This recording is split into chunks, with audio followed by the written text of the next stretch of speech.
Allegiance to the flag of the United States of America, and to the republic for which it stands, one nation, under God, indivisible, with liberty and justice for all. Amen.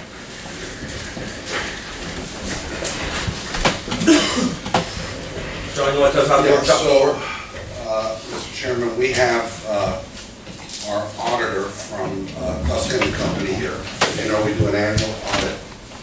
And the treasurer's recommended that we move the, I don't even see it. It's not even on the agenda.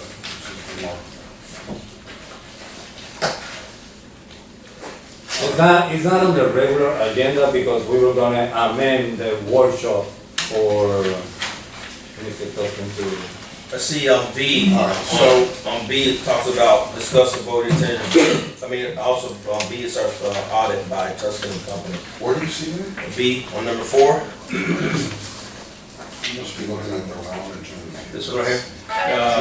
The beat right there, no, beat right there. B. Is that what you're making reference I to? have prayer, discuss and vote prayer before we. B on me, it says vote on audit by Tuscan & Company. All right, so there must be another. That's under it's under the regular meeting. That's correct. Yeah. I think the purpose of that is you're gonna present it to the workshop, but it Understood, has to be approved at the board meeting. understood. You're gonna approve it, Okay, so present it first, so we can get the. I have an old version of the, okay, so the item that is 4B, that's in boy on the regular agenda, Yes, sir.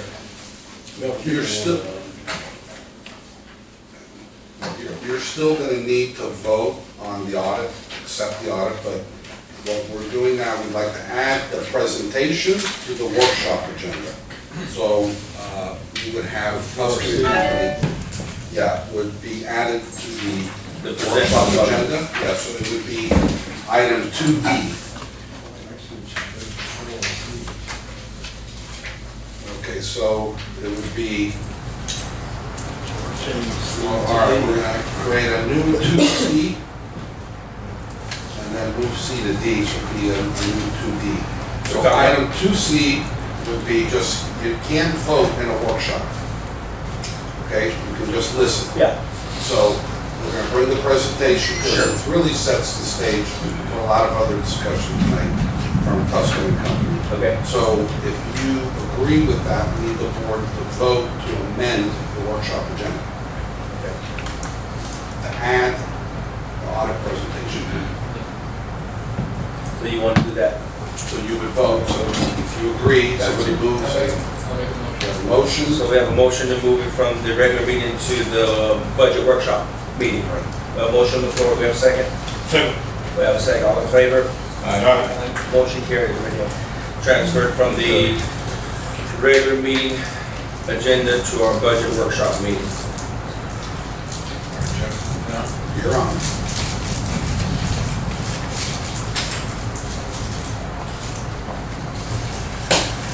Good evening. For any of you that would like a copy of the audit, there's some spares. I passed out 2 documents. Most of yours are in the green book bound, Yes, sir. and a set of graphs. For the record, I'm Jeff Tuscan, the partner in charge of the audit. So the first thing I want to show you is this page past the table of contents in the green book to show you the audit opinion. So right past the table of contents, you'll see a paragraph or a page on the letterhead. And in the center here, you'll see a little grid that shows unmodified. Everybody see that? Right past the table of contents, so up in the front. I think you're too far in. It's called independent, that's it. This one right here, right? Yep, exactly. Independent auditor's report, it says across the top. Everybody see that? Yes, sir. So unmodified, sometimes called a clean opinion, that's the highest level of opinion, so it's positive. And we have to give 2 types of opinion because we have to audit what's called the general fund and then the district as a whole. And so we did, both those things are fine, and we completed that. So that you know, these audits are due to the state by 6:30, June 30th, tomorrow. And so we'll FedEx a copy up there for you tomorrow. And then we'll work with John's office, John Boyd's office. They have to go in and we have to go in. He's your treasurer. You have to certify part of this and submit it electronically. So pending your approval later in the meeting, we'll submit it tomorrow and you'll be timely. In case you want to know what happens if you're not. If you're not there by June 30, the Auditor General is required to report you to the legislature as what they call a late filer. And the legislature and the Joint Legislative Audit Committee can take action. Essentially, they can withhold your tax money until you comply. So you never want to be on that. And you will be timely, pending your approval there. So we're going to bounce around a little bit between these graphs and the financial statement, just so that you understand what I'm going to talk about. But if you would flip in your book to a page called page 26 of 53, at the top right hand. 26? 26. Up at the top right-hand corner, you'll see 26 of 53. Everybody there? All right, so just leave it open there, and then let's look at the first page of the graph, and I'll take you through the audit. And the reason we give you these graphs is it gives you a little bit of a chance to see a trend analysis. So you have 5 years audited numbers here. We've audited this September 22. So the second to last column. And the increase-decrease column is comparing 21 to 22. So the biggest thing that you should draw off of this page is you see that cash balance went down this year about 8.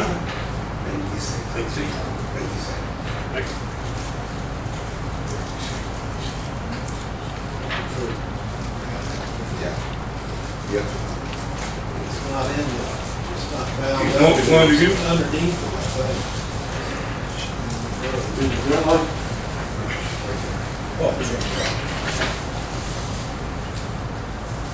So look at that first row.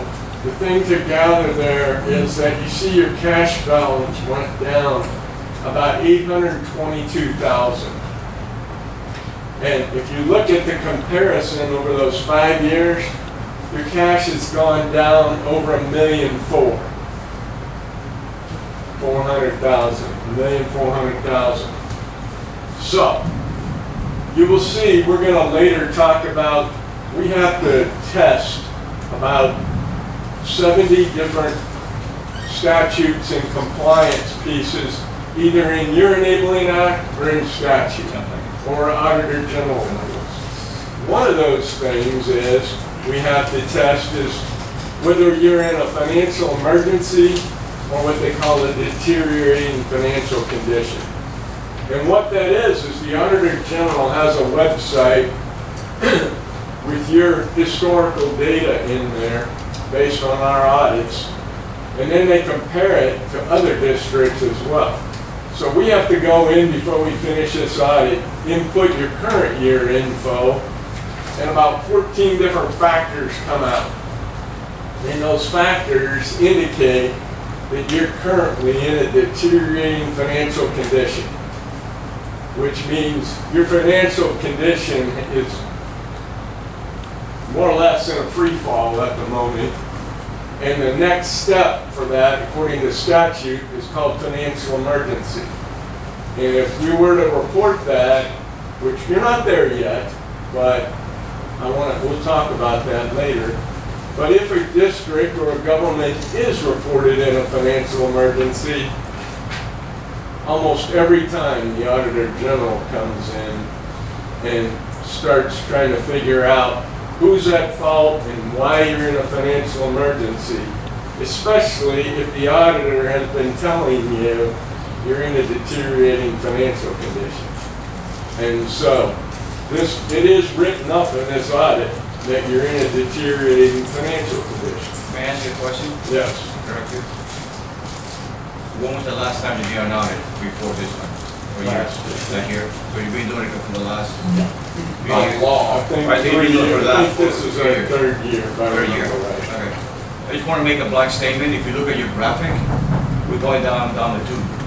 If you look at 2018, I'm trying to cut, straight to the bottom of this. If you look at 2018 all the way to 22, we're going down the drain. Go ahead. Right, so last year, we didn't write it up as a comment, but I commented on it while I did this presentation. And the response back was you'd raised your tax rates, okay, to try to counter that. So let me tell you how this year ended then, okay? So you can see that cash went down by 822,000.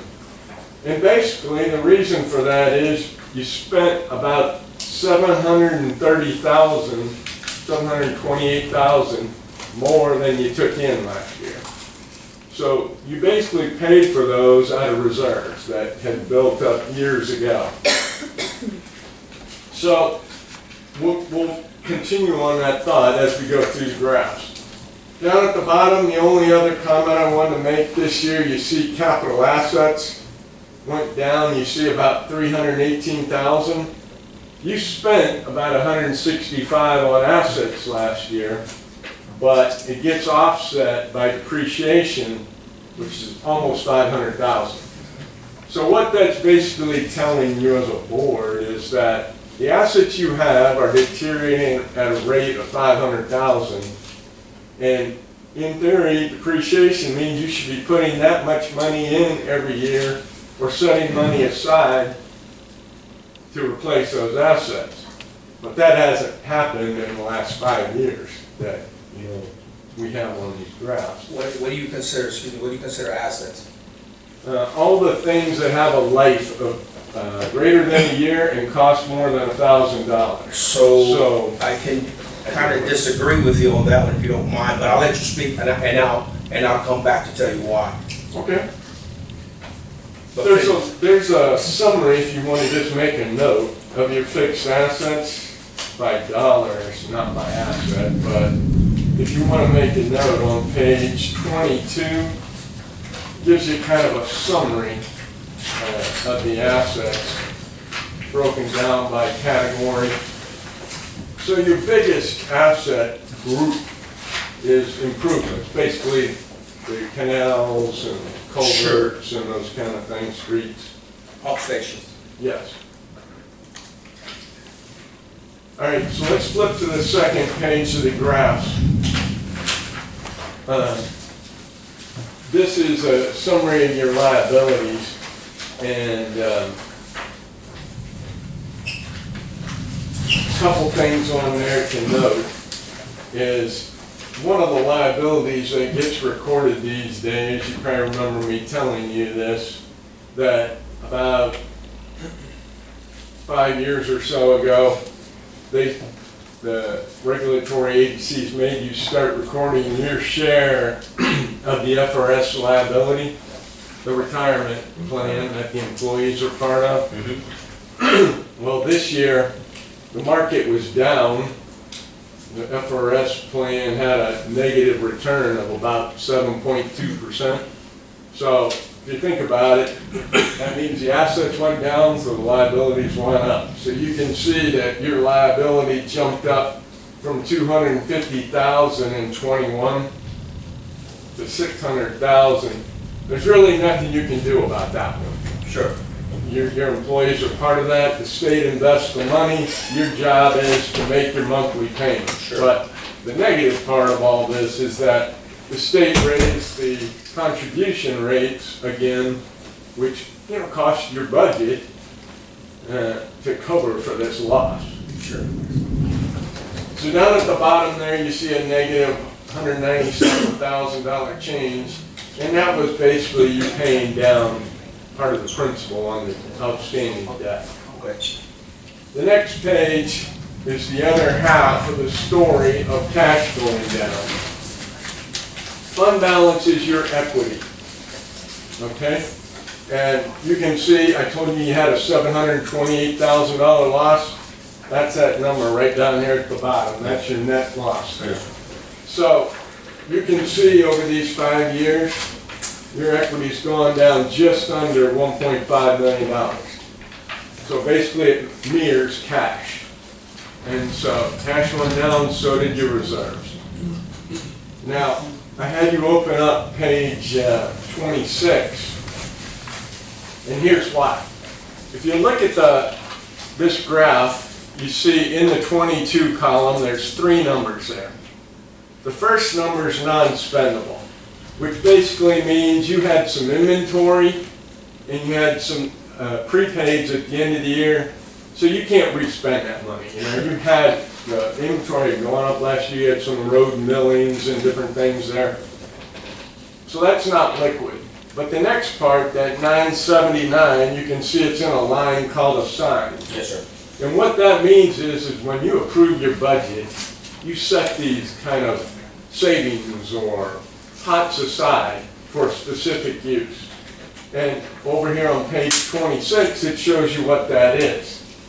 And basically, when we got involved in the audit, we asked your treasurer to get, and your manager to get with your engineer and give you an estimate on what the minimum emergency reserve would be. And they came up with $250. So basically what that means is, that's not the amount that the emergency might cost. It's enough to get it started while you either decide to use reserves or go get a loan to fix the issue. So that's a number that's where that came from. The other number there, that operations, $612,000.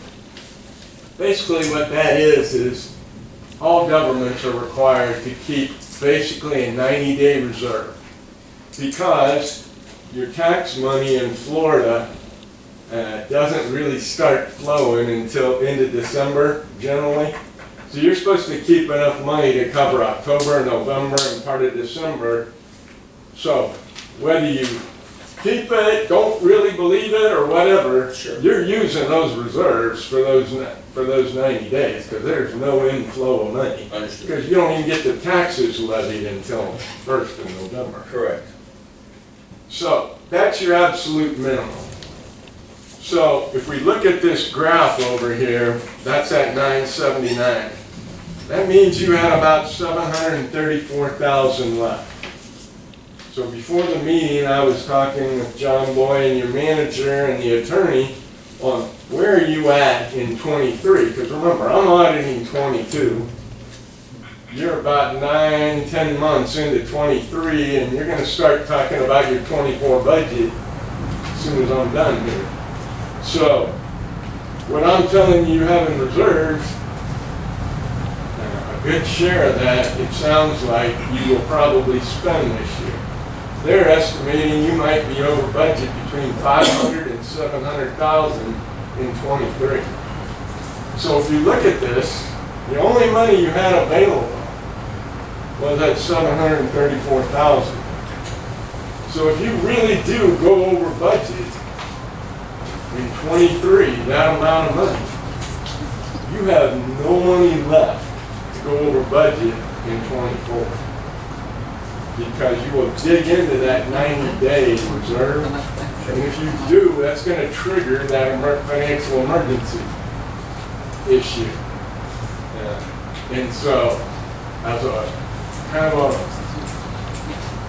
precursor to your budget talks tonight, Sure. you're going to have to either decide you've got to raise taxes enough to cover your projected expenses, or you've got to decide you're going to cut back on expenses.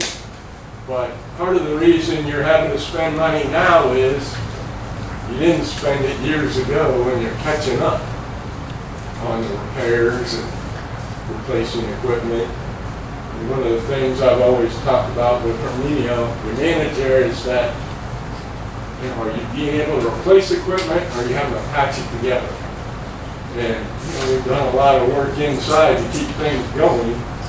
So you, like many districts or governments, inflation, delayed maintenance, the recession back in 708 caused a lot of, so to speak, you know, backup, Sure. or delayed repairs. So be conscious of that fact when you're going into this budget discussion about, you have basically two choices. Assess enough tax to cover what your projected expenses are, because if you really do go over budget, what it looks like you're gonna do in '23, there won't be any reserves left to go over budget in '24. So the next page gives you this kind of a history of your taxes, and we put in there what your assessment rate was per acre for each year. So 23 is not there, but I can tell you that you assessed $325. You went up $75 in 23, you know, as far as what you assessed. And 22, you had gone up $30, you can see there, but the years before that, it was flat. And it was like, and that's, so the problem is that 220's been like that for like probably 20 years, 18, 20 years. Exactly. So that's where I disagree with the, again, where apples and apples meet is, sooner or later you gotta pay something, right? Right. Assets are expensive. Yesterday's prices are not tomorrow's prices. So the graveyard that we have here, the culverts that we had to change, I forget the book what it's called now, all the things that pretty much a designer tells you that you need to work on has to be attacked, and it hadn't been attacked for God knows how many years. Right. So there's where our challenges as a community is our community is not getting any smaller. Our tax base it is what it is coming in. So yes, so as we tell our community members, there's two options. Either we completely stop and not do anything, and our roads go to shambles as they were before, or we raise taxes, or we figure out a different alternative. That's what we're looking at, in my opinion. Yes, you're Those are right. three options. Yeah, and the risk of not doing anything is people getting hurt, or the issue, and then they sue. Or the issue being the projects get so big, Sure. your only option is to go out for some massive debt to be able to catch up. Gotcha. I have a question. Have you seen the Underwood analysis that they did? John, you remember this that was done by Underwood? Would this be anything that maybe, because I know I read through it and they said that we were actually 30 to 30% more expensive than City of Closton, LaBelle, and Pioneer Plantation, Topeka. I mean, there's a lot of great information on there. What year was that? It was, this was given to board members in 2020, or last year, This was- June 7th of last year, No, or 2021, sorry. So, I can't remember his name, the former chairman, Benny? Benny Alvarez, knew this gentleman who did consulting work for governmental entities. And the issue was whether Central County was getting back from Hendry County its fair share of taxes. In other words, the residents of Central County pay a certain amount of ad valorem taxes to Hendry County. Were we getting that money back, or some amount equal to what we're contributing back in services from Hendry County? That was the purpose of the study. I don't recall it saying we were 30% more expensive. Yeah, but no, I got it right here. That's- Because they compared us to Loxahatchee Groves in Palm Beach. They said Loxahatchee Groves pays $80 more per acre than we do. But they're bigger than what we are, a lot more rural. Well, they don't exist anymore. It's a town. It became a town about 5 years ago. But Yes, sir. But that's how, all he does, an audit, he looks at our books. Correct. Yeah, but I was just wondering, because this is kind of something that Central County paid for, and there's a lot of great information on here. They even recommended lowering the current assessments on this. Okay, so let me comment on that, if you don't mind. We audited 19 different districts. Fire, water control, CDDs, CDDs on like Port Lavelle, Community Development District. And we often get comments or questions, and often from the public, like, well, I compared, I live here, their taxes are more expensive. And the thing that you have to keep in mind, even if you're just going from one fire district to the next, and they're right next door. Sure. Every government has its own particular needs. And so it depends on how long were repairs and maintenance neglected. A lot of different districts dedicated their streets to the county way back in the day, and other districts don't have to deal with that. A lot of the districts have big landowners that own most of the land within the district. And so it's cheaper for them to do the maintenance with their own staff, basically for free to the district, because it's cheaper for them than to turn around and pay tax to the district. District turns around and hires a contract. It's easier for them to just send their own guys out there. And so you have to think about all these different factors when you're weighing comparability, and how much canal, how much street, and if it's developing. And that's what one of the biggest challenges for a lot of the historically rural districts like yourself have been is, in the last few years, there's been so much growth that, you got new residents now living on streets that nobody but ATVs were using for the last 30 years. And so they're requiring a lot more service. Yeah, I understand that, because the thing is that we have a budget, and once we set a budget, if it's $200,000, we should spend $210,000. Because then every year, as you keep carrying on over and over and over, that debt never gets smaller. And that's why, to the board, if we have $200,000, why are we spending $300,000? But that's just a recipe for a disaster, and then at the end, the community pays for it. You're right. And the only other possible thing you could do is, if you decide you're going to spend an extra $100,000 on whatever item you might be referring to, then you got to look at the budget and figure out where can we take $100,000. Correct. Otherwise, you got to do exactly what you said. You can't spend that. And that's what the budget's for. Absolutely. And so, the second comment on this is, there's a statute that says, and we referred to it in the back of the report. So if you want to see these comments, they're in the back of the report on page 52. So the second comment talks about what we mentioned, this financial condition issue. I'm sorry, you said 52? 52. 52. That's in the book here, you set it up. There'll be a comment 1 and comment 2. And you have to number them like this for the Auditor General. They want to know what year you put the comment in there, because if the comment doesn't get fixed by the 3rd year, they have to report it to the legislature. And they have to get involved. So that's why they're dated 22. But the first comment is, last year you did not amend your current budget for the audited fund balance. So when we get to your regular meeting today, and you go to approve the audit, I'm going to ask you after that to amend your 23 budget for the audited fund balance or reserve, so you can eliminate that column or that comment of 23. By the way, we have that in here to pass. The amended budget is You done, do? and it's in the agenda. Okay, Pass. perfect. All right, so let's just finish up with the graphs there. On page 5 of the graphs, there's nothing, I just put this graph in there to show you that this district has some small other revenues, but the lion's share of your money comes in from the tax dollars. So really, whatever you're gonna expend, it's gotta be a function of those tax dollars.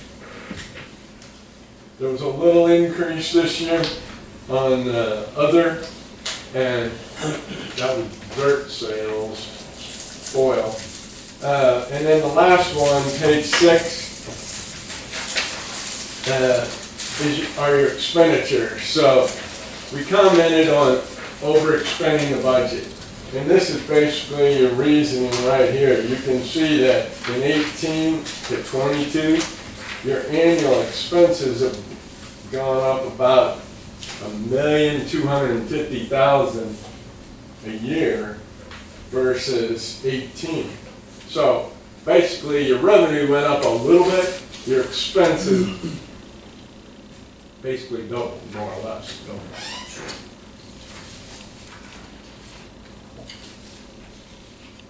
So are there any other questions on that? Are there any other comments that Mr. you Chair, do? can I ask you a question? Go ahead. Would you all, I just, so, the amount of money, I call it the rainy day fund, what's the official name for it? Fund balance. Fund balance, I call it the rainy day fund. It carries to the beginning of the fiscal year, and if there's a hurricane or whatever. You're saying we've gotten to the point where we're at that fund balance, projecting through the end of this fiscal year. That there'll be no more cash available to fund exceedances of the budget in the next fiscal year. Because we'll be at that point where. Exactly. If your manager was estimating when we were talking before the meeting that your expenditures, at least the way they look at the moment, are going to be probably similar to what they were in 22. So if you really do exceed the budget by $700,000, you're going to have used, and again, it's right there on page 7 or on that graph. You're going to expend that unassigned budget, and the only thing you're going to have left is what your attorney mentioned, is that 90-day and the 250 basically that your engineer set up. Gotcha. So let's say there is a hurricane. The only spot that you would really have anything that you could use would be the 250 that, he estimated. After that, you're going to get into that 90 days. And, based on history, most of the hurricanes don't ever come by until like 2 days before the end of the fiscal year. So you don't have any chance to change your budget or increase taxes. Sure. Or do anything. So then, I guess there are 3 options. One is significantly roll back budget expenditures. Or secondly, increase taxes. Or third, I guess some combination of rolling back services and increasing taxes to make up for that. Right. And with the, if you were to decide you had to go out and do some major project, and you wanted to do it with debt, certainly any financial institution is going to look at the fact that you've overexpended your budget and had losses for the last 5 years. I mean, we've had other governments get turned down from loans because the bank said, you don't have any extra money to pay the debt.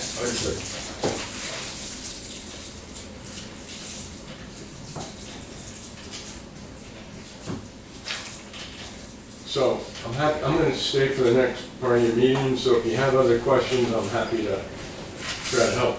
I appreciate you presenting. Anybody have any questions for it? I actually have a question for John Boyd. Is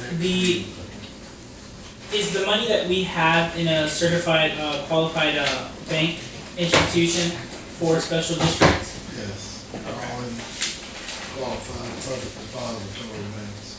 Okay. So if we run out of money, does that mean Hendry County at some point will step in or absorb us or something bad will come out of all this? So, and I'll ask Mr. Tuscan to step up and I'm sure he's very experienced with Yeah. water. I will tell you, in my experience, I've only seen it happen a few times. Not the county, the state will come in, the inspector,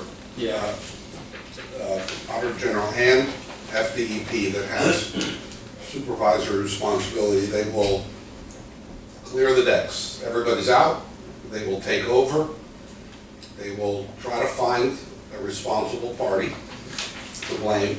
They will bring in state money to fix it, and typically either they will eliminate the district or make it a dependent special district under the county. It'll be a department under the county. Yeah, because I seen in a prior, in the meeting minutes, that was brought up, and the same thing about the Hendry County could absorb, so maybe the state or somebody, I guess, they'll explain it better. Hopefully we don't get to that. We're close. I know, sad, very sad. In my experience, I've seen the counties take over some of these governments. I mean, over the years, I've seen the Auditor General abolish a city. I mean, just eliminated the city, just made it part of the county.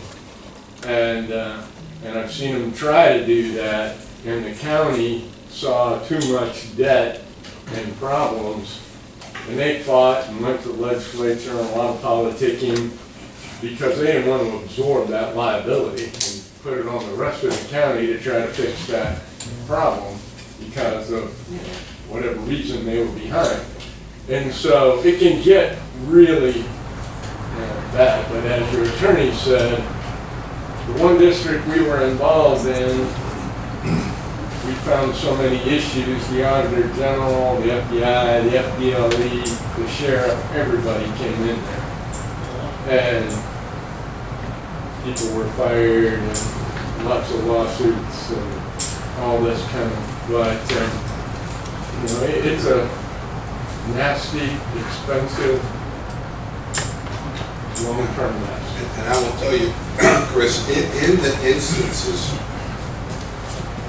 the ones I know of, where they were absorbed by the county, these are big urban counties, Osceola, Orange. And the liability in Central County, the tens of billions of dollars of just road work alone, fixing the culverts, the swales leading to the canals. In a rural Hendry County, they wouldn't touch it. It would be suicide for the county. So I don't know what would happen in that instance. I agree. They have their own thing. They can't handle it. No way.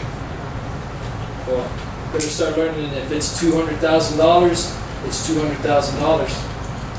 Can't Well, overspend. beside the $200,000, and like Mr. Person explained, we're growing fast. And I said that since day when I stepped into the floor 7 months ago. And I'm brand new in the area. And I remember in the third month sitting here, I said we need to raise taxes. Everybody got, oh wow, what's going on? This guy's crazy. It's not. This is reality. Okay? If we want to survive, we want to keep this community together and grow, go to the next level, we need to start looking into that. Mr. Romero, I don't kind of disagree with you, but if you look at the facts, the data that's there, the many years that Central County Water Control District didn't do anything is one of the reasons that we're here. In the last 5 years, we've had to pay the ferry. We've had to go into this money and start doing it to take care of our infrastructure. Because if you don't take care of your infrastructure and you leave it derelict, as it was in times past, culverts collapsing, there's still culverts out there that needs to be done. So there's a lot of information that we've had to bite. We've had to bite. But as you said, we are growing, so that just compounds the issue. Right, I mean, this is an example, and you're all exactly right with this growth. One of our districts, rural, an area would flood, and they had cows out there, so nobody really complained. Well, now there's houses out there, and there's lots of them. And you're spending a fortune on legal fees, different things, so your points are exactly right. Like, you really can't not try to get caught up and stay ahead of it. just inflationary costs. We do work for big governments, shuttle governments. Just as an example, Lee County had $1 billion on the budget for road work this year. Road goes to work, The expensive stuff. the inflation went up $300 million in 1 year. Thank you, thank you. Appreciate it, thank you for your information. Go ahead.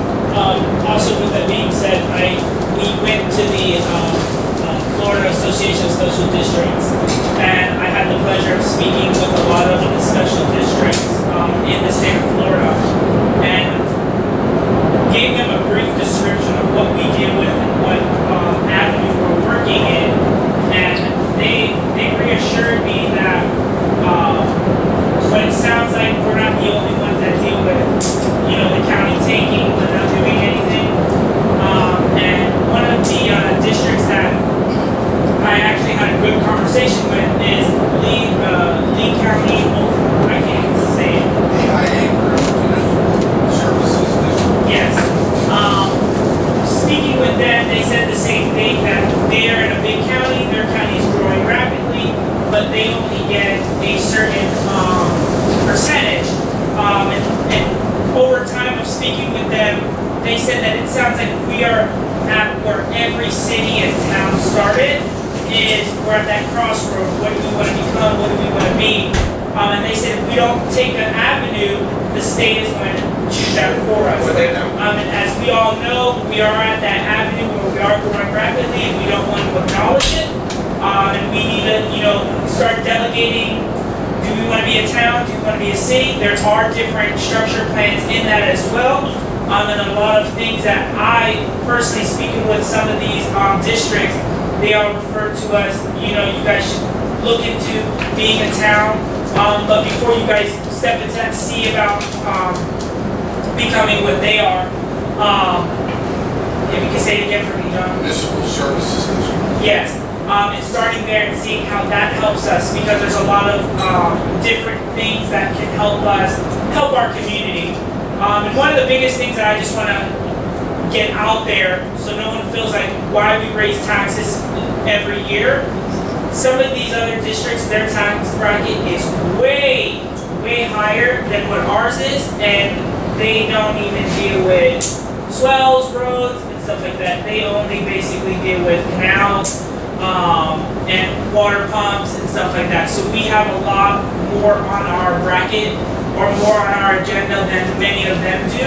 So I think, as all of us being up here, we should speak to some of our community members.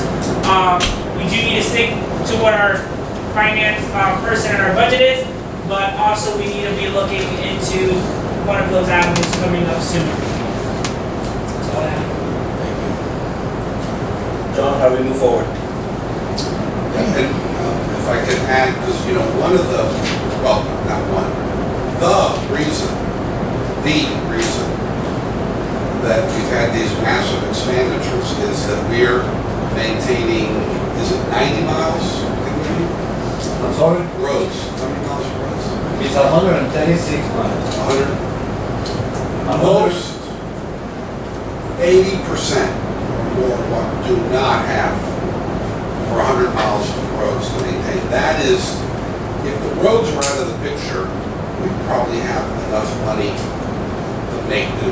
And The roads have really been, That's what a lot of them so said. one of the things to think about is, and I don't know, there's never been a conversation with Hendry County about taking some of the arterial roads, some of the major, not every road going down the neighborhood, but some of the major roads, because I think you're at a point where, again, you either roll back, you go back to patching holes on roads, just chasing that, or... The board shut that down. But, The board shut that proposition down. yeah, We brought it up, and most of the board members said no. because you're gonna have, not a little bit, like significantly roll back the There- expenditures. That means There services. was a district get that off. did that, and of the board members, and that, good thing you brought that up, because that actually refreshed, that was one of the biggest ticket items. a board actually voted on the county to oversee all of their roads, and every single constituent that lives in that special district told the county to give back the district the roads because of such a neglect that the county was not doing what they needed to do. The roads fell into immediate repair. So a lot of the voters that lived in that area actually voted so that the county wouldn't have it. It'll go back to the special district. So they actually revamped the board and did what they needed to do. And now that's what they're at. They're actually building new roads. But they tried that and they said that it was the worst thing they did because the county raised the taxes, so all the people in the county felt that effect. And it was a very big, nasty storm when that district did that. Yeah, so the next and final item, because remember, we're in the workshop. Sure. When we go to the regular meeting, you're gonna vote to accept the audit, but I think we're gonna have to be talking a lot more to our treasurer and really, when we come up with the budget, that's the budget. That or you increase taxes, but even if you increase taxes, whatever amount you increase it by, that's it. The ability to supplement our deficits with the monies that we have in the bank, the auditors basically said, you've reached the limit. Whatever's left, we by law have, that's our rainy day fund. And if we deplete that rainy day fund, as he correctly points out, the state's, red flag goes up and the state comes in, and I don't have a crystal ball, but that's a scenario I think we'd all like to avoid. And that's the tough discussion you as a board are going to need to have. What are we going to roll back, or what are we going to keep and pay for with taxes, or some combination thereof? But that's a biggie. Erin Deede's here, and we're going to talk about a $4 million grant that she helped spearhead for us, and that money that's a drop in the bucket of what needs to get done. Is it going to help? Yes. Is it the solution? Not even close. But that's what I'm saying, all the previous boards did not look at the master plan. The master plan was laid out. Nobody effectively looked at the master plan and put a job and put these projects to work. Yeah. Nor, like most of us being in public works for 30 plus years, is most people have an R&R fund. Those are just a lot of things that we've never instituted here. Yeah. So we're playing, And Mr. Tuscan said something you should not, because again, in my business, which is largely government, I cannot tell you how many public works directors have told me the cost of building a road has quadrupled in the last 5 years. The cost of a culvert has tripled. I mean, everything, that's never happened in our lifetime. Sure. We've never had an COVID, a lot of things happened. And so it's not even the cost of the standard way of doing business has exploded. I pray that those costs are going to start leveling down in the next few years. I hope. But everybody, every government is facing budget problems. Sure. I can assure you of that. 100%. Because the politics, no one wants to increase taxes by a large amount. That's never goes well. So a lot of governments are facing budget crisis, but we're definitely at a crisis point. And I think that's one of the reasons we had Mr. Tuscan kind of lay the table, set the table for you. Because the next item, if you're ready, John Boyce, is really going through the budget. And that's where I believe us as a board, and I'll put it, maybe it's not on this agenda, but I'm definitely going to put it on the next agenda. We have to make a decision with our community what we're going to do, because we can't rely on the money coming in, especially with the growth that we've received. Henry County's received the permits to build houses is still building out here. We're still building houses. So again, we have to figure out something. I know it's a process. I know you have to go through all the rigmarole to make this happen. It's probably a 5-year process, 6-year process. No, but I'm saying, but it's a process, but we need to figure out as a community what we're going to become. Yeah, that's a great point. And just, you know, I'm a newcomer here, you know, I've been here for 6 years, but I'll tell you what I've seen. 6 years ago, most of the people here had bought lots and spent $8, $10, $15,000. The people that are here now spend 40 and 50 grand. 100. They spend a lot more. To them, the maintenance fee is nothing.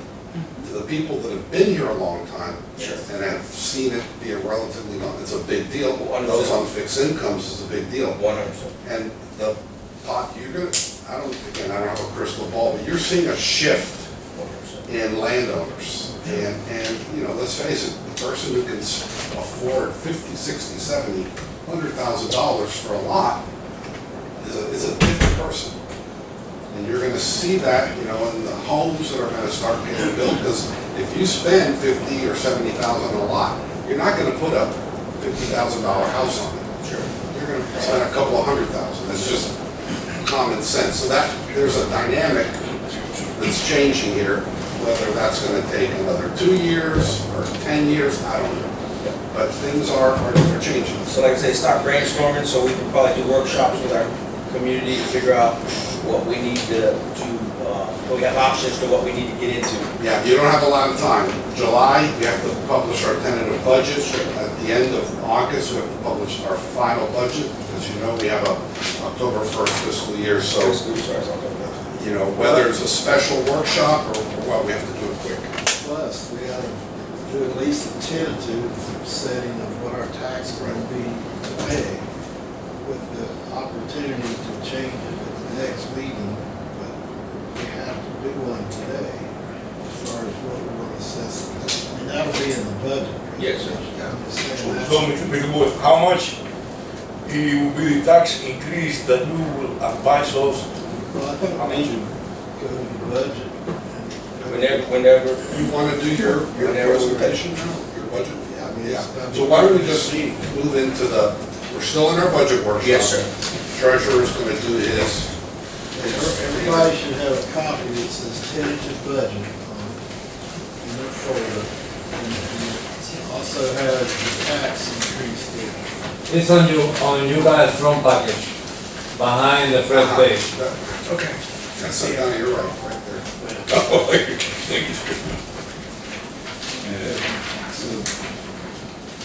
Everybody got it? Okay, so basically what, this budget was presented at the last meeting. And you can see if anybody had. That's what he did. You're right. What's that? That's what he did up here. I thought- Yeah, I always bring that tax thing around. So this was the last meeting. If anybody had changes over the 30-day period to look at it. Reno doesn't have any real changes, so if we don't change anything, we're budgeting losing $510,000. Big items are maintenance and rebuilding of the roads. We have that at $700,000, which is a big increase over what we budgeted last year. But we've already spent $784,000 on roads this year. So you can't be cutting that number. If anything, it might be on the light side. I don't know what, I mean, I'm not the engineering kind of as far as last year versus this year, but the year we're in right now, we've spent over 700,000. So if you're Can I ask talking, a question? Because this is, I mean, Mr. Chairman, because we got to get into this. Where's that number come from at Medium? Because it seems even low. $700,000 come from 400,000 on millings and work, and the other close to 300 was all the patches all the way from Appaloosa to Camino Rio. Because if we've spent more so far this year, we're not done with the fiscal year, you think that's a good number, 700? Well, 700, in reality, to finish all the service that we need to do on the roads, I mean, just remember, $700,000, or we only went 20.5 miles. So we still got we have 106 miles of their road, so that's a quarter of it. And if you look at if you pay attention to the master plan, remember, we haven't overlaid in a long time. Last thing we overlaid was, Mr. Bennett was, Appaloosa, I think. Appaloosa from Quebrada Yes, to so we, Cabishpa, right, yes. so we never overlaid as we were supposed to Hunting Club, because it was 200 something thousand. We're supposed to overlay, if you drive down Monterey Avenue now, that road starting to break up. So those are the things I'm talking about. That infrastructure, that road base, those things are not gonna get any cheaper. We cannot spend anything and go to crap like it was many years ago here. We can go back to that, it's not a problem. But I'm saying with the people coming in, they're gonna put pressure on us to make sure this is happening. That's why, if we continue to neglect Monterey Avenue and the hunting club, and that, I think overlaying was what, I think that overlay was like 220,000 roughly for about maybe a mile, was it a mile, just overlaying? And that was a quarter couple years ago. All I'm saying is, But we balked at that as a board, we balked at that, and we might have to balk at it again. yeah, if you adopt the budget, one that's in front of you now, for fiscal year 23-24, Yes, sir. and it has a $500,000 deficit, that means if you adopt this budget, you're adopting a tax increase. Right. Because we can know, what you heard the auditor say, we can't dip into the rainy day fund anymore. That's why I'm kind of drilling down, is that a real number? This is, Because, we're with the same taxes, any increase. right, well, I mean, with all due respect, I think they have What's to, his name? I mean, this assumes a tax increase. This is without an increase, so increase is. Oh, this is the one? This is the amended budget. So where's the one without an increase? This is, if we don't increase the budget, I mean, the taxes, we'll Taxes, lose yeah. $500,000. Right. So that means, and I'm just, conceptual discussion to the board. If you want to keep things as is, and keep taxes as is, that means that your road budget should be 200,000, not 700,000. Correct. And this go up to $750,000. I mean, the deficit. Well, right now, what he's showing you is a 500,000. If you do the 700 How much? to 250, it's gonna go off for 500. That's gonna be $1 million on the red. Yeah, you once done some math where you said if you increase it by X It's dollars. on, it's page 2. Which is supposed to be right behind the, maybe up there. Okay, So so, I always do that.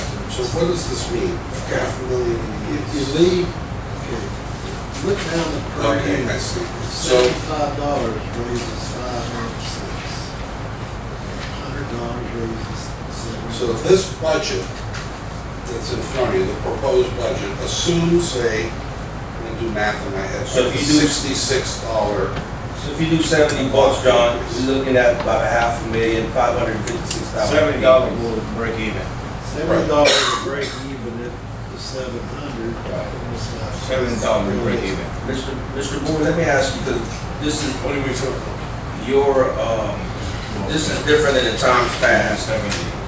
This 390 that you have under maintenance and roads was divvied up in times past into two separate things. It used to be field and another one for maintenance of roads or something like that. Is this all bundled together now? Yes, Is it? yes. So that used to be, road maintenance and road repairs. Okay. So I think it would be wise for us, Mr. Board, this is just my 2 cents here, is even though it probably needs to happen, we probably need to keep it at 390, in my opinion, because that is a dramatic jump. I'm not saying that we don't need it, I believe we do need it, but the way, the way we are tackling and very aggressively tackling our issues with this master plan and the needs of our community, we probably need to, that's pretty much double right there, from 2023 to 2024 budget, almost double. It's based on what actually happened. I'm not saying that's not, Mr. Boyd. I'm not saying, that could probably quadruple, because we need it to happen. But we've got to step back somehow. As long as it's realistic that we're gonna do it. Well, they did in years past, not do nothing. And may I ask another, so all the other costs, signs, building materials, fuel, they go up. We went over that in detail last time. So we've increased all of those through like a Yeah, we tried to, COLA type of. yeah, and like, see what they roll and all that stuff. Yeah, if you look at it, most of this, John, for a small water control district, how many employees we have? 17. And not saying that we don't need them, but that's a big hit as well. That's always a big And hit. that's what you have to discuss tonight. You have to tell us, That's always a big you hit. have to tell the treasurer, because we gotta get that tentative budget together. Yes, sir. What is that magic number gonna look like? The big increase in the budget is actually the roads.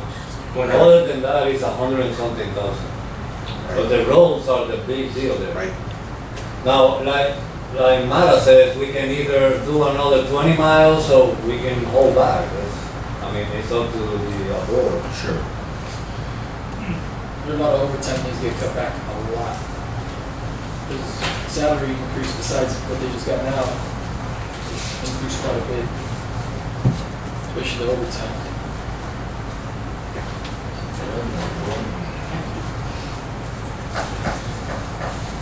Go ahead, Mr. Boyd, anything else that you want to discuss on this? One thing that's, What steps out to you that hadn't stepped out in times past? What jumps off this page? roads, side, but I mean, fuel, everything like that. That's right. Insurance, Everything. everything's going up. And based on what the auditor said, I think it's realistic to not raise taxes. Because, I mean, if you say you're gonna only do $200,000 worth of roads, is that really gonna happen? So how much you advise those companies that this year? Hold on one second. Finish your saying, what was your final, I'm just saying that, okay, these numbers, as far as media goes, as far as what I had, realistically say we're gonna lose that much money. Sure. And we know it cost more than, it cost 700,000 plus this year to do what we did. So you're talking about telling him to cut back 2/3 or whatever down to $200,000. Just having my doubts that we'll actually do that. I mean, So- we'll be faced with not maybe being responsible for what's going on. What he's trying to say, Mr. Mara, is that if you put $300,000 on road, when we get there, we stop. That's it. I hear that clear. So one thing that we can do, Mr. Bennett, is we can put a RFP out for millions for the whole year. And let's just say that RFP needs to come in under that 390,000. That 390,000, we've got plenty of acres here. We store it here, we use it. When it's done, that's it. That's one way to tackle it. And then we say, hey, you know what? That road maintenance doesn't go past that 390 because there it is. We put that out there. That was it. So there's always checks and balances to get this accomplished. But then, like I said, then you're gonna have unsafe road conditions and future roads, we're not doing as much as we But you're telling me not to go both at the same time. You can't do both, Mr. Boyd. We can't do both. We've been aggressively attacking stuff that hadn't been attacked. If you look at our community right now, we don't have as much water in our swales as we've done in times past. Woodland right now should be flooded, like in times past. Right, Mr. Bennett? Mr. Bennett, Woodland right now is our lowest lying area in our community. That, we used to get complaints all day long. You look at it now, you drive it all day, it's not in near shape because of the aggressiveness action that we've taken replacing culverts. So again, our thing, as far my opinion to the board, is we need to take a look at this master plan and see what we can do, how to attack it. But as far as this, we can shave, if we get very stringent, very aggressive, I mean, the community might not like it, but we can shave about 400,000 right there. Just if we stick to the 390. let me add to your comment. Go ahead. Let's say we stay with the 390, okay, in the budget. That's gonna put us down to 310,000 in the red, okay? If we go $40 in taxes, that will break it even on the budget to compensate that. Now, if you go above that and expense, for whatever reason, then we have to look into more increase in taxes for future. Because right now, we don't have the money to put it. But we have to commit. You got to commit. If you stick to 390, you're still Gonna lose 210. Oh, no, I'm not disagreeing with that. Yeah. But 390 compared to 700,000. Oh, yeah. That's almost like a double, that's like a double jump. Cut back more. There's another 210 that needs to be cut some. Don't matter how you put it, we need to increase taxes. That's what we need to work out on a workshop, and that needs to happen like yesterday. We're 20 years behind. I understand that. But not necessarily, so watch this, it's capital outlay. I'm looking at your budget. Again, this is, 5 trucks. Okay, well, that, That's I was 250. just gonna bring that up. Oh, no, I'm looking at It's an this. offsetting, see, Sure, that was if we were gonna lease or finance 5 trucks. understood. So the 250 up top completely offsets the 250 at the bottom, so that's not causing a deficit. Okay. At all. But we just keep saying we're gonna prepare to do it. We haven't executed But it it's yet, not- Understood. Okay. It's not causing any of this loss. Understood, because it was put on the budget last year, correct? understood. So this is the second year, and then we're kind of holding off doing it. So if we cut the accountant budget, the auditor budget, and the attorney budget, engineer budget, we good shape. I'm just messing with you guys. I'm just messing with you I think it would be. Go ahead. I'm Price of doing business.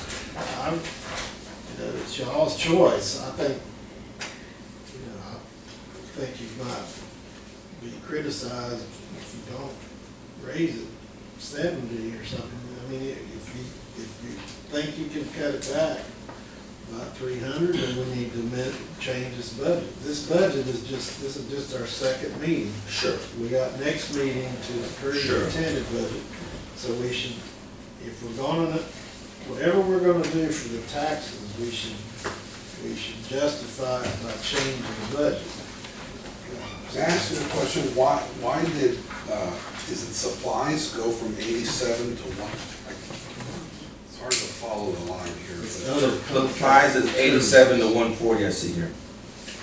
Oh, yeah, what, 87 to 140, what's that? It's like, yeah, other contract That's other services. contract services. Oh, other contract. Yeah, you can describe some of what goes into The that. price is 90. Supplies didn't change at all. Let's say the same 90. It's the other contract services.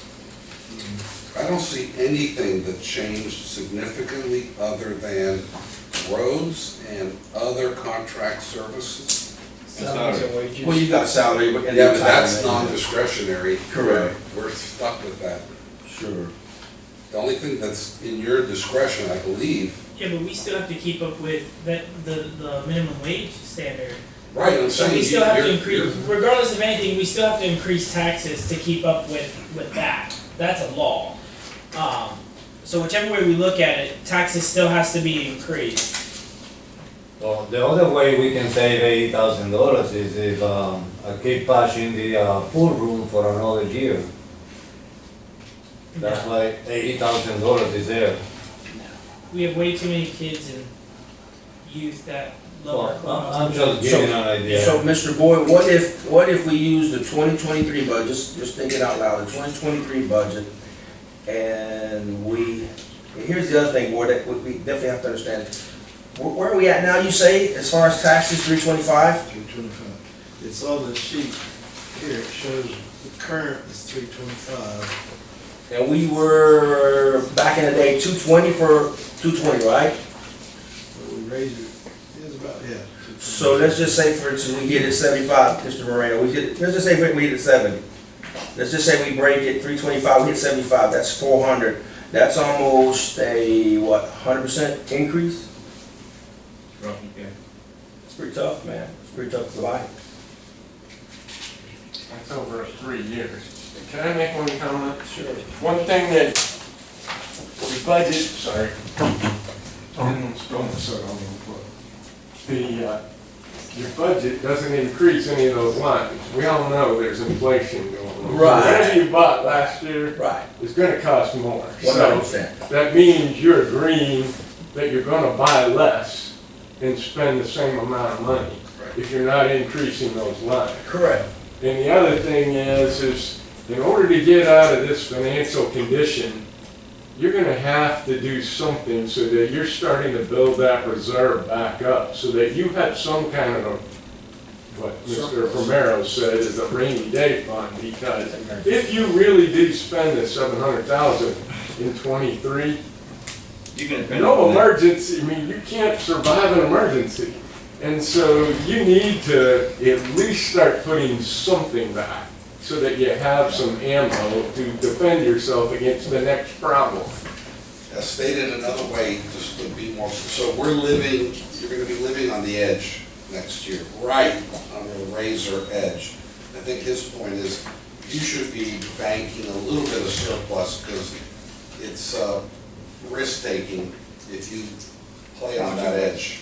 Well, that's what I'm saying, Dancing on the edge. if we try to get out of this 298, where we can try to bring in more revenue, like, for instance, I'm not sure what the split is with the county and the ad valorem and that kind of stuff, but, again, a lot, I'm not saying it's 100 or 50-50, but we have to keep more of that money here. And I think we tried that with you guys, and you mentioned the Underwood.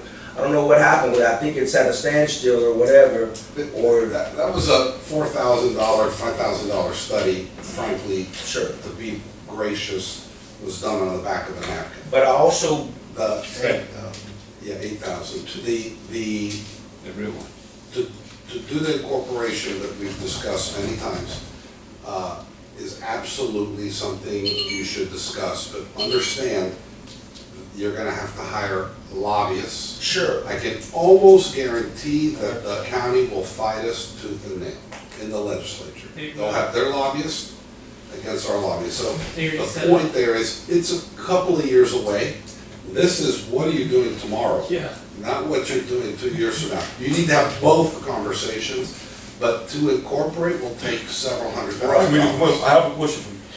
What about the $4 million are we gonna get in that? You can't touch that. You can't touch it. That money's gonna go from the bank to contractors to do the work that we justify the money for. You Yeah, can't- for the canals and for the swamps. Yeah. I know. And- But if we don't have the money, we have to use our money to do service to the canals and the swamp. Not, but that money isn't, that We wasn't, don't have that's it. not in here. that's not in there. So, That's work, it just wouldn't get done. so let me ask you, so I'm not sure how the board's thinking now, maybe the board's thinking different now. So when we were gonna reach out to the Henry County to take over our roads, because that's where the majority of this budget goes to, I think it would make more sense that we could stop the bleeding, the way I'm looking at it, we could stop the bleeding and probably roll back the numbers where it's you know, a little bit less to our constituents, and allow Henry County to take over the roadway, because that's the majority of our budget goes to that. But that's not gonna resolve the issue that we have right now. We need to react now, not wait for the county to make the decision. The county hasn't made any decision. They have their And own the biggest thing, financial problems. the biggest thing that a lot of special districts that I just encountered is the county does not want nothing to do with what they don't need to be involved in. Well, because we're They're giving gonna, it to them. the county is always, one of the districts said it the best. Go ahead. County is always gonna increase taxes and throw the baggage on you and tell you, you figure out the problem. And what we're gonna have to do is we're gonna have to increase taxes because we can't keep lifting that baggage alone. And they're winning here, right? They're winning with this community, right? Right, no, the county, Hendry County doesn't do anything for I'm saying, but they- Central County, but Montour. I'm just saying they're winning because if you look at our tax bill, Of course, yes, they charge With- the with constituents a minimum numerous services, amount. with minimum that we don't services. get, with no services, let's say that, no services. Okay. But they'll still do less. You can go to Ladika, Pioneer, and ask them what the county does for them. So what makes us think that they're gonna do anything better for I us? agree. They're not gonna do absolutely nothing. That's the truth to that. Go to them communities and go ask them how they feel about the county. That's it. The only good road to Pioneer is the main one, and that's it. Everything else is trash. And out here, they're gonna do less. At least here, we have the option of trying to do, right now, we say, hey, fix this road.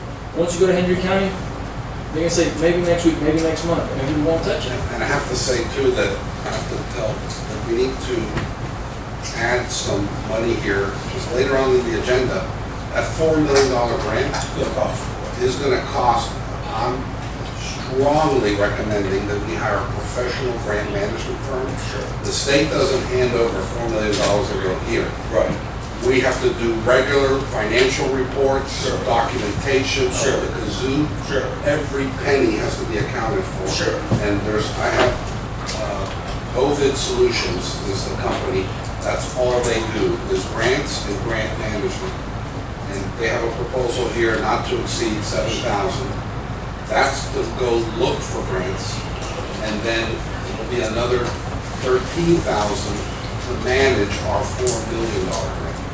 As a staff, it's just beyond the capability of Correct. staff. That's how we budget. So that needs to be, you gotta put 20 in there.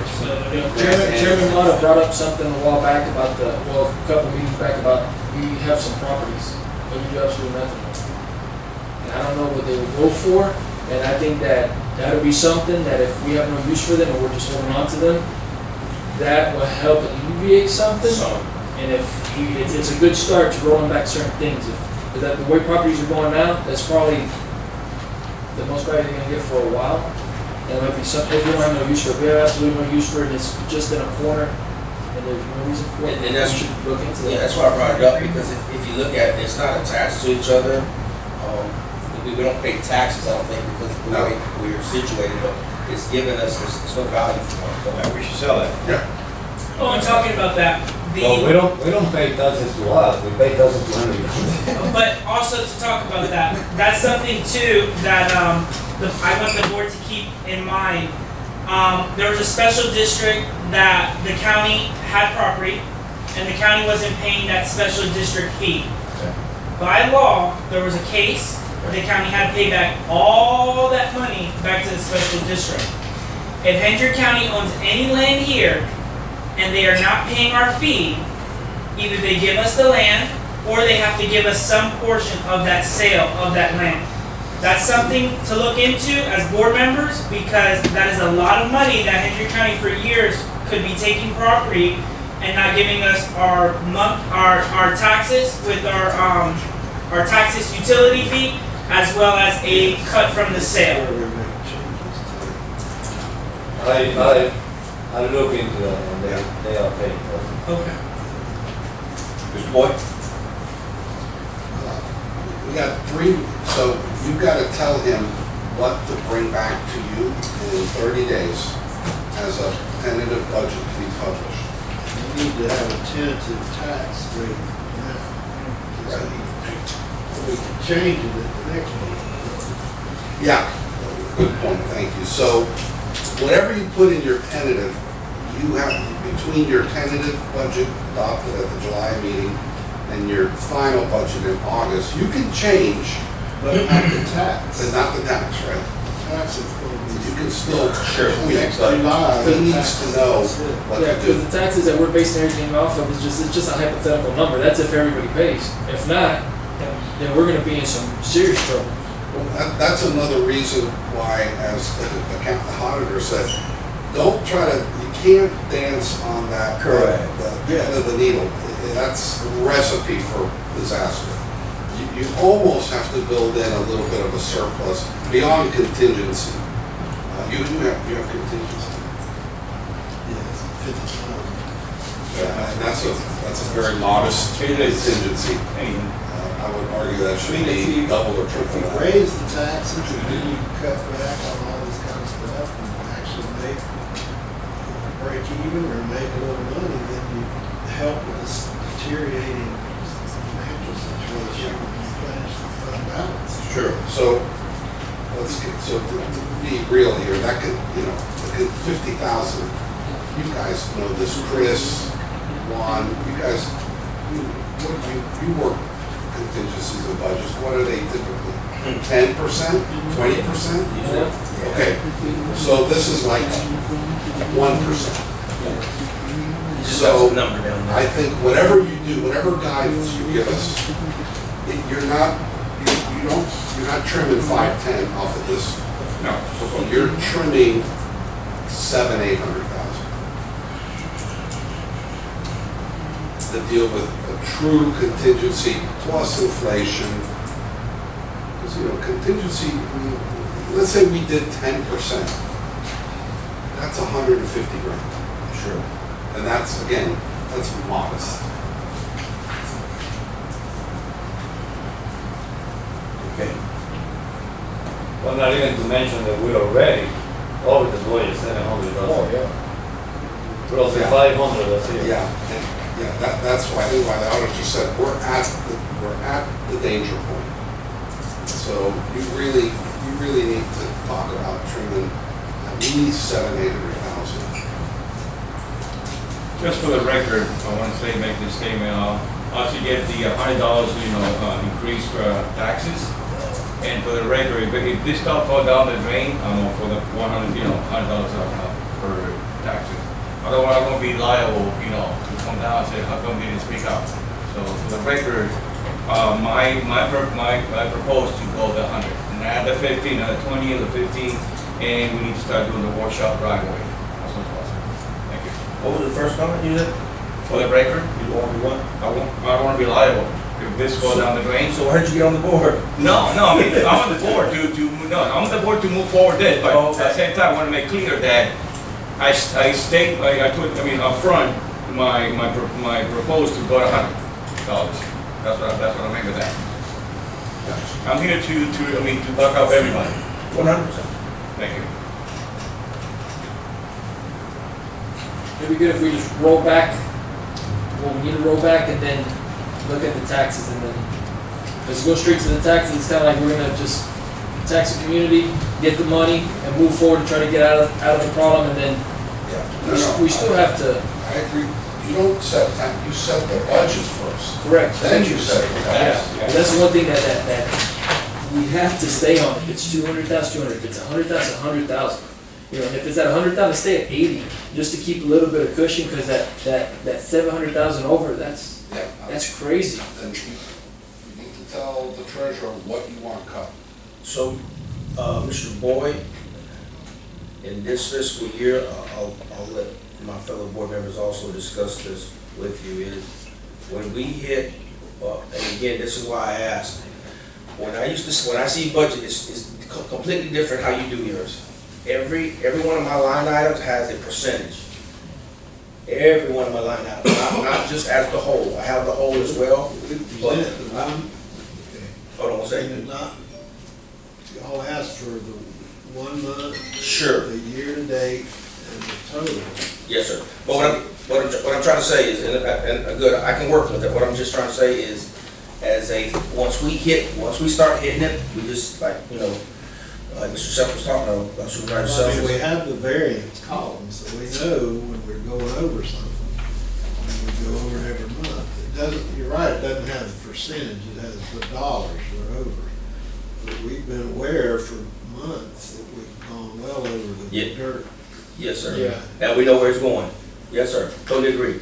But I'm just saying, as we were aggressive, making it happen, we probably have to be just as aggressive as slamming on the brakes as well. I agree. I agree. So that's what, that's my. Whatever y'all wanna change on this.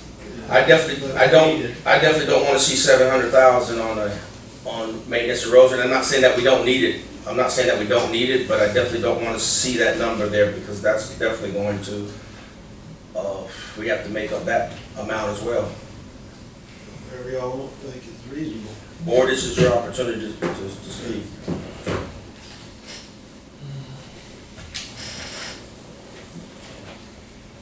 For the record, you can speak now. Wait. I'd say, I'm good. What, so you okay with 700? No, I'm not okay with 700. Oh, okay. No, I'm sorry, no. No. We need to, So this is what we need to speak on, right? This budget right here, this proposed budget for 2024. I definitely wouldn't like to see, at a minimum, I would like to see the same 330, the 390 at a minimum. I know we need 700,000 plus worth of work, but as we get these constraints, I think it would be wise for us as a board to go back to 390. But again, we speak as a board, so I ask for your input as well. No, I think what, as a board, I think we should listen to our finance, person, because with the fluctuation of the people coming in is more traffic on our roads. If we're basically saying that this year, with the increase of traffic, and we went through 700 in our budget, I think if we stay with the 700, that's what it's at once you get 700, no more. Because that should be good within that year. That budget coming into 2025 is when we should make an adjustment to stay or increase. Because if we're basically saying to stay at 390, my opinion, we're putting a blind eye to it, saying, oh, that 390 is gonna get us through the next year, when we know for a fact that we already spent 700 with the people who are here now.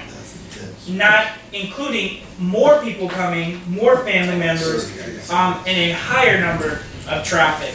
So I think we should take the counsel from him and go with the new budget and go with the increase, and from that point forward, like Supervisor Self said and Chair Mata, we reevaluate our budget for 2024 going into 2025 so that we don't have to increase again, that we stick to our budget.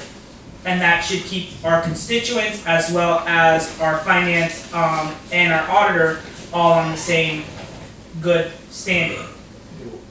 One thing to point out here is, if this is realistic,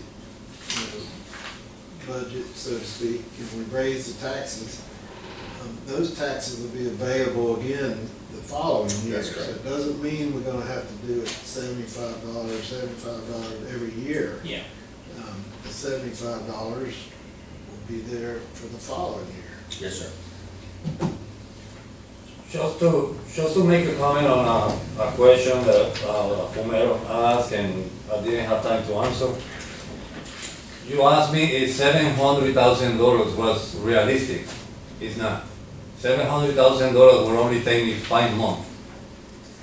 Not necessarily.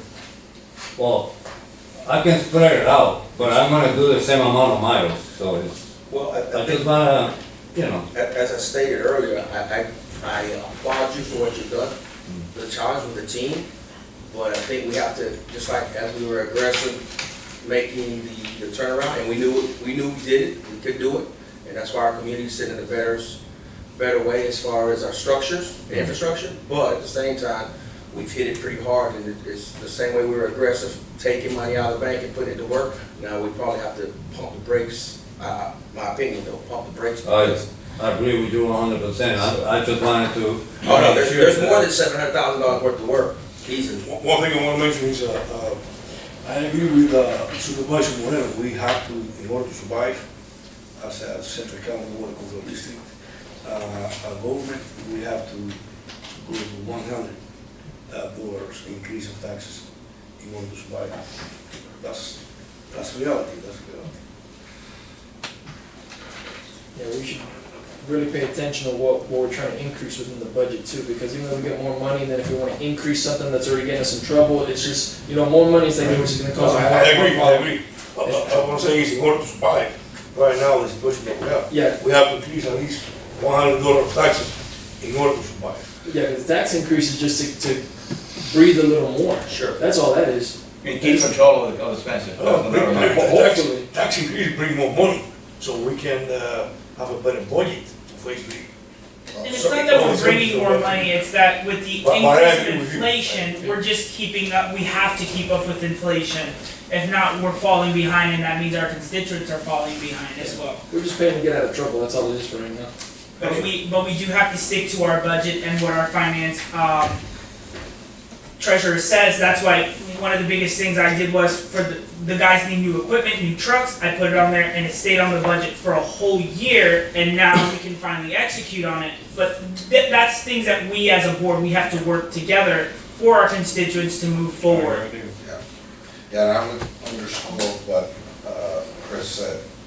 Even if you increase taxes, you're still gonna have to be diligent in managing these numbers through the year and staying below, not at, but a little below the budgeted numbers. That starts with right now, with what we're creating right now.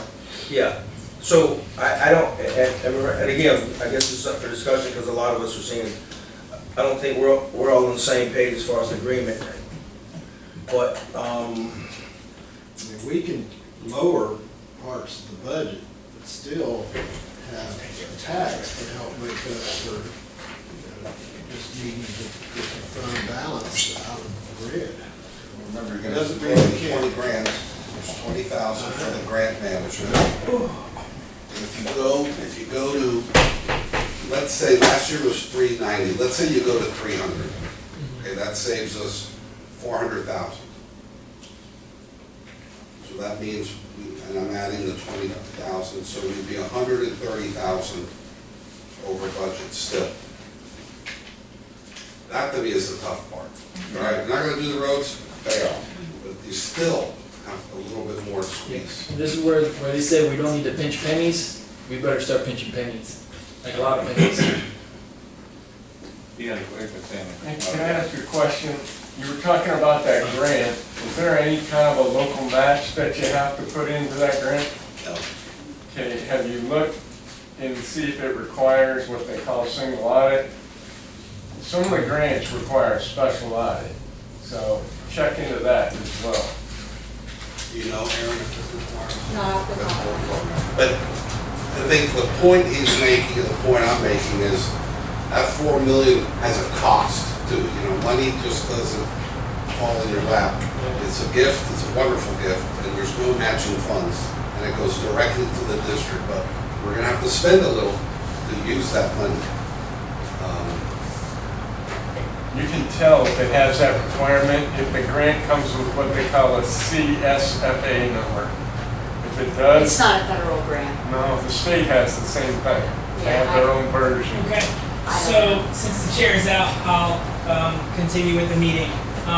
So we have to give our treasurer a number on the tax increase, correct? Yeah, you have to tell them either no tax increase, and if there's no tax increase, tell them where to find Okay, 500 grand. so we're gonna go down this way. So what is the number that you, 100? 100? Chris? No increase? I Okay, don't want to touch the subject. so you're gonna say no increase? That's no increase. There's both. And I'm gonna say 100 as well. So the chair's back. reference to what? Are we gonna do an increase? And if we are, what's the amount? And if we're not, you're with no increase. What's the motion, what are you guys thinking about right now? I'm watching to. There's 3 at 100 and 1 at no increase. I'm not, that's almost 100%. Make a motion. Hold on, I'm the chair, calm down. I don't, that's almost 100% in 5 years, 3 years, What was it, 3 years ago? 220? We'll be knocking at the door. Yeah, 80-some%. We're at 325, that'd be 425, be knocking at 100%. I agree, increase it, but I think we have to grab a hold of the budget and, again, this is my opinion, grab a hold of the budget and, well, we are bored, grab a hold of the budget and try to figure out a way to. We gotta do that. I know, that's what I'm saying, but I'm just saying, I'm giving my 2 cents. No, What's the amount what's the amount? I see 50, it's 50 brings almost 400,000, if I'm not mistaken. And if we cut this back over here, we should be able to, in my opinion, we should be able to see if we can manage it. Oh, just to be clear, because when you say 50, it's per unit, Yes, sir. which turns out to be Almost 400,000. 6250 per 1.25 acre. Correct. But the actual potential increase is almost 400,000, if I'm not mistaken. Right, So that's 397. almost 400, I just said round it off, round numbers, that's 400,000. So, if that's the case, we should go 75. And then, But again, this 25 more dollars. this is a board. 500,000. But guys, don't forget, inflation's on top of that, no matter how much you manage that budget, it's, every line item is gonna go up. So, my suggestion, the most would be 100 increase. So we have a motion by, for the record, put it for the record, we have a gentleman, he said for the record all the time. So for the record, Supervisor Moreno has motion on the floor to raise our taxes $100. No, yes. Do we have a second? Second. All right, all in favor? Aye. All against? Aye. So motion does carry 3-2 for $100 increase. Thank you. Then what changes, I mean, that will cover this deficit, so do you want to leave the budget as is, or do you want to tighten anything on this? I'd like to see it, again, we're bored, I'd like to see it tighten, to be honest with you. I agree with that, yes. Well, In my personal opinion. I know everybody will forgive me, but I know it's, I'm just. Oh, no, crunching no, numbers. I work with whatever you guys give me, it's fine. I agree with you, 400,000. Road, maybe.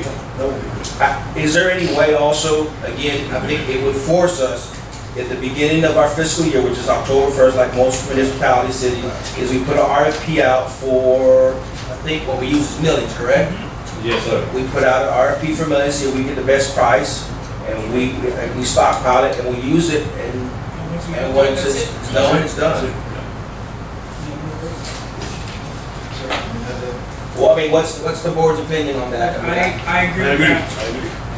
Or if you have something better that might be something, we just got to, we have to tighten down, because if we don't tighten down, we'll keep hitting it. Is that, and I don't know anything about the millings business, Sure.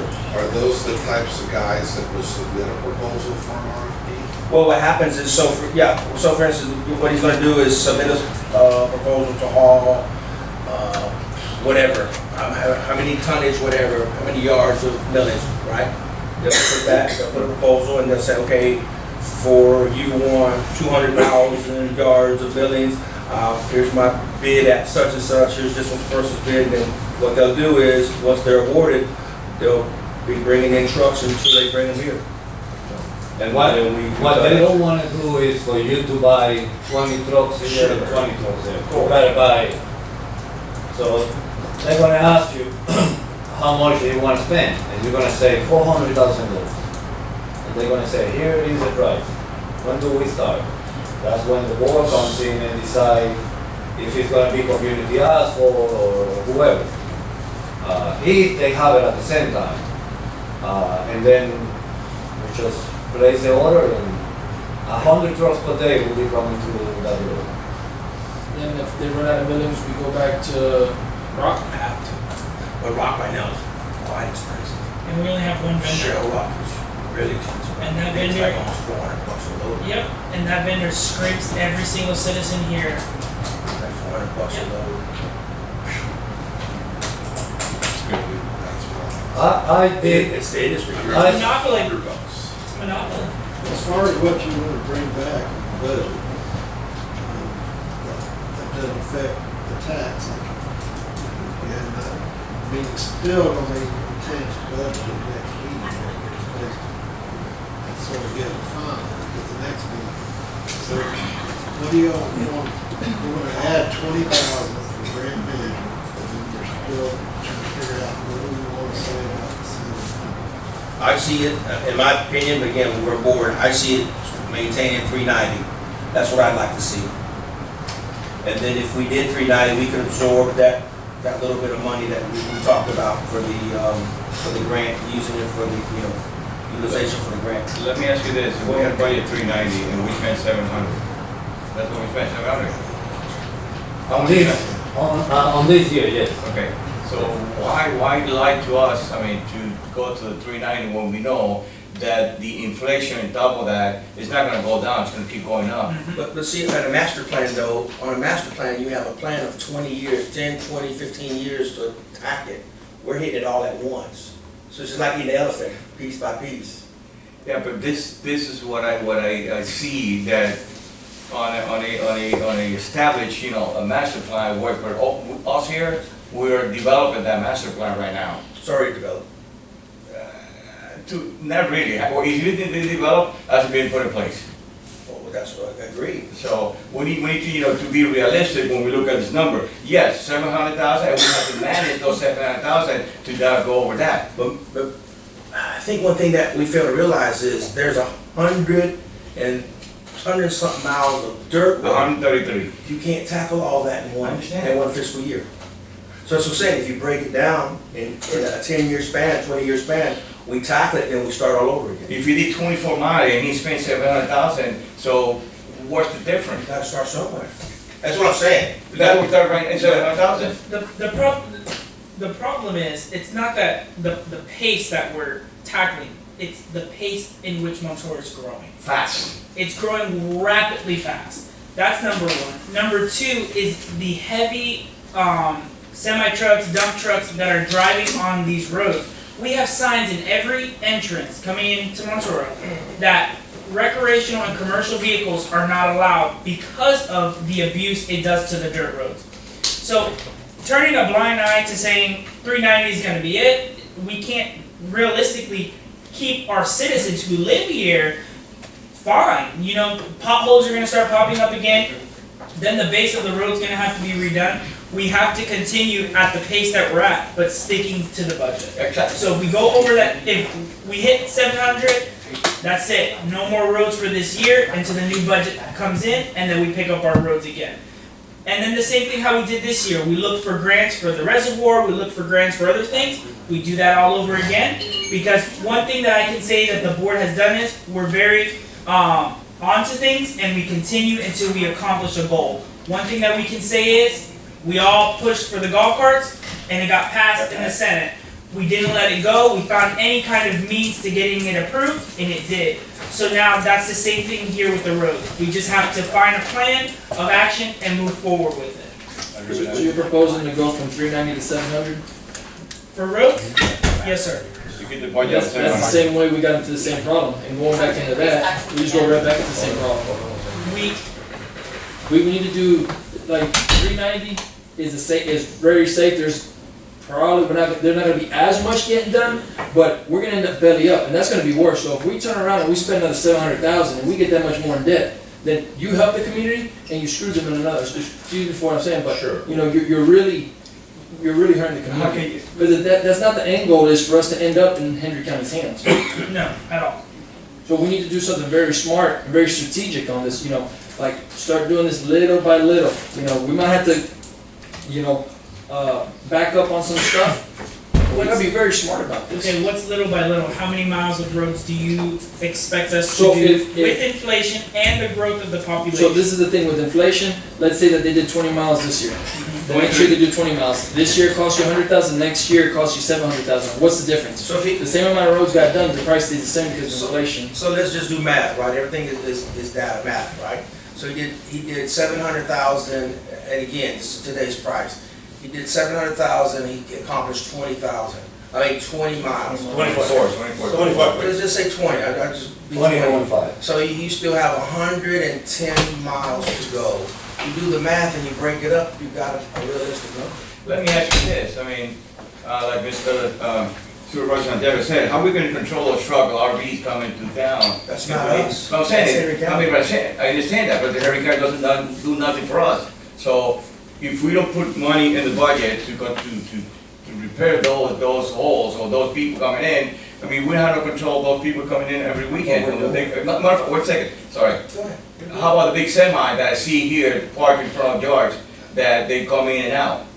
They live here, which is fine, they're business, but we don't get any money out of those vehicles neither. That's Henry County. You I have a problem with it, you understand gotta that, report but to we need Henry to County. resolve the problem. We are the one living here, we're the ones suffering for that, and we need to take care of that, that's what we're here for. But is that the main problem?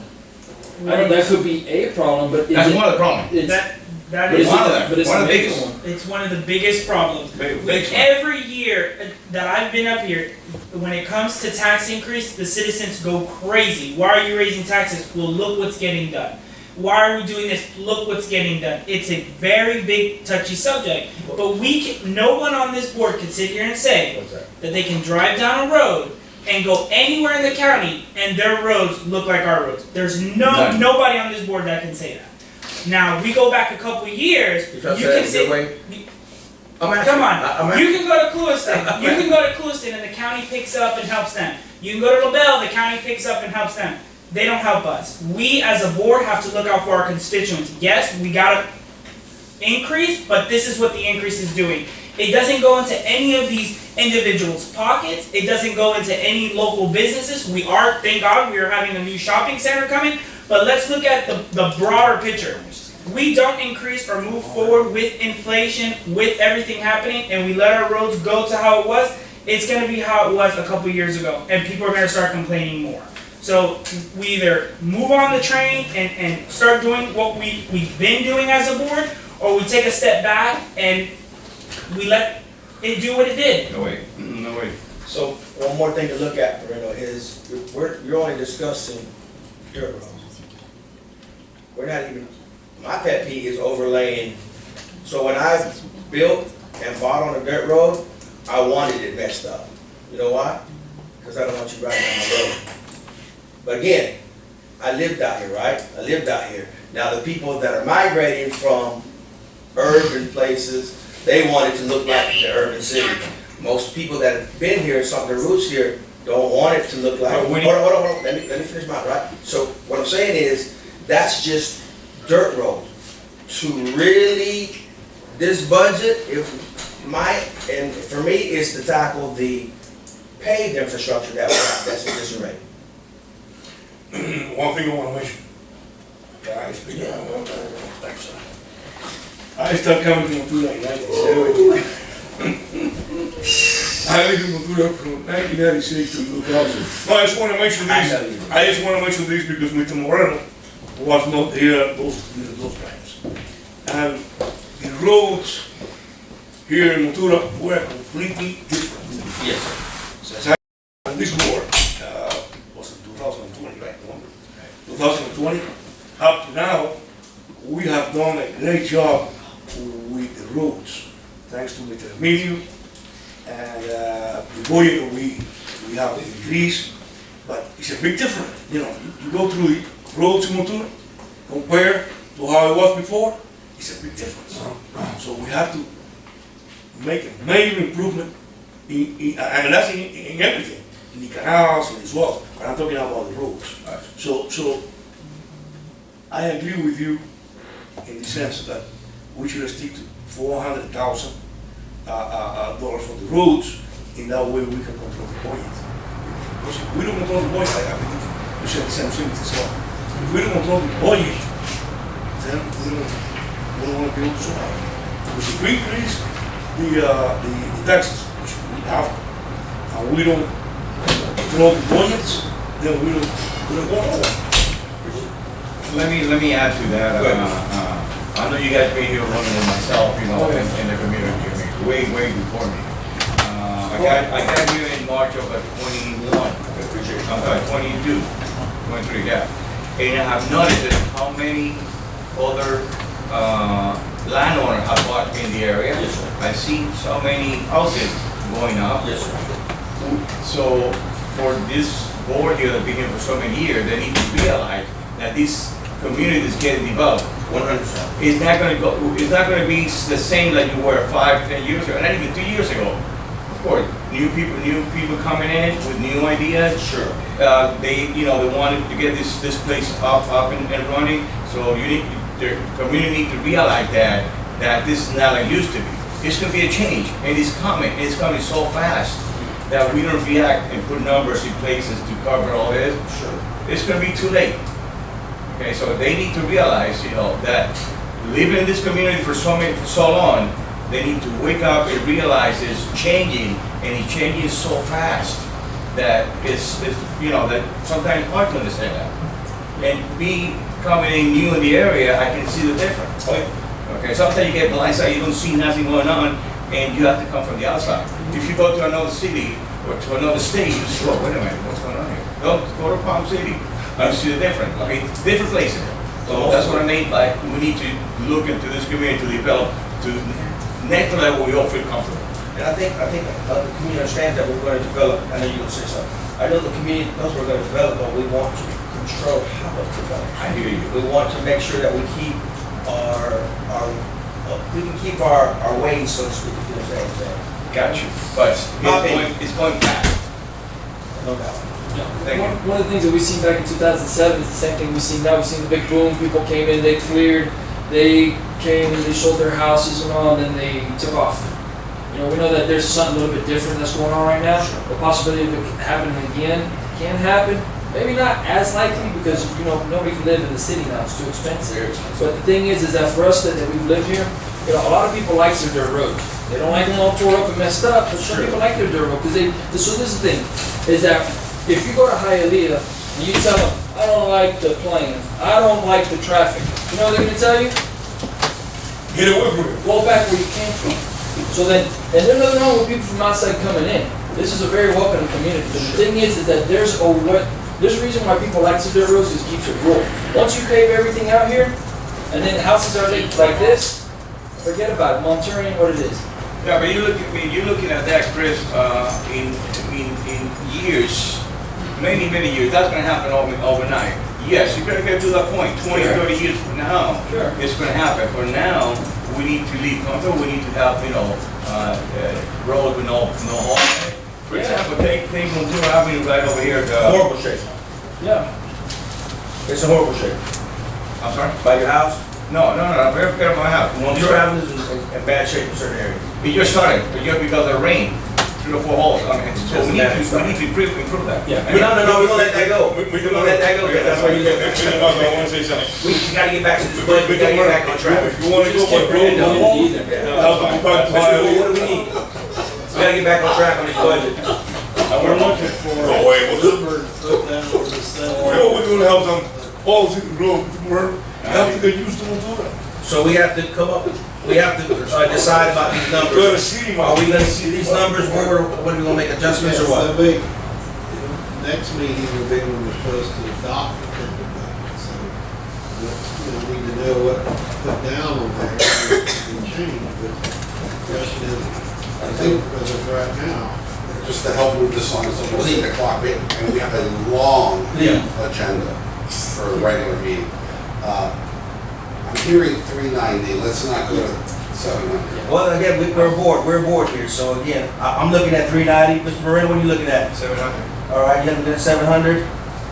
Me, Yes. 400,000. 400, 7. 7, 390. What is that? so let's say, can we get a motion on the floor to do 400?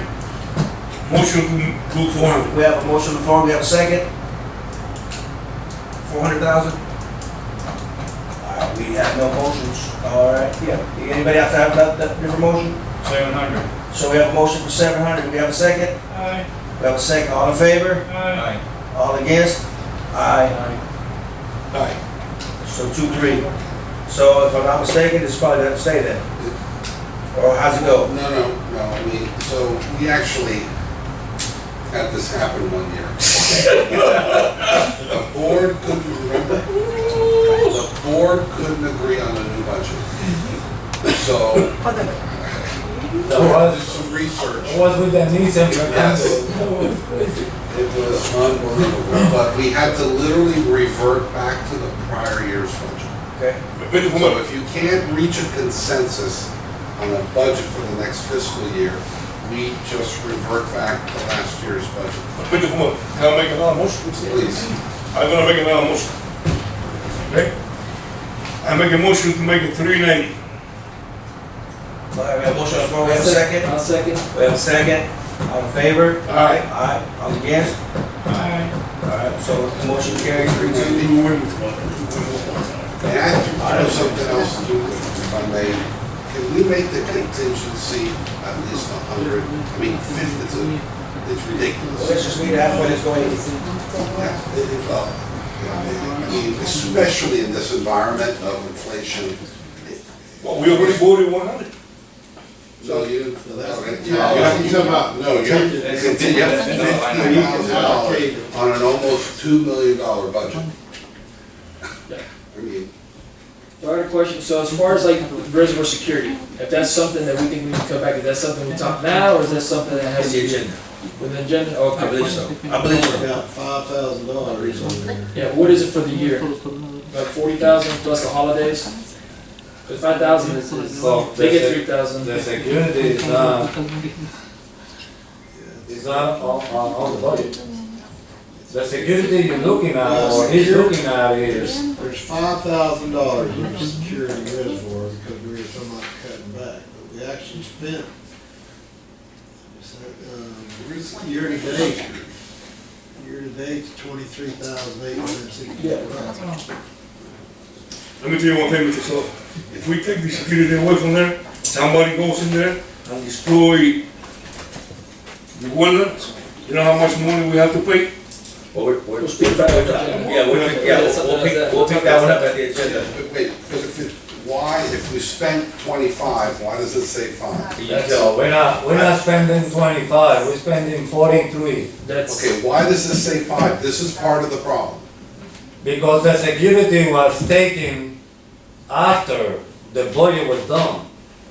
And then it was meant to be for just the holiday weekends. And then after that, the board changed it to every weekend because people from La Brea was coming and this and that, and all the reservoir problems start raising. Right. So the board voted to have the security there every weekend, starting on Friday and finishing on Monday or Tuesday, depending if it was a holiday weekend. Well, so, again, this is part of the problem. This number needs to reflect reality. 5,000 is not Is reality. that real? So reality is 50,000. We were talking about it last meeting, but it was never changed. Okay. yeah, once you have the holidays, So he what- gets paid double for, The 50,000? Yeah, I mean, that's what I'm hearing. It's a 40, it's at least More or 40 less. plus thousand. For security. We were talking about 40,000. Friday, Saturday. We're spending anything from 40 to 45, depending on the holiday. Yeah, and I'm sure security prices don't stay the same No, they don't. year to year. So that's a 50,000, not a $5,000 item.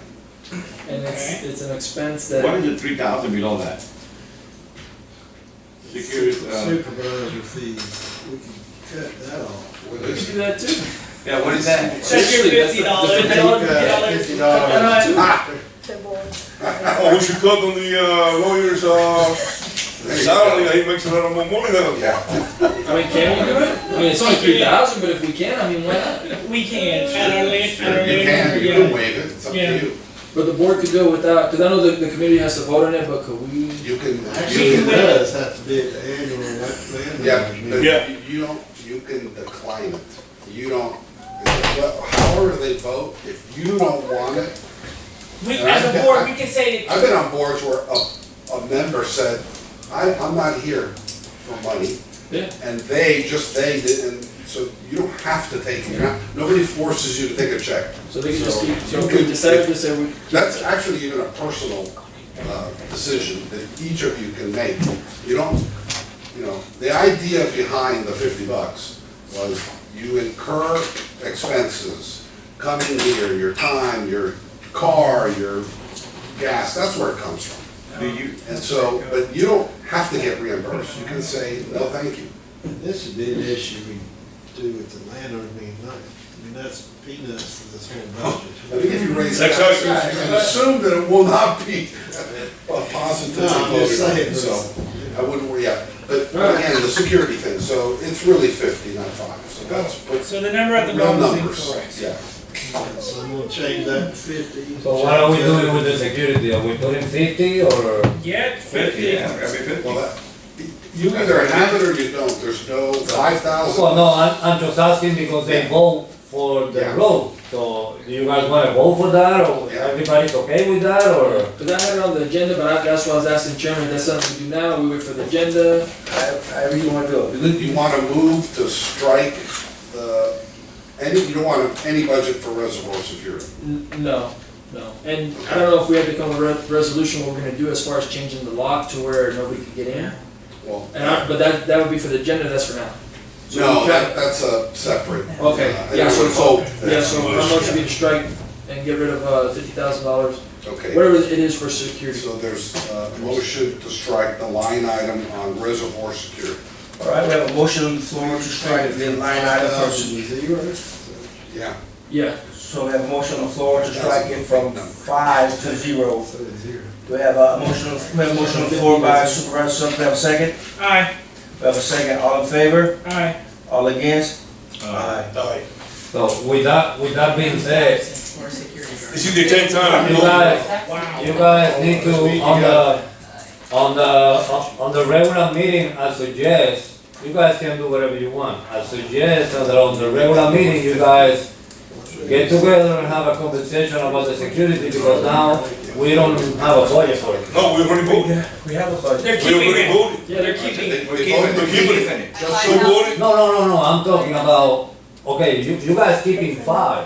No, No. We're keeping the same way that we have Five it. is a fake. 50,000. Okay. 5, it was a mistake, somebody made. They was too. Okay, Chairman's motion was 5. 50,000. Not 50. Okay, that's what I'm saying. I know, That's what I'm but saying. they wanna go, so it's 5,000, they voted on 5,000, that's what the I chairman don't stated. wanna We be, voted and we're gonna keep the security the way it is right now. I just went by the line item that was here. That's okay. Said the line item. So the line item says 5, it doesn't say 50. so He's saying. What you spend is 50, I'm just talking about the line item. The line item says 5,000. yeah, which is baloney. So that was a mistake. That's what I'm saying, I said what the line item says, I think 5,000. I've heard that. Line item says- And we keep it the way it is right Five, we want to make it I just, what it really is, which is 50. You, so you asked me to make, he made a motion to remove the line item. The line item doesn't say 50, the line item says 5,000. So remove it, replace it with 50. Okay, so then it's gonna be 50. So let's do it again, you ready? Yep. Okay, So to remove the line item from 5,000 to 0, but also increase it to 50. no. Is that how you want to see it? How you want to see it? Please tell me. They said, Changing it from they're 5. trying to get rid of security. That's correct. That that's failed. one thing. Correct. So that means you're going to. So that have was good. security. So you're saying that was good? That costs 50,000. 50,000, Yeah. that's it. So Stop now, there. so now we put a motion, can we get a motion, so we're saying, do we need a motion to raise the line item from, 5 to 50? The 5 is an error. That was a mistake. It's a fake number. It should have been 50. Exactly. Well, we're just Zero. voting to make it 50. Okay. No, it is 50. Yeah. It's not making it I'm 50. just saying, I'm. That's no, the 5 was not an error. They changed it after the 5, there was. It was a mistake. It was So a can we mistake. just do the original motion, let's just strike it down, go from whatever it is, the 50 to 5 to 0, and then from there, if y'all wanna make a motion to increase it to 50, that's something that one. No. So what do we- No. so what do we We're have gonna a- keep the security the way it was. So do we have a motion to maintain $50,000, which we're spending here roughly on security for the reservoir? Do we I have make a motion to keep security with the $50,000 that we have right Is that now. okay? Yeah. We have a motion on the floor, do we have a second? Keep it 50 second. We have a second, all in favor? Aye. Aye. All against? Aye. 3-2, motion carries. Okay, so just to be clear, the line item for the security goes to $50,000. 50,000, yes. In other words, continue doing whatever you've done in the past with security. And it might be 40, and they might be increasing it to 10,000, but you know, Well, it'll save people money. that's another reason why that contingency is way low. Well, the worst thing that they did was voted on something without even knowing what it really costs. It might be 35. Now they're saying 50, now it's gonna increase it. What's our next thing on the agenda, on this budget? So, do you need any other direction to prepare a tentative budget for the next meeting? We agreed to go to 100 on the contingency. That was 80, John. No, they said 80. Okay. 80. 80? I've got down here, I've written down 80. I heard you say, that, if that's what, okay, so 80, we got the 80 on that, we got the 20,000 in the grant management, we got the 700 going down to 390, we got the 5,000 going up to 50. That's what I got right now. What is discounts and commissions? That's what you pay the tax collector for collecting the taxes. It's not anything we control. So, Assessing fees. contingency went to 80. 80. 80. What else, Mr. Boyd? we'll bring it to the next meeting and if somebody has something else. If you look at it, about 50% of the budget is what I call non-discretionary. They're expenses that you incur, and you don't really have a lot to play with, yeah. And then what about the clubhouse? It was 269 and now it's 80. What happened? No, it's a big No. decrease. Yeah. Why? No, that's, we took 100 away because we already solved the problem with the, This station. with the lift station. Ah, And we took the AC installation out, so that's a big two cut off. We left the 80, the 80 because we were talking about Pool room. fixing the pool room. The pool room that's dilapidated back there, with the chlorine, the pumps, chlorine pump station, that kind of stuff. is there anything else you would like the treasurer to do with the budget, to change, to increase, to decrease? Next meeting, if you give us what you think we're gonna be at with the proposed changes. Yeah, and let's, maybe we can get it to you before the meeting. 100%. Yeah, I can change that. Appreciate it. okay. Great, is there anything else on the budget? Because we've got a amended budget, but that's on the, and that's just too many. Okay, That's in the regular, all right. nothing else in the workshop. So, Mr. Chair, if you want to adjourn the budget workshop, Yes, let's, we don't have to have a motion, right? Just now, you can adjourn me. So the budget workshop is going to adjourn, we're going to go into our regular meeting here. We've already done roll call, we've already done a pledge of allegiance. Any additions, deletions, substitutions to the agenda items? Mr. Romero? Yes, there's one item that may have gotten confused here. So it's the, I'm going to pass around a proposal. You just take one and pass it. So there's, I mentioned this to you last month, Ovid Solutions. Google their name. It's a Tallahassee-based company that does one thing. It's a woman-owned business, they're small. And all of them are past government employees that work in grants. And so I would like to have an item added to the agenda, which would maybe a new A, which would be consideration of the proposed contract from Ovid Solutions. So this is a not-to-exceed contract in the amount of $6,750. So these, Ovid, so Erin is familiar with some state grant programs. So she specializes, the one that we won, the Resiliency Florida, that's a program she specializes in. Sure. Ovid does federal grants and a lot of other state grants programs. Gotcha. And so they would, what they'll do for this contract is learn about us, our strengths, our weaknesses, our needs, and they will go out there and find grants for us. So they charge $115 an hour. We have a not to exceed $6,750, which is frankly, when I asked her for a proposal, I thought it was going to be more. And what about the You gotta maintenance? spend money to make money. What about the So that one's gonna be about 13,000. That's to do all the reports, the financial, the audit, all that stuff that the state will require us to do. Once we start, so that's a separate contract I'll bring to you. Sure. So I've asked the treasurer just to put up 20,000 to include this and the grant manager. Sure. Because talk about getting in trouble, an easy way to get in trouble is mismanaged grant funds. That's why an independent grant manager who does all the financial reporting is something that we don't have the staff to do that. We don't have the capability to do it, frankly. So you want to put that as far as this one, the Ovid solution is A, 1A, or? If I may. Sure. So here's the, you have the contract. In if you have any questions, I'm happy to answer them. They're very competent firm. It's a small minority-owned business. I've been dealing with the president, Julie Dennis. Dennis. Just if you look at their website, this is all, they only do grants. Okay.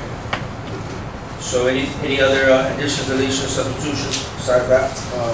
No, sir. All right, with that being said, we need no adoption of the agenda besides that. Can we get an approval for the meeting minutes of May 24, 2023? Do we have a motion on the floor Aye. to approve that? We have a motion on the floor, do we have a second? Second. All in favor? Aye. Motion carries for the Mr. Chair, I adjournment. need you to vote on adding the Ovid Solutions contract to the agenda too. Okay, yes, sorry about that. And can we get a motion on the floor to approve the Ovid Solutions contract to this agenda? Aye. We have a motion on the floor by Supervisor Santiago, do we have a second? Second. We have a second, all in favor? Aye. Motion carries as well, 4-0. Okay, at this present moment, we're going to take our public comments here. Forgive us, running behind, Mr. Ronald, if you would. 565 South Shetland Street. I think we lost him in the budget discussion. Okay. Well, if he comes back in, let me know, somebody. Also, we have from 450 Mayorab, Tony Martinez, would like to speak. Good evening, guys. Good evening. My biggest thing is, I have 3 properties next to each other. You guys have a 10-foot alleyway that my dad's lived there since 1977, he moved in. I've had the property since 72. The alleyway has never been used, it never will be used. Hialeah had them, they give them back to everybody. So, it's something that we all know, it's never gonna be used. Why can't you guys abandon it for me to go over a day? It will save me like $600 a year in taxes by joining that third property. What is your property address, sir? Looking at it right now. What is your property address? 450. 450 North Mayoral Street. I have 440 and 460. 460 has a 10-foot alley.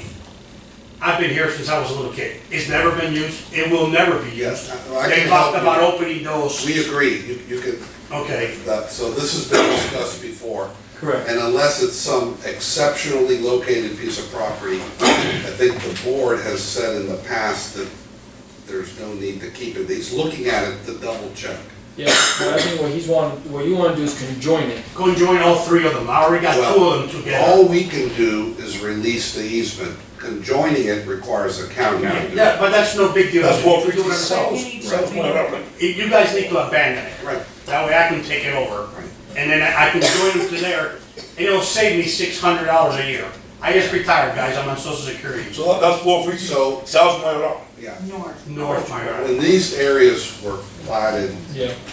those were probably reserved for utilities, electricity, telephone, who knows? That's why they were put there, but obviously In it's nothing. 2023, they've Yeah, got the some better districts- ways of doing The stuff district now. has no need for those areas.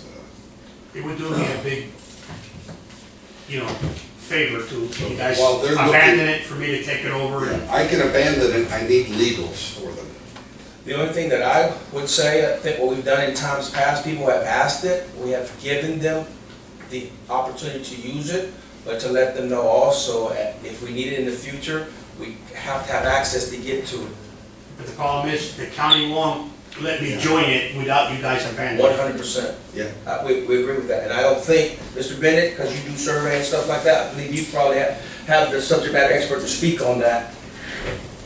Yeah, we can write a description for it if you want me to do that. So, no, you guys are talking 2 different things. So in the past, people have wanted to put fence lines. Correct. In the easement area. And we've granted And a access. building permit without it. So we've said, we'll grant you access. He's talking something different. Exactly, that's what I'm saying. He wants us to abandon it. He wants it abandoned because he wants to create a single lot. which will lower the taxes. But with the month says, It would lower my taxes by $600 you need a year. emergency, However, in the Access. future, your That's what we do in the marketability will we be, have to have emergency access, So for what? in case something happens. So what you're saying? Fire trucks, Fire trucks, where's the fire truck gonna go to, there's pine trees all over the place? there's a big fire to save Be the house. realistic. fire, they Everyone don't wants need, to sit down. fire truck will That go always wherever they stop. want. Okay, They don't they'll need knock to use it, but there was a big fire in Montura years ago, and US Sugar came and helped, and their trucks knocked down Yeah, they don't- everything. I was in the biggest fire in Montura in the 1990s. Okay? And they burned, I mean, you never know what emergency you're gonna have. That emergency, they definitely. Hey, I agree in May I the, make a this property. suggestion? Because maybe we'll have the engineer take a look at this to see if there's, I can't imagine there'd be any use for this. Yeah. So I'm assuming that because he lives on North Mylon, so I'm assuming that easement, Mr. Bennett goes from east to west, west to east, along his because he has 2.5 acres plotted here, 2.1, and then he's got that other one that's adjacent to it, so I'm assuming that it goes along east to west, all the way down. It's a cabbage pump. Yeah, Cabbage yeah. That's something that, Yeah. Bennett. Now, what we have done in the past, Mr. Bennett, we have granted access to people to use it. But we've had it used since 1977. I The understand. problem is, you guys have never used it, you know that you're never gonna use it. Why not let the people join their properties? We're not against that, but we're saying we have to be careful what we do as well. So in times past, people like yourself, and I have property that I have 10-foot easements as well, and 5-foot easements as well, right? And again, we ask for it, and you sign something, but it's never truly mine. So, Right, for a that's, fence, but what he's, For a fence, but I'm what trying, he's proposing, you have to, he'll never be able to conjoin the lots yeah, the county without law, abandonment. There's a way of doing it because way back in the days, my mother and father, whenever they built the store, that 20-foot alleyway was an issue. They had to come to Central County, ask for it to be abandoned. Central County had to see if they would ever use it, realistically. They look, they don't know. Same thing like the property next door, the Frontera. They own all of that, it's a commercial property. You know, they didn't do the same process my parents did, but what end result was, they had to go to the county, they had to go through 3 different things, they had to go through lawyers, they had to go through the whole legal thing, and then it was given to them, it was abandoned. It's probably the only one within the alleyway today that is like that, it's all through legal documents. We got them at the house. Can it be done? Sure it is. We have one. It's not Central County's. Yeah, but again, I don't. I'm not sure what you're talking about, but of course we can abandon these. Sure. Right. Right. But what I'm, So that's what I'm saying, it's the same thing that he wants, because he wants to Well, I control the know. property. Alleyway. Oh, I know what he wants to do. And, yeah. and the alleyways, I mean, I'm for you, I'm not against it, I just say we have a subject matter expert, Yeah, that we've done it, and what we've done for others, including myself, including yourself, you have easements Do as you, well, can you on your get properties, legal right? We all have descriptions? choice. Yeah. It's no different, I would love for them I'll to send abandon it it to as well, yeah. I know he tried helping, he gave me a letter and all that, but the county took it and they said, okay, that's great. Then 2 days later, we get a call, does nothing for us. Right. so after he left the office, we called Henry County and we said, hey, we have a gentleman over here, he wants to put the lots into the same address.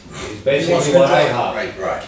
okay? it's called the unity of title. Right, so they said, no, the way you guys, do the letter is, which it was voted, is for the people to put the fence and they can use the easement, but they will never own it. Correct. That's the way it was voted. Right. So Because the they county didn't says, ask what he asked, they asked for Right. putting a fence. so the They county needed to get a says, permit, to get the Yeah. permit, they needed our approval. Yeah. He's No, saying something totally different. No, he's not, he's saying the same thing, the other, everybody wants their easements. Their easement. It's not. Everybody Yeah. wants their easement. It's But an his end alleyway. goal Which is still an very easement, it's an different. easement alleyway, there's a 20-foot one, On the 833. exactly, and that affects me, and it affects others, I have other properties, like in your same situation, that I've had to sign as well, to get permission to fence it, but knowing that if, they have access, I have to abide by, that's why when I built certain fences, I had to say, hey, in the future, I have to realize that's not mine. Because in the future, they could say, hey, by the way, Mr. Mata, take that down, or by the way, Mr. Martinez, take that down, and you don't wanna do that, neither do I. But, Mr. Bennett, I think you have the subject matter expertise, if you could speak on it, do you think it's possible? So, yeah, it's possible, just like you say, you'd have to vote to abandon the easement. If you're sure that Central County will have no use for it in the future, then you can certainly do that. Mr. Sheriff, I mean, most people won't do that, because if you do a unity of title, in the future, when you go to sell it, it's hard. It's better to keep the lots separate for marketability. But it's easy to split them up here.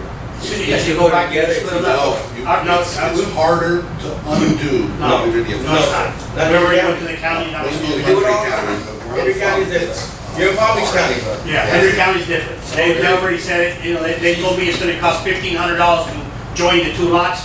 It didn't cost nothing. Like, or was it that they come in there paying? So it's really. Docs did, you know. You want to abandon. I'm not against that, but my thing is, if we do his, we gotta do all of them. Because there's been a lot of people that come to this If they're board. similarly situated, yes. Cause There's no use for it. I mean, what's Right. 10 foot? What are You gonna can't put even 10 drive foot? a tractor trailer on You can't it. even- The only reason they have 10 feet is for utilities. And the utilities are already up. They ain't never gonna use that. his is actually 5 and 5. Yeah, 10. Right. His is 5 and 5. Yeah, 'cause he has both Like lots, yeah. on ours, we're 10 and 10, that's 20. Correct. And that was, so you'll know, that was set up, that was plotted that way for utilities. Yeah. Water, Years and sewer, years. underground utilities, such. Yeah. I'm just saying, that's the way it was. The other thing, and you can speak on it if I'm not mistaken, if we do that, and something happens, what I've been told is eminent domain, because they can take it back to how it was, because that's what it was intended for, if I'm not mistaken. And there was a reverter clause on the plat. I don't know what the consequence of that. The plat said it's not used for county purposes, but the title to the lot goes back to the original development. I don't know if that 100% depends. So, Where you their claim on Are it. you saying these dedications are written with a reverter clause? Yeah. Have you looked at the dedication? Okay, you're gonna need to kind of look at it, I hate to tell you, because if what he's saying is true, which is, it's possible, if you could send it to me, but They are in my it office. says if we abandon it, the title goes to the developer. Which most likely is Pan Am, and you have it. We talked about this many times here. It goes back to Pan Am Oh, America. yeah. Yeah, it's down right here. Yeah, we went You've through it. seen it, we went through this, John. Took a picture of a crease on my You office. went through this. No, but it's right here. And I don't disagree with you. I know, I feel your pain because I'm in the same situation. How would he go back to Pan American when Pan American's not even business? Because that, unfortunately, that wasn't set up. It would be going, they'd find the successor of that company. It could be the great-grandson, but that's who would get it if there's a reverter clause. Listen, I'm not your, I don't want to give you legal advice, I'm not your lawyer, but if there's a reverter clause, that makes it. It is. My parents, I they have went to through the make courts, it so now what office. happens with that? Right. They went through the courts, with the legal system, went through You everything. go get a judge to say, I hereby undo that reverter clause. Sure. Mr. Martinez, we'll let the lawyer look into it and engineer look into it. That's 1960. So, yeah, your parents probably did like a quiet title action.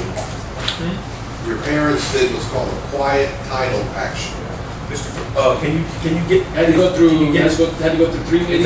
get his information So to make sure. basically, they had to go from, Central County had to abandon To help it, him out, see what we can do. find out that there was no use for it. Gentlemen, thank you. Thank you so much. $600 a They year, had to go to $600 a the year. property appraisers. And going up. They had to go to, then they had to go And the golf carts, to by all any these chance, meetings and are show. legal now or not legal? Not at this present moment, we are working to finalize. It's gonna be legal. It took about a year to get it done, but they went through a lot of legal action. Yeah, that makes it reverter clause. It's complicated. It Look, is, you have one as well? you can abandon it. What happens after that is on him, not Right. like your parents did that because they had to. We can abandon it, you can abandon it, Central County, and then Whatever happens after that is up to them. It just released. And if there's a reverter clause, they're not getting the property, it's gonna go to somebody else. Unless you get a judge to do a quiet title action, which means I have a cloud on my title, I'm telling the world I'm gonna clear that title. Someone has a claim to it, show up. If you don't show up, the court's gonna award clean title to me. That's what a quiet title action is. Let me get all the paperwork to see what it I'm is. pretty and I sure don't know that's which probably one what we you're would have to go to, because I mean, it's a stack of papers, there's a lot of paperwork. If you don't, if it's not too much trouble, if you could get me the judgment, the final judgment, the order, that'd be tremendous. Because that would tell us everything we need. All right, Mr. Martinez, does he happen to be here? No, still didn't? I mean, sorry. We're gonna The other do a gentleman, little who's the other research. gentleman? This is Martinez, I'm We sorry. understand what you're trying to accomplish. Oh, what was the other gentleman? Ronald. Is Ronald here? No, Ronald's not here. All right, we'll move on to Oscar, if you would. 350 North Granja. You have the floor. Good evening, thank you guys for doing what you guys do. Just want to try to follow up on a previous comment that I made to you guys publicly prior to April 19th. On April 19th, I sent you guys the requested email that you guys requested. Yes, sir. It was very detailed as I can. I have not seen any solution or any response to a solution about it. There have been many different scenarios. You guys previously talked about it. Chris, I do appreciate that he has shown some respect and came over to my house, had some words exchanged with me on the situation. By my request, I did request that Chris, can you come over here and see what I'm talking about? So to me, that shows a lot. He stepped up his free time and had a conversation with me. Basically, once again, I want to address it. The culvert, I would like a solution. Right now, I'm applying, this was once again, a government funded because of my financial status at the time that I applied. Though to be, we're all arguing about money here. So I feel unnecessary if I already applied for a federal assistance. I got proof that this project was done under that federal assistance. Right now, I'm in a situation that if I decide to go ahead and fence in my yard, go ahead and repave my road with a little curve to try to save what I already have there. Right now, the situation that I'm on, that I tried to dispute with the construction company, is like the culvert is not up to the standards, it's holding water back, one side is too low, the culvert on the top. Their answer to me right now is, county approved it, it's good enough. When from the very, very beginning, due to that email, it's all in there, all the details, I've been disputing, it's not right, this is not right. I used to mow it, now I can no longer mow it, because the water is standing right before the culvert, and I'm the closest one in 2 blocks to the canal. So all the water I'm holding is, so now I feel like if I invest money and I try to pave it, make it look pretty, put a fence over it, I feel like it's stronger on the opinion. It's like, these people are complaining for backing up, this culvert's holding water back, let me rip it out again. So that's the situation that I'm on. Appreciate you, Oscar. Let me ask you, didn't you say you guys addressed this at one meeting that wasn't, I haven't been here for a couple meetings. Yes, we did. Did you guys address this already? Yes, we did. And for that, the policy states that if we do have to remove your culvert for neglect and the permit was approved, that we will put it back to approved standards at cost of the county. Now, if we have to remove the culvert and the permit was never approved, then it goes at cost of the landowner. I have records showing that that permit was pre-approved, 97 when it was brand new. It was re-inspected for a mobile home to be installed, and it passed in 2007. And right now it got, again, another inspection, but apparently it wasn't up to your guys' post. It needs to be wider and wider as length and wider as of the Every year policies do change due to elections and new board members coming on. So that new policy was changed, and that's why there was dramatic measures and why the permit wasn't approved. And in that email, I gave you guys examples that this federal assistance was done in at least 8 other properties. Some properties didn't get touched, they still had the grandfathering culvert. why me that I had it so nice? I think, That's what I'm saying. I think that was easier to explain, officer. So when it comes down to the one that I think you mentioned on Pine Cove, because I read your emails and your information, the one on Pine Cove, that has nothing to do with us. That's Hendry County. So the other thing is, in reference to yours, in order for you to have a CO, for them to close, one of the things that the county instituted was they had to sign off, Central County had to sign off on the permit of the culvert. So when you did your survey and everything, and whoever your contractor that you had in, it was, so for instance, if you wouldn't have got a new trailer, you would have been fine, because it was there, it was grandfathered in, boom, boom. When you touched it again and put a new trailer and you moved it, whatever, when the permit came to do what was it, the company came to pull a permit, they had to meet the certain guidelines now. So the guidelines that your culvert was in at that time didn't meet the guidelines that we have now. From what the email, once again, the 8 different properties, they all got different treatment. Some of them didn't get touched and they have the same culvert I had. Some of them got touched and got put close to the county, to the borderline as it was before. They got touched, they got wider, they got the new pipe, but they were in the same spot, which is what I was arguing at first. Sure. I would like it to have it in the same spot. So I can't But I don't get, think they got COs on that. Hermia, can you speak they're all on that? they're all living in them right now. This is all public, Sure. information. We do the prepping, we go and take the elevations. If the stake is not where it's supposed to be, we don't do the elevation whatsoever. Sure. We call the landowner back, regardless if it's a new dwelling or his case or whatever. Yeah. Until they put the stake where it's supposed to be, we don't do the elevations. So are you saying that's not approved? What do you think it is approved, it's not approved on our part? Right, because sometimes they put the stake after we measure The 30 feet, the 30 feet, 15 and 15? they're too close to the fence line. Yes, sir. So, there is a lot of cases where people has the covers already there and they put another premise, right? So they need to go back and redo the cover or whatever. But they already have the fence done. Let's say the fence is already done with a gate and everything. So they do move the cover where it's supposed to be.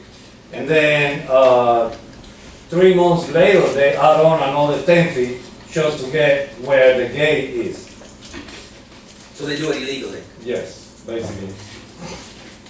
But in reference to your case, I don't want to do it illegally. but in reference to you. Nobody's saying you will do it. I don't wanna do it. I just put in an example of some covers that you see close to one side or close to the other one. But in reference to you, Oscar, what I've read and in order for you to get a CO, if I'm not mistaken, they allowed, what I read is, what I looked into was, they allowed you to use the existing to allow the trailer to get in before they even did the permanent.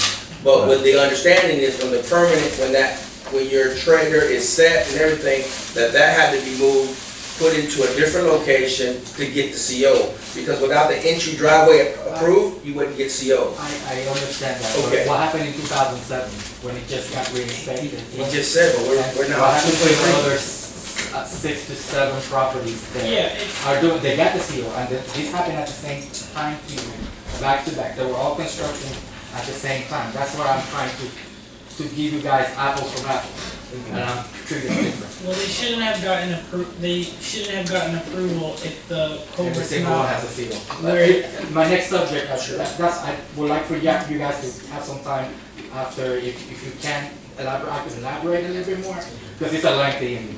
My other subject is, I noticed that the mosquito control does not spray by my house. It's been Oh, like 3 weeks. perfect person. But that's not us, though. So that's not us, That's not us, that's yeah. Hendry County.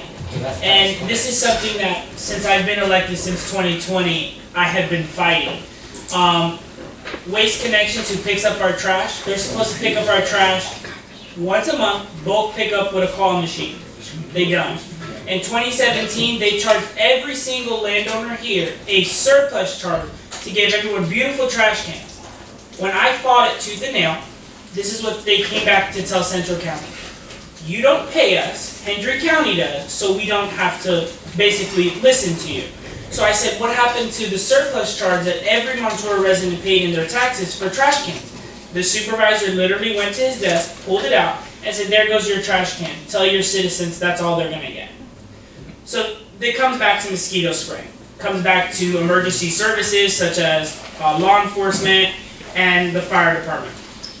We as citizens here and landowners pay all this money to Hendry County, but we get little to zero anything back. Same thing like recreations and park like that. I have fought it tooth and nail.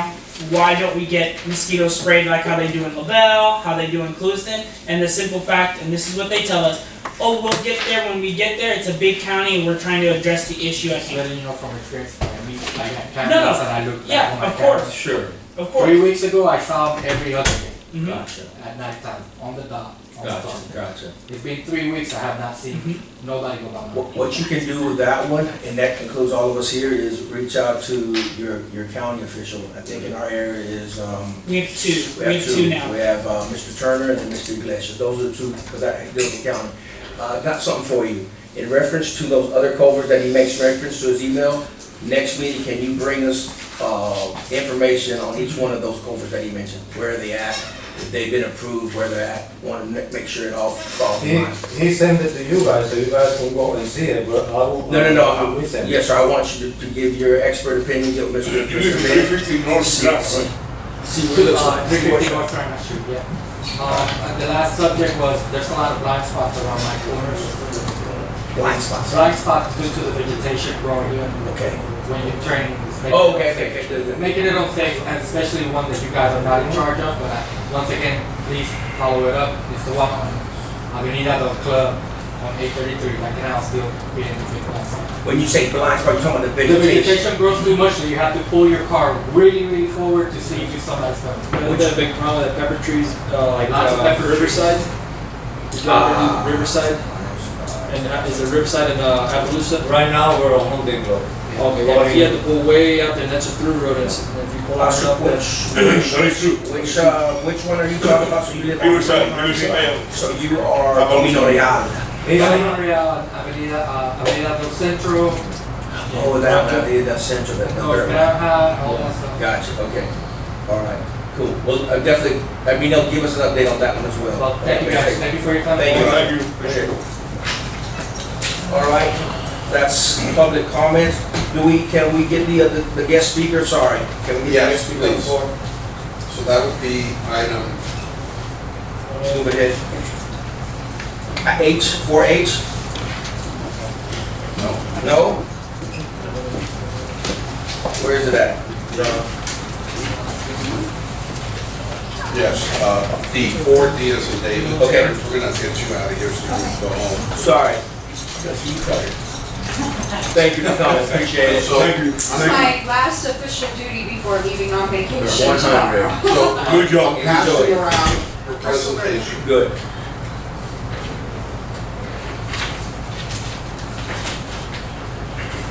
So Aaron, I just printed the PowerPoint, so everyone's gonna have a copy. Okay, great. So I'm gonna whip right through it. I'm Erin Dade, my office is in Delray Beach. I live in Palm Beach County, and I'm happy to be with you this evening. And the next slide, slide 2, I'm gonna talk a little bit about what happened this year in the Resilient Florida program. This is the third year of implementation that we're going into right now. So this year, there were 269 grant submittals requesting $2.7 billion for infrastructure projects related to funding in this program. 223 applications were deemed eligible and moved forward in the evaluation and ranking process. That's $760 million worth of asks. The Department of Environmental Protection then advanced 198 projects to the Florida Legislature. They get provided, that list of ranked projects gets provided to the Governor, the President of the Senate, and the Speaker of the House. And that funding list is subject to legislative action in the budget. which we know just the other week, the governor signed, and there was $300 million allocated to the program. So basically what they do is they go down the list of 198 projects, and as soon as they hit 300 million, that's who gets funded.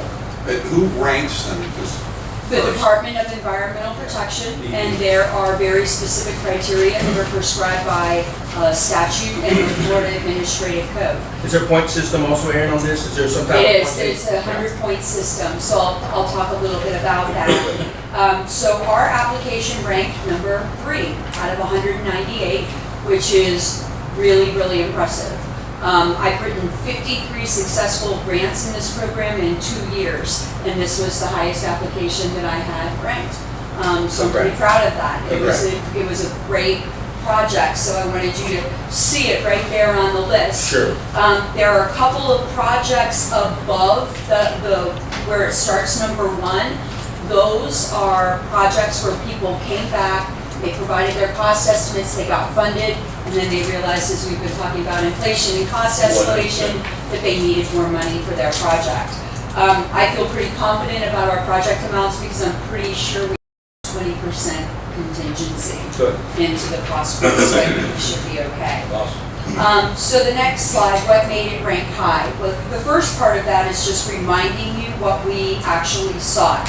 The new 25,000 gallon per minute pump, number 13, that was originally contemplated in your older plan for development. Canal 1 improvements, wetlands restoration in the reservoir, and then the project included pre-construction engineering and design.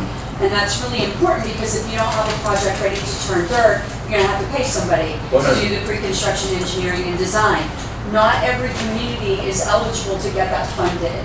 You have to be a smaller community and you have to be financially constrained and meet certain state criteria, which Henry County does. And you've heard for the last few hours, we are definitely financially constrained. So we meet that criteria, we're talking. You meet that criteria, yes. So there is design work associated with it. Right.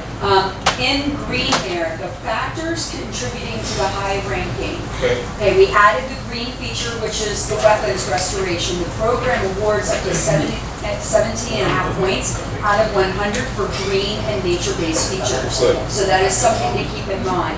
We talked about Henry County being designated the financially constrained community. That's up to 10 points in the application.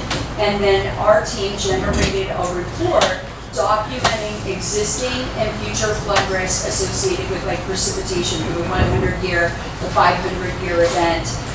And we had some great photos and had a nice report that showed that. That was 40 points. So if you add those up, that is 67.5 points that we're starting getting in a 100-point scale. You know, we did pretty well with the application because those points aren't available to every other community. Good. 5 sections of the law, it's number 3. I'm sorry, let me ask you a question. So I'm looking at your slide number 3, and I want everybody to look at this. This is the top of page 2. This is where you have the ranking. Yep. So you look at some of these projects, and it has year 1, year 2, year 3. We're just year 1. We contemplate spending the money all in 1 year. Okay, all right. As So soon as that's we get the grant agreement, this wasn't a big complex project. Okay, no, that's good. It's gonna be it's gonna be one mama contract to let, and bids. So we're gonna have to draft bid specs to do a solicitation. Which your So engineer is that can do. money, the cost of developing the bid specs? If we can fit it under pre-construction engineering and design, yes. Correct. I think we can. Because I mean, honestly. It's that's a- everything prior to turning dirt. What do It you can be- think it about can be attached letting to the a grant, Contract which- just for that, because that's not under your contract, that's a whole other animal. Yeah. That's a lot of work. We have the plan and spec for the pump station already developed. Okay, What great. we have to do is sort of do some survey work, because it'd be site specific for the site work. But the pump station itself is pretty much a canned design that we've already got. Because is this, do you do this at a 60%, or do you do it at a 90% permit level construction detail? Pretty much, Yeah, so you go all the way, yeah, makes sense, okay. Yeah, we can spend, and when does the money, so how does the money, is it like, we get a contract for $2 million and we show the state and they go, okay, here's $2 million?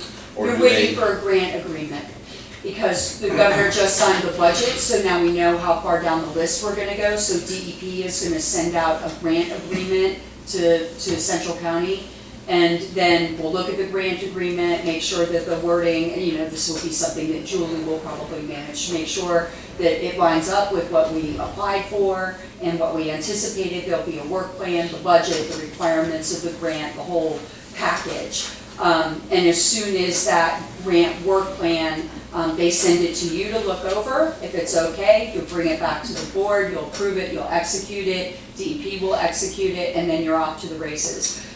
Experience shows that DEP has been completely overwhelmed by this program. They're managing hundreds of grants and they're staffing up to keep up with the demand. Yeah. So I would say that you should be getting your grant agreement and be ready to roll probably fall. Yeah, and frankly, September, we're not October. ready yet either. So we do the grant agreement.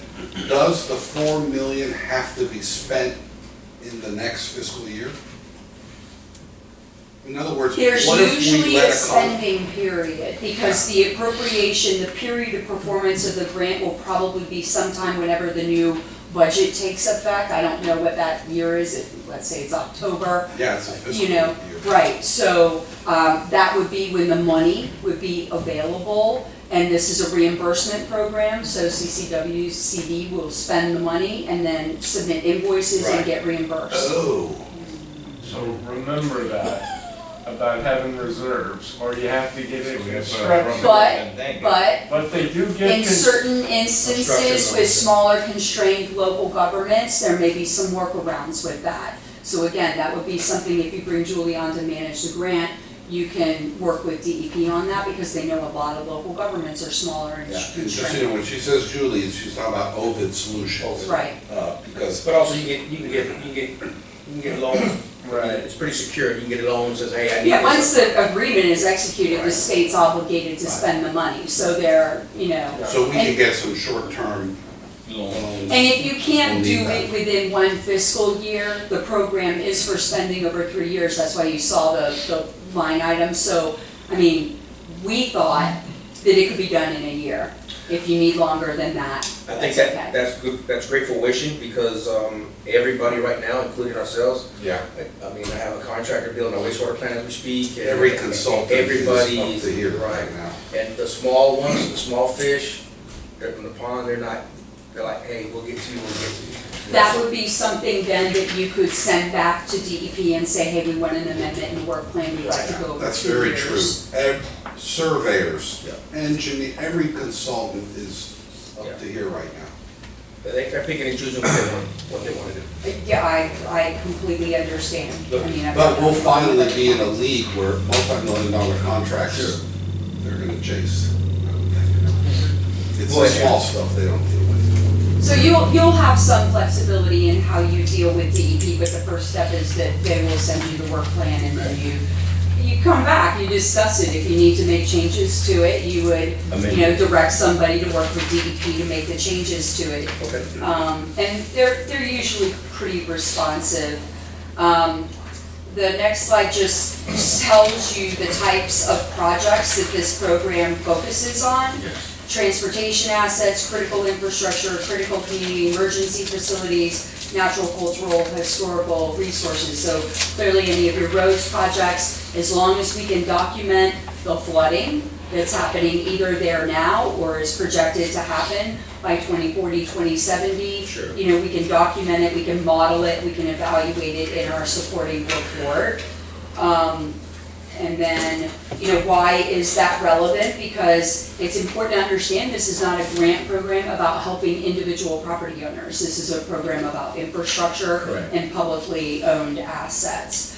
The last slide there, I apologize, I make this presentation pretty frequently right now, so that was future direction or further direction for the VOCC, little typo there, but, you know, the direction would be that it would be some kind of road project, road elevation, road reconstruction. I obviously leave it to you all and Mr. Bennett to determine what that priority is. Correct. I will tell you that just like we did with the last project, we need to have a green component associated with it. And that was easy last year because we were doing wetlands improvements in the reservoir. It's a little bit tougher with a road project, but there are low-impact stormwater principles like bioswales, planted areas associated with the road. There are things that we can do that have been funded to meet those green components. What's a bioswale?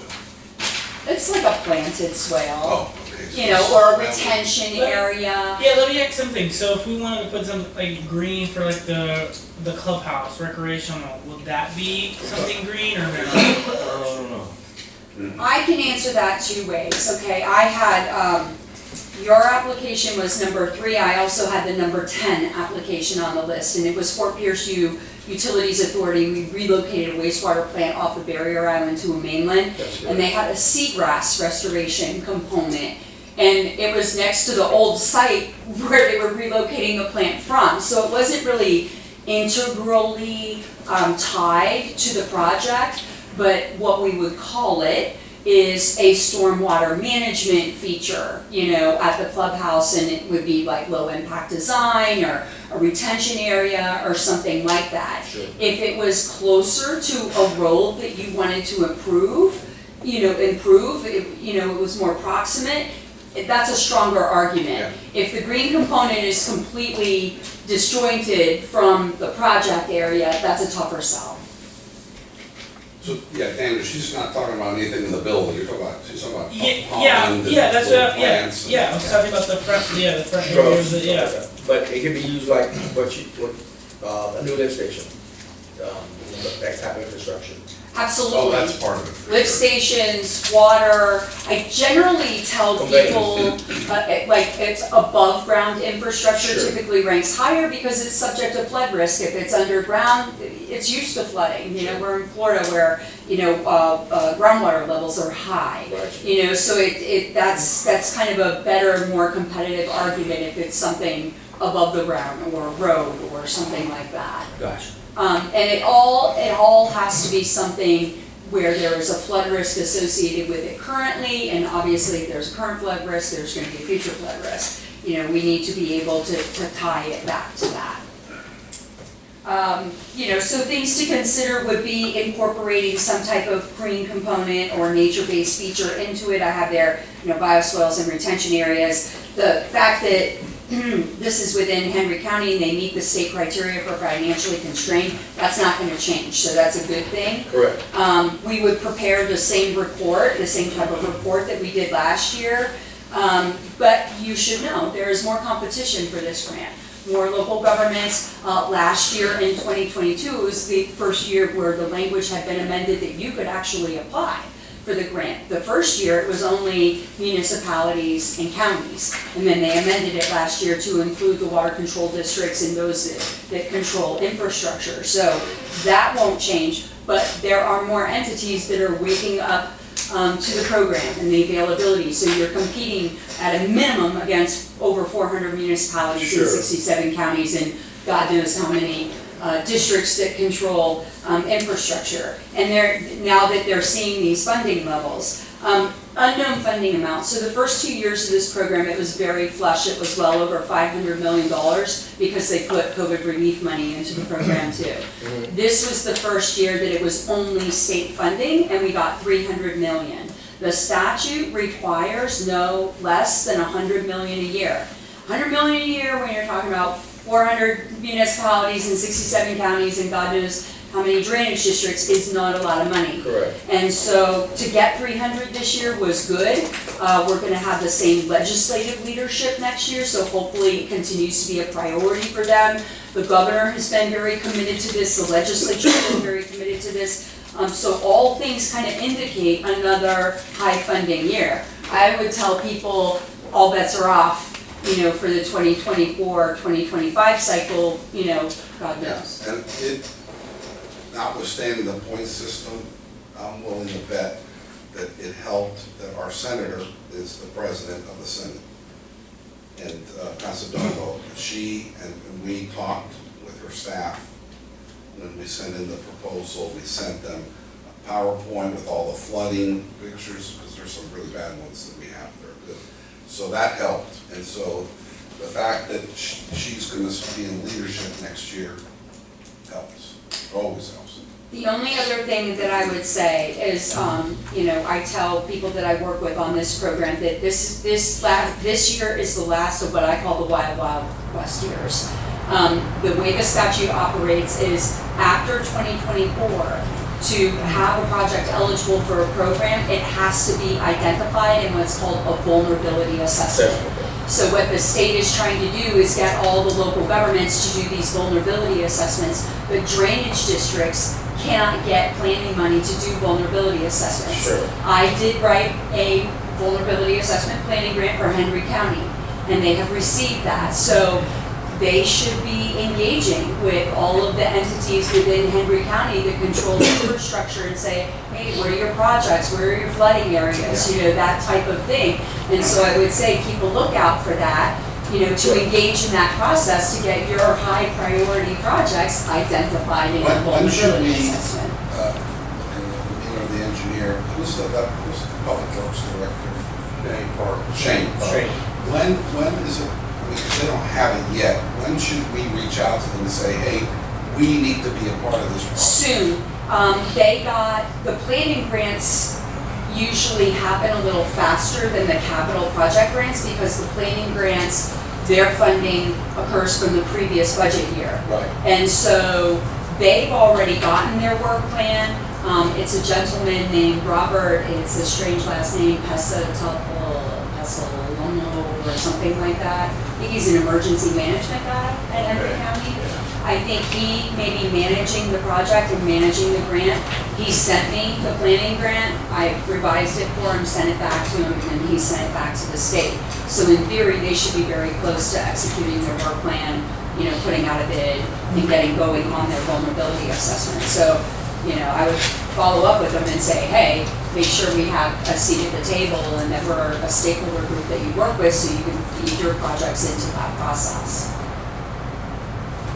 But I think what we're seeking is, you want to pursue another project this year. So, Let's work on developing something. and what do you think on our part? Should we get with our engineer and put a list of what he thinks is a priority?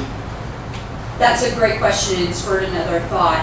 I'm counseling people that because of the lower levels of funding from the first 2 years to this year and the higher number of applications going in, that projects in the $3 to $5 million range are probably the best sell. Over that, they funded $20, $40 million projects previously. I don't think that's going to happen. So can we do it like in certain phases? Like for instance, we know according to the master plan, there's a lot of piping and different conveyances from canals to reservoir that need to be changed out.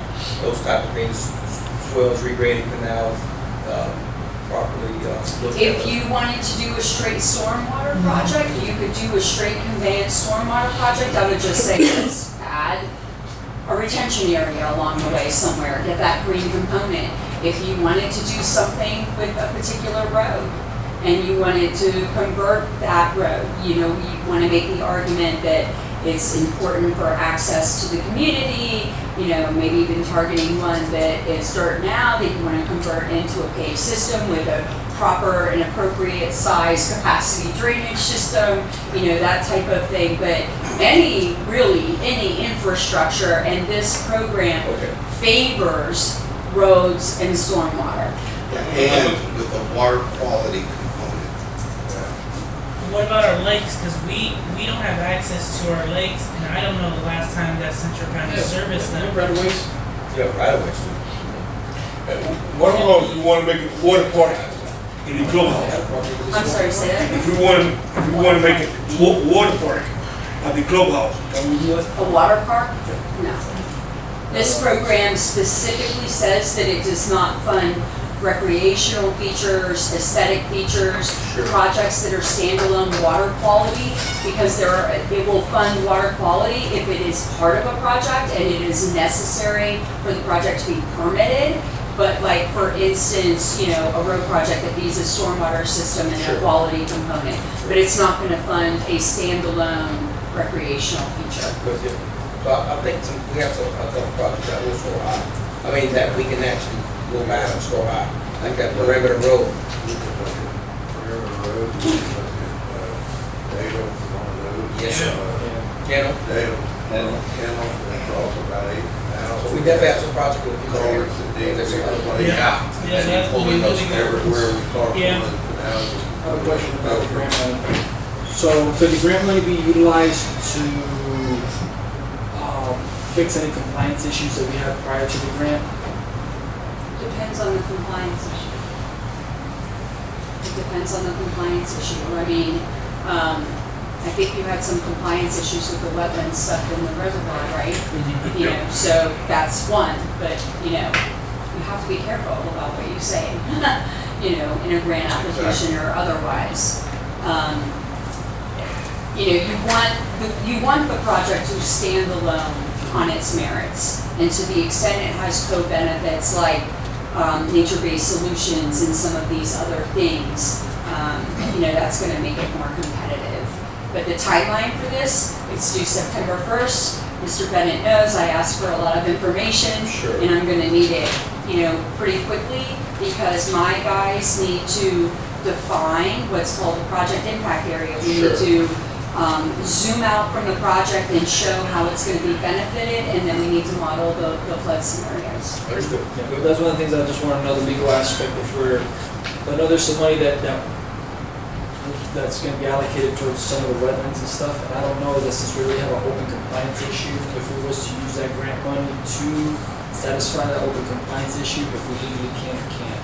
And that's why I just want to have a better, Yeah, let me help. If we It's not fair can- to present the question, she doesn't know the details. Yeah. And I don't want to get into it now, but to answer your question, there are some issues there. And what we're gonna work hard to do, because this government is strained for dollars, is try to get the most bang for the dollar. So you will know this. So if I have a 5-acre wetland restoration area, or a 15-acre restoration area, is there a big difference in cost? No. Transects, monitoring, be it the incremental increase. So we're not gonna just do the district, we're gonna do a larger piece. The district piece will be part of it. But you understand when you're. No, I understand. Okay, so the price difference between 5 acres is not 300%, it's like 30%. right, So we're gonna gain some benefits, but not directly. right, yeah, because my whole thing is just to make sure, you know, my issue has always been, let's do stuff the right way, not bend or start trying to break stuff, because the thing is that if we can do it, there's no issues, but if we can't, that could come back and bite us, and we don't need no more liability. That's my thing, so that's what I'm saying, legally, if we can't, there's no problem. Yeah, it's But just if- gonna have to, if it'll there's- incorporate the district piece, but it'll be more than that. Okay, that's what I'm But thinking, just by doing that alone, we save a lot of money. yeah, that was just my question, you know, because I know I've asked and I spoke to you about it, that if, you know, we already have a compliance, open compliance against us, and I just want to make sure that if we can use the grant money for that, if we legally can, great, if we can't, then, you know, I just want to know, Yeah. just so when we go to voting for stuff, that I know. That is not a question they asked me on the grant application. Yeah, Okay. and by the way, resolving that compliance, so you all aware, there's not a penny in the budget to deal with that compliance issue with the district, not a penny. Right. No, I understand that, but it goes back, like, if you go to a bank and you rob 50 cents, still going to jail for robbing, you know, it's just, the thing is that I've always been a person, let's do stuff the right way, because if we don't, you wanna know what, you know who's gonna pay for it, taxpayers. You know, and the issue was brought on because of the board, so. That's it, that's all I got. What, hearing anything else for us? No, I mean, again, this would be one that would be 100% cost funded. You know, there's no match required, so it's not something that you have to worry about in terms of like setting aside money for a budget or whatever. I just need direction that you wanna pursue this. I gave you a letter proposal the other week, So this week, pursue the new grant programs. that you pursue talked the new about. grant program. So can we get a motion on the floor to pursue the new grants that are out there as well? Aye. We have a motion on the floor by Supervisor Santiago, we have a second? Second. We have a second, all in favor? Aye. Anybody against, opposed? So we'll bring a resolution back for Yeah. the next board meeting. Yeah. But we need to at least kind of Yeah, you conceptually guys need to figure identify out cost and a projects, project yeah. description. And Mr. Bennett, can you bring that to the board so we can look at exactly what we're trying to Yeah. get accomplished with the scope to make sure everything, P's and Q's, Yep. there's change orders, change all kind of projects. Absolutely. Thank you, Aaron, I appreciate Okay. you coming out. Thank you, Ray. Thank you. Do you have do we have your business card information? He knows how to We'll find get, me. okay, thank you. It's right here on the brochure. Do you wanna go to B now, Romero? We added a new A, which was an Ovid Okay. Solutions, which is actually, at the next meeting, will be a budgeted line item. Okay, So, again, this is, the total cost will be not to exceed 20,000. There'll be two components. One component is this contract, which is not to exceed $6,750. This is to go out, look at federal grants, state grants, and bring back to you a matrix. If you look at the last page, it's the scope of work, which is, everything else is gobbledygook. Only thing that matters is this, so I'm just reading. Ovid Solutions will work with Central County, identify up to 10 projects and initiatives for the district and the resources needed to accomplish these goals. This will result in a matrix of potential grant resources that align with the proposed projects and initiatives of the district. The matrix will include approximate funding cycles, which will be prioritized and sorted by date to ensure relationship and partnership building begins in advance. So, you know, some of these grants are tied to the legislature, some are from agencies, so different times of the year. They're gonna meet with us, and we're gonna say, we need, you know, A, B, C, D, and E.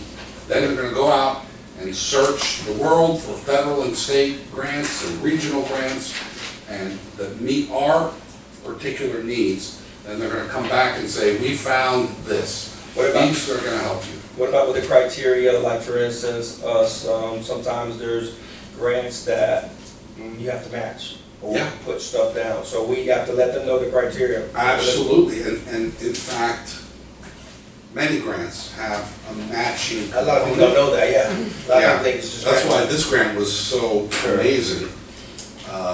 Most of them want you to have a little bit of skin in the game. 100%. Sometimes it's 50%, sometimes it's 20%. Sure. They want skin in the game. Yes, they're gonna, and some of those, we may be over our head, Right. honestly. And I also, one of the things that led me to talk to Aaron and them is that I found a federal grant program called Safe Roads. And by the way, when you talk about federal grants, the money goes way up. And so I asked Aaron said, I don't know, but I know somebody who really does know this kind of stuff. And she directed me to Ovid. They do the federal grants. So there's a lot of different buckets we can look into here. For $6,700, I would respectfully tell you it's money well spent to chase big dollars. All right, so can we get a motion on the floor to have Ovid Solutions LLC and not to exceed $6,700 to pursue grants for Central County Water Control District? We have a motion on the floor, do we have a second? Aye. We have a second, all in favor? Aye. Motion carries. Okay, so then the next item. Thank you, Aaron. Thanks. Thank you, Aaron. The next item would be, to get Mr. Tuskin out of here is, actually vote on the amended budget. You want to address that? Yeah, there's a one-page amended budget in your book for September 30, 2023. And what this is Mr. Tustin said, you're supposed to amend the prior year budget when you have the audited prior year budget carry forward. Is it in the pocket? Or is it in Three the pages. I would probably You be. got, you got it somewhere there. Oh, okay, yes, I have it, yes. It may look like the other, but it's amended. Yeah. Um, The only number that really matters in this, I don't think it needs a whole lot of discussion, is right above total revenues, it says prior year budgeted carry forward. That's being changed to equal with what the audit ended up with, as far as our, right above total revenues, it says The prior year. 1.816 million. Right. That is what we had to carry forward into the beginning of the year. Gotcha. And when they do their audit, they come up with a final number. That's what the comment was, that we need to adjust it to that. Understood. This is it. So, I don't really think it needs a whole lot of discussion. I'm guessing Reservoir Security has to get fixed on this from the 5,000, 50,000. This is the 2023 budget for the year we're Okay. in right now. So this doesn't have anything to do with the workshops and all that stuff. No, That's he's saying that, so what he's saying is for security, there's 5,000, and we've spent well above that in Yeah, this fiscal year. it's really 40. So the way, so the way most governments do it is, you adopt a budget, and the truth is, nobody has a crystal ball. Over the year, you do what's called budget amendments. Over the years, you say, hey, I put 20,000 to buy this, but I'm not gonna buy that, I'm gonna put the 20 over here.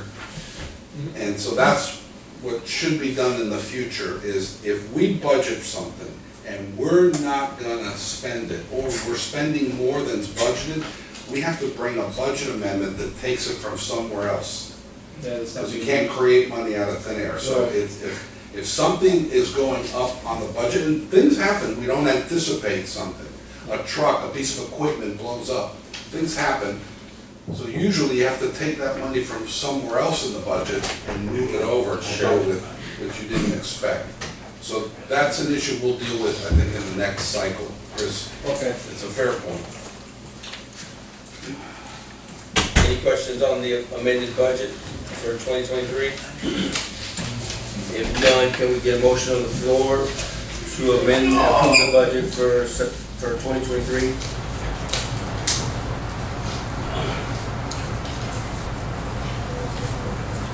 No motion. What you want to do? Oh, no, this is, You it's have- legally required, guys. What do you get a motion, man? Sorry. They want, You're gonna have to. for the record, nobody made a motion. Just so that Now, I'm clear, this is not resulting in a change in one penny. It's a paper exercise to be. I'll give you the correct carry forward of Yeah. the excess you have coming in. But we still have time to work on it. Yeah, this is reflecting what's already happened. This is the past. This is last. Yeah. You're So not that's- even that's spending yourself. anything else. Just moved it. we have a motion on the floor by Supervisor Self. We have a second? Aye. We have a second. All in favor? Motion passed. I don't know what was the motion for. Four with the question mark. It's, not do something illegal. Yeah. All we did was, Aye. very good. All right, so the next is to vote to accept the audit that was presented to you by Mr. Tuscan for the, Do we have time on this so we can look it over? Just giving us, we're just giving it to us today. Has to be submitted tomorrow. tomorrow. So how do we correct that then? Always a good question. How do we correct what? You giving me the day of? We originally always started this thing in January, and then we had a COVID incident, where we had to call all that off. Took more time to get it done after that. Still don't like approving something I don't get sent to city. I don't know how the rest of the board feels. I don't like, that's how we always make mistakes. We don't get a chance to look at everything. And as a professional, that doesn't look good to present this to me today. So let me just make sure I understand. So in the next year, you're gonna start this in January? That's when we do our initial field work, where they come out and spend 2 days in our office. There was a COVID situation, so that had to be canceled. That's 6 months. John, to be honest with you, I don't know the rest of Warfield, but we might get in trouble, but I don't like I don't like approving something I haven't seen. Dissected it. That's my personal 2 cents, but we got the board here. May I ask Mr. Tuscan to explain to us, because I'm not an expert on this. Would you like to hear, I don't, what the repercussions are?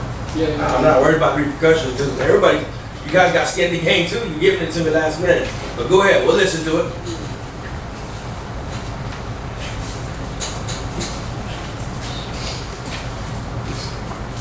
Basically what Mr.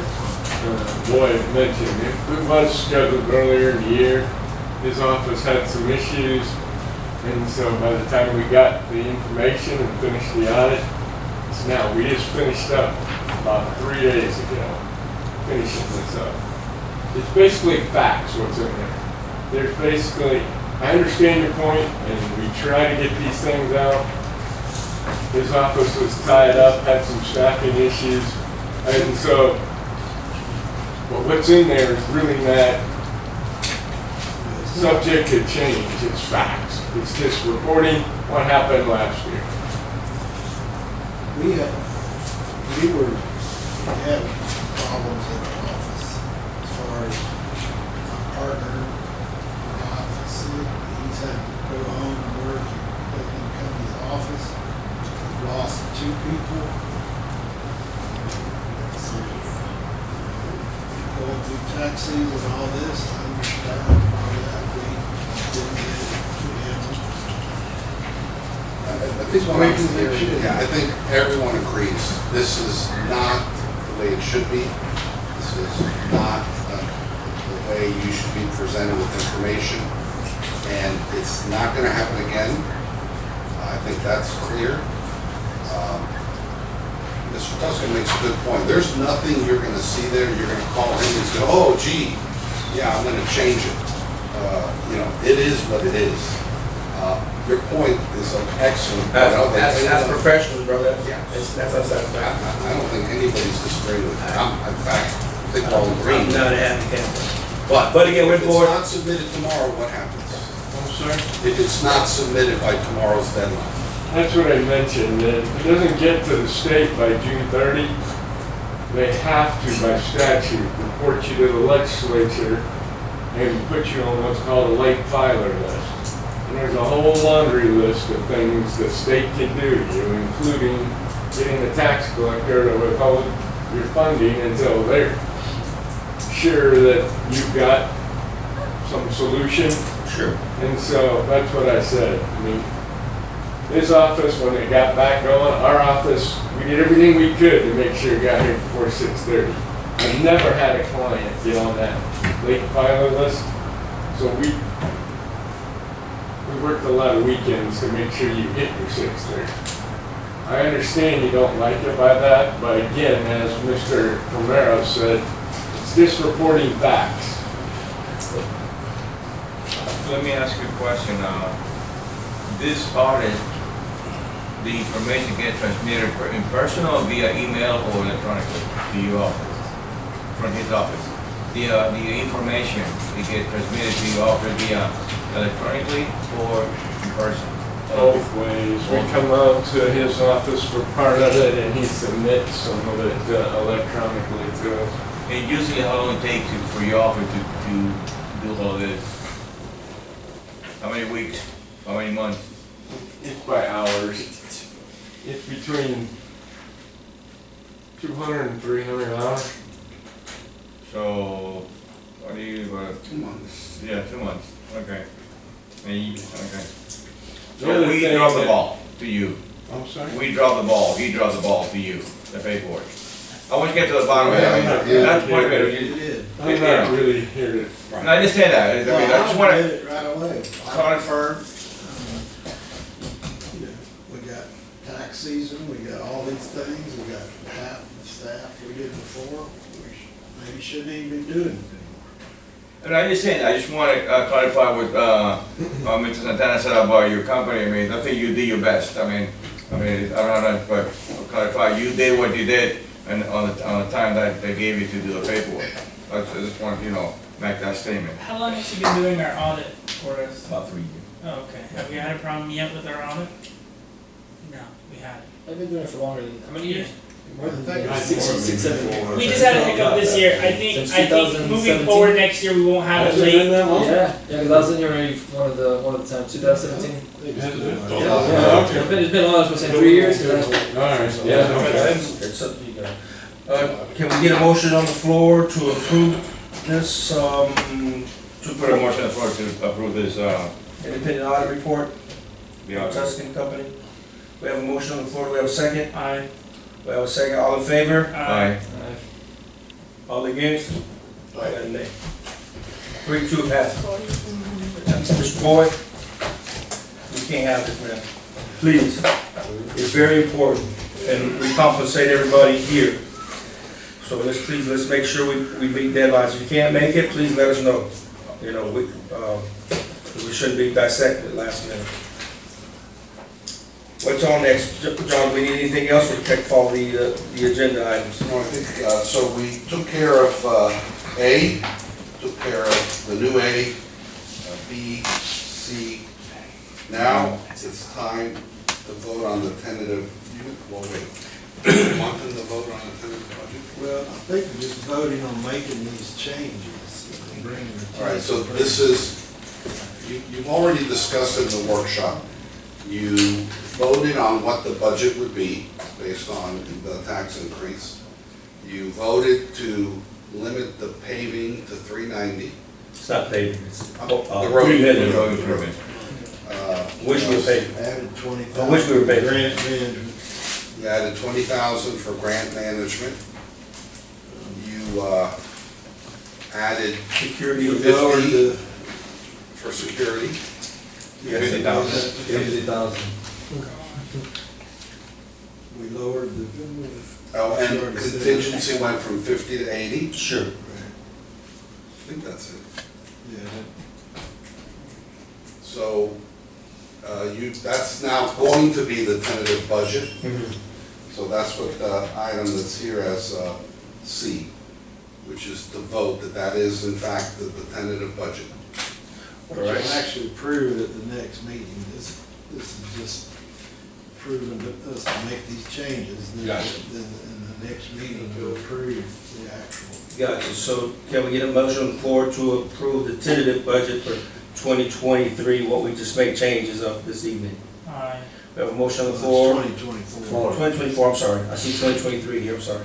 2024, we have a motion on the floor by Supervisor Santiago, we have a second? Aye. We have a second, all in favor? Aye. Anybody against? All right, passes 5-0. Thank you. Then the next four items are Supervisor Santiago. Yes, you have the floor for an E. Discuss and vote on the prayer. Yes, I've been to a couple, meetings with, other special districts as well as, cities and county meetings. They all do have a prayer, before they start their meeting. And it was something that I think we should incorporate here as well, to our meeting. It could be, a quick prayer, but just to give thanks. That's just something that I think I wanted to bring before you, and get your guys' opinion on that. Any questions or comments on the floor? Support it. All right, Who's doing the prayer? no questions or comment? Okay. So we get a motion on the floor for the prayer before meeting? Can we get a motion on the floor? Yes, I got a motion. So Supervisor Santiago has a motion to have a prayer before the meeting. We have a second? Second. All in favor? Aye. Aye. Anybody opposed? Motion carries. And now we have to speak about Florida Association of Special Districts. Gotcha. So the governor passed a new law. Counties do it, cities do it. Now we have to do it as special districts, where we have to get our ethics class, a 4-hour course. I already started mine, and I advise all the other board members to do it as well. Some of the things that I'm gonna highly recommend that this board really deep down in is ethics towards our staff. We are, as a body, we represent Central County. So bashing, making the county not look good is also on our bracket of ethics. Another thing that we have to be very careful of is questioning of staff. We can't question any employee or anybody but our manager, our attorney, finance, John Boy, and our district engineer. The reason being is because there was some structure plans that the state has just moved around where there were elected officials questioning and doing their own investigations on behalf of the board without the board's approval. So it became really a big lawsuit, liabilities, so some lobbyists from the special districts had pushed it and got a lot of the amendments changed. So I just encourage the board to do their 4-hour ethic course, because there's a lot of information that I didn't know that had changed, that we should really look into. Let me ask you, this is mandatory? Yes, it is a state law. So where do we have to take the course? I sent you all an email Yes, yes, about a you said, month yes, ago. yes. So it's not just ethics. So first of all, today, Mhm. I teach the class for the Treasure Coast League of Cities. Once a year, it's a 4-hour class. You can't just take any class, it has to be approved. Right. The Florida League of Cities has one, I'm sure FASD will Yes, come up with one soon. they already did. Sometimes they're webinars, it's 4 hours straight. And it's on public records, sunshine, and ethics. It's all three. So all elected officials had to do it for years and years. The only change is now water control district. Yeah. It's a good It's a idea. good thing, Yeah, very good thing. and, these classes are, I can't, they're great, and you guys are gonna learn Does it so have to be in much. person? Can we do Zoom? It doesn't have to be, so the Florida League of Cities has one that's a webinar. But you can't go and leave and come back. Yes. Once No, you you start, have to you stay gotta there, do it. yeah. But, it's tough 4 hours, but it's good. Yeah. So what's the It reason? doesn't come into play until next year. Sure. And I'm sure FASD will come up with They already did, a program. and that's why it's on the agenda. So we have to take it this year or next year? No, next year. Next year. Next year. The reason I put it on the agenda is for the board to partake in Florida Association of Special Districts Conference and semi-conferences, not just for that ethic course, but there are other certifications and courses that they give us for being a member. I went to the recent one, it was very educational, very informational, and also very communication. You get to build relationships with other districts that can help benefit our district and our constituents. So the reason I put it on here was for the board to vote on us to partake in that. Other board members do partake in it. They do take their manager and some also take their attorney with them as well.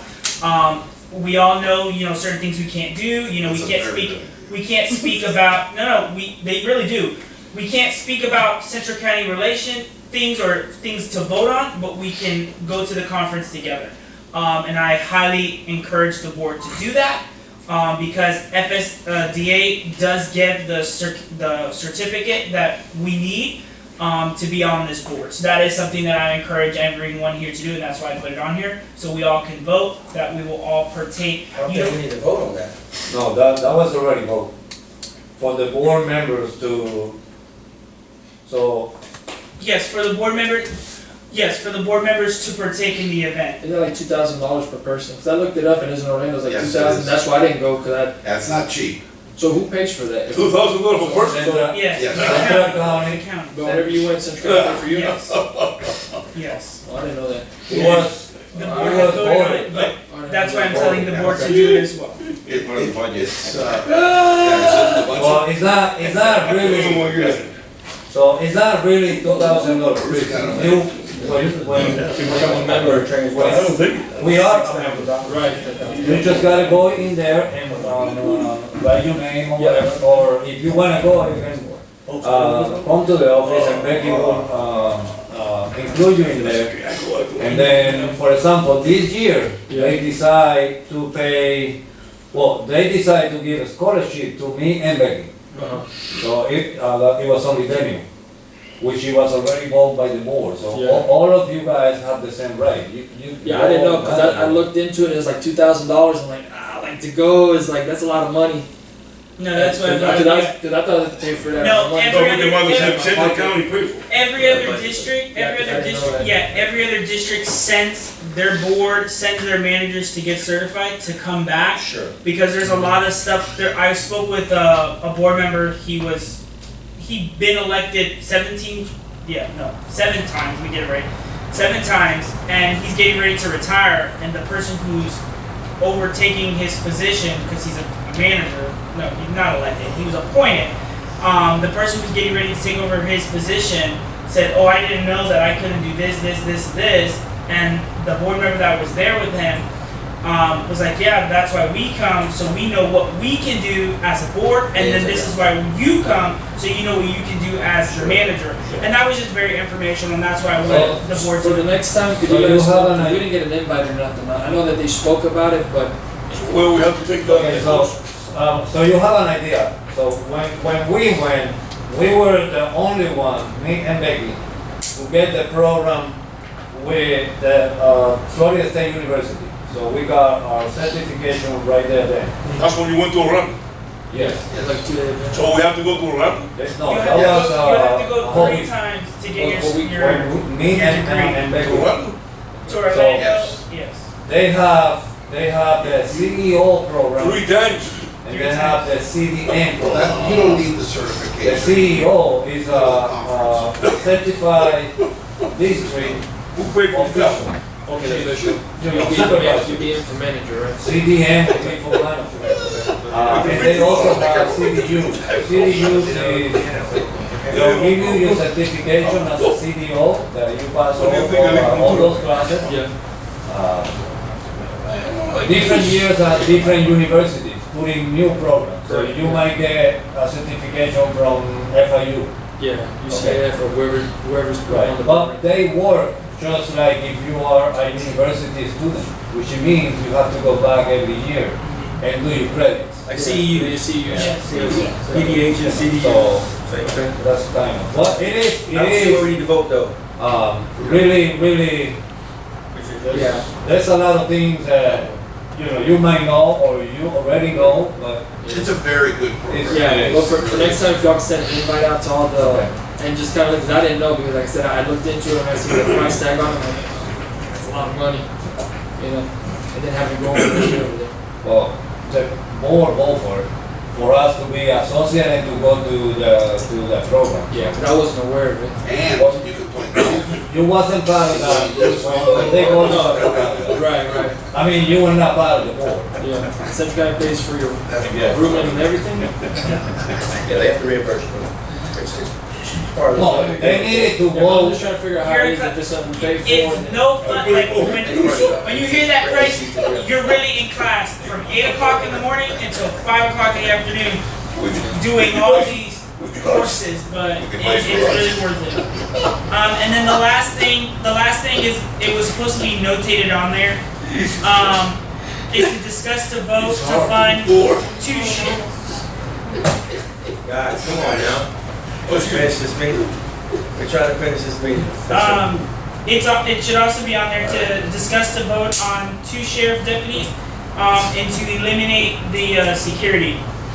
I did look at it, but I didn't know we were paying close to $50,000 on it.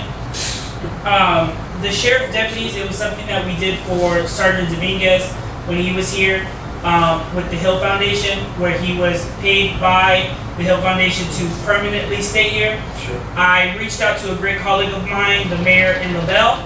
She has done that with their budget, paid for 2 deputies to strictly stay in LaBelle.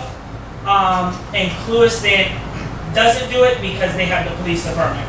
So I think we're coming to that notion where we should do the same thing. If we can't do 2, we can do 1 instead of paying for security. But we What have that to pay mean- for what that second mean- week? hold on. What that means is, What that we have? what that means is the money that the money that we use for a security officer that can only stay here and not move, we can use to have a deputy here all the time in Montura that can respond to calls in Montura. And in the structure agreement that the Hill Foundation did was, if the deputy is to be pulled from the county for a officer down scenario, or active shooter, or any, that they need as many officers at that time, after that call, the deputy's supposed to respond. Speaking with Sergeant Dominguez, that's how it was. I seen him all the time when he was paid by the Hill Foundation, and when he wasn't, he disappeared. And that's the same problem we're having now. Keep in mind, we are coming against, we are coming to election time, so you do see them, and then they disappear. And then once election time's gone, we have no deputies, we have no call time. And that's something that I'm encouraging us to do, is to remove the security guard so we can have that money for a deputy to stay here 24/7, 7 days a week.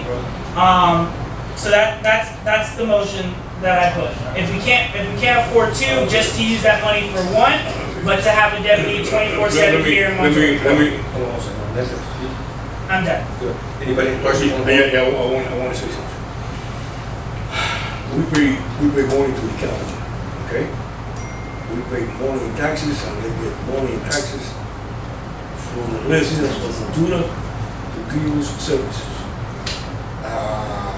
The last thing I heard is, there is supposed to be an officer here in Ventura all the time, okay? And they should switch every 2 hours. That was the order that the sheriff gave to the deputies and to the deputy supervisor. There's supposed to be 1 deputy here all the time, and when that deputy leaves to Houston, the other one has to come over here and cover, okay? And those expenses are covered by the taxes that the residents of Montura Ranch pay to the county, okay? The same thing that the ambulance services and all that. We pay the county enough money for them to give us services. I don't think we have to get any money for an officer to be here when it's the responsibility of the sheriff agency to give us services, because we have a contract with her, okay? And that's very clear. I don't know why you bring up that we have to pay for the deputy to be here in Montura Ranch, when we are paying the county for that services, okay? And I mean, I am a volunteer with the sheriff department, and I see deputies here all the time. Sometimes I see 2 deputies here patrolling Montura and giving tickets and responding. And whenever we call 911, they're here. They come here, and they do a good job whenever we call 911. So I don't know why we have to pay extra money for a deputy to be here. Okay, Montura, when the county is getting a lot of money from the taxes, and that's where they have to get the money, from the taxes that we pay in the county to provide services to us. And that's the way it always has been. I used to live in Montura from 1996 to 2000. And I was a good friend of Mr. Ronnie Lee. I am a good friend of Mr. Steve William. Yes, sir. Okay? And that's the way it's supposed to be. They're supposed to give us services by the money that they are deducting from the taxes. From the taxes that they get from us, that's what we get. We should get the services from them. Thank you. We don't have to pay any extra money. Just, Any questions? Hold on, let's the board say, any other comments from the board? Yeah, I agree with Mr. Santiago, because we're spending money on a security guard that's just sitting at a gate. He has no arrestable powers, he can't do anything. And if we're gonna waste money, let's waste it in something better. At least there's a deputy that can stop drug dealers, speeders, thieves, you know. What's the worst thing to have, somebody could maybe go into the reservoir? and I then mean, it's, because the thing is that the reservoir is only guarded 3 days out of the week. And then, like right now, and I'm gonna repeat this again, right now, anybody that has a key could go in there right now. So who's gonna stop them? Nobody. If you go through that gate, you're breaking the law. And we can't help if somebody does that. The only thing we could do is change the lock, Because right now, anybody that has an old key could go in there. Anybody. And there's 300 keys that was out there. I don't know how many came back, so there's probably another 100 keys out there. If we get a deputy, it'll serve more of the community than one little spot that is closed down. You wanna go walk in there, jump the fence, do whatever, you know? But that's just my position on that. I don't agree with it. Sorry, Mr. I don't know, I just. And I also spoke with a couple of high officials in the sheriff's department, and they assured me, because as we were growing, they assured me that, hey, we have people out there. We have dedicated people out there. Yeah. So that's just my take as well. Yeah. But you have a motion on the floor, what, your motion is for 2 deputies? 2 deputies, if we cannot afford it, with the 50,000 that we pay our security guard, to pay 1 deputy full-time here in Montura. That's the clause. So after analyzing that 50,000 from the security guard, if it can only afford 1 deputy, then we will pay for 1 deputy. The one's off the table, John, because we already voted on the security guard. That's already been voted on. We approve it. Do you know that one deputy costs 50,000? I would think it costs a lot. 50,000 is a month, maybe not. So 50,000 would. So what's your motion, because that one's already been voted on? Yeah, and that is my motion. Which And one? if we cannot afford 2 deputies, Okay. to only afford 1, and to liquidate the money that we pay a security guard to pay that 1 deputy. But I'm trying to tell you, I don't think I'm gonna let that go, because that's already been voted on as far as the security one. I'm not gonna rehash that again. It's not rehashing, it's the motion. Okay. So if we approve the deputy, it's gonna get rid of the security guard. No, John, how do we we approve the. deal with that? We already approved the security, now he's making a motion to put a sheriff in reference to the security. You know, so under Robert's rules, you would have to tell, the movement of the original motion would have to agree to modify their motion. Who was the movement for that motion? So you couldn't do it unless he says, I agree to withdraw and amend my motion. I disagree. So my motion is to fund 1 deputy here in Montura so that our citizens have a 24/7 law enforcement So officer. you have 24/7 Guaranteed. law enforcement. So we have a motion on the floor to, there's a motion on the floor for Central County Water Control District to pay Henry County Sheriff for a sheriff deputy within Montura. That's the motion on the floor. Do we have a second? All right, the motion does not carry. The next one is Reservoir Consultants. I think that's you, Santana? Yes. You wanna bring, the issue here, because we got the $4 million for the, restaurant. We stated we can get money for that to do what we have to do in the reservoir, in order to open the reservoir. Not exactly. No, but more or less that's what I heard from you. There's so there's many things we need to do to open the reservoir. Understand? You voted down hiring a consultant, so nothing is So getting. that's what. And in your budget, there's now 1 penny in there for that. So Right. that's not going anywhere unless you change your mind. Secondly, if you hire a consultant, they would have to obtain a permit from the Water Management District, which is not covered by the grant. We would have to put up fencing, signage, build new roads, close off the roads through the wetlands, build new trails through the uplands. You sure we can get the money from the Not, company? you know, what we could use some of the money for is the wetland restoration, which is a small part of all the other things we need to do to open the reservoir. Then I withdraw my motion. But right now, nobody's working Yeah, on no, my it. motion because if we- The reservoir's not opening until. I thought that you said that we And can from the get the day money you from. hire a consultant to the day you get a permit, 6 months to a year. And that clock isn't even started yet. No. We're still looking at what, like, so the end, out the door price for this could be 700,000? No, I think it'd be, again, I'm guessing, You said I've done a lot of this, I'd say, yeah, 200, 300. But I thought that you said we can get the money from the company. We don't even have that, we're way upside down on that. That's correct. Make the money. I believe I heard you saying that we can get the money from. We could use some of the money to assist with the wetland restoration work that we have to do in the reservoir. That's not what I thought. So I withdraw my motion. And well noted, okay, withdrawn. We have here adding deferred comp 457 plan for employees. I'm not sure who's presented. I'm assuming it's Becky. So that will be, we have a few employees that have asked if they can invest their FRS or, to put their money from the pension into do something. And while last year and this year, while we were doing our FASD, there's always vendors and, people that you can meet with, and there's like 3 or 4 of them. And we would like the approval for the board for 1 or 2 of them to come over here and explain to you guys so we can get the permit for the employees to get into 457.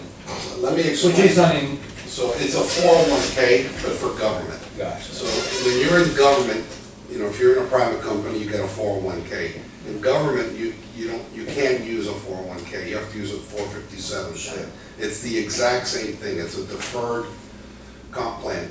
So you have to hire, just like you would if you're a private employee, you gotta hire a financial consultant to take the money. No, you don't have to match the money. Managing, that's it. But manage, yes. Manage. So you basically hire like a Morgan Stanley to manage, the money. Typically, the way these guys work is, see, for 3 employees, they'll charge us. But usually, like for my company, we have, more employees. And so the guys, the money managers make a ton of money off of and the company's been around 63 years. So they make money off the investments. They charge a commission, a fee. So we don't pay them anything. They're making a ton of money off of, 80 people putting money in it. For 3 people, I don't know. No, 2 or 3 was just an expression. It's Yeah. So the employees can get an idea, because a lot of them have been asking for these people to come and explain to the employees. And if they agree or they understand and they want to do it, then the board will agree or not. Don't we have a Florida retirement? Yeah, FRS. Go ahead, FRS. Yeah. That's better than any 401K. Yeah, the best. That's what they're able, maybe what they need to do is bring somebody from FRS to speak about how they should invest their money. We would do. That would probably be best. The best retirement. Yeah, because I think Central County contributes a lot to FRS. That's the one thing that we had here, was that FRS contributed more than Yes. anybody else was. I Pay think taxes, even, then I'm just passing. then you Yeah, pay yeah, taxes. yeah, but just Well, like, say we have they something might in play run right now. something wrong maybe, who knows? Well, let me ask you this, Romero. What I understand by 457 is, all Central County doesn't cost any money. It's just employees putting money outside. So because we're so small, I don't know what these guys would do, but let's say 5 people agree to, I don't think they're gonna do it for free. I don't think either. Yeah. And So that's the issue, it's a cost. the next question is, do those employees need our approval for those companies to go and talk to them? Yes. They do? To create the program, they need your approval. Even if we do a presentation, just to Well, talk you to them? can present to them, but then they're gonna come to you and say, we really liked it. You say, no. What if the employee reached out to maybe like to get an IRA or other things? There are other avenues besides that. I mean, but Florida, what we have right now is perfectly fine, but they're allowed to go to a Charles Schwab or other things and invest, put money to invest in a IRA, a Roth IRA. I'm pretty sure most of our team would qualify for stuff like that. I think, what's his name does it, who we get insurance from. It's one of those.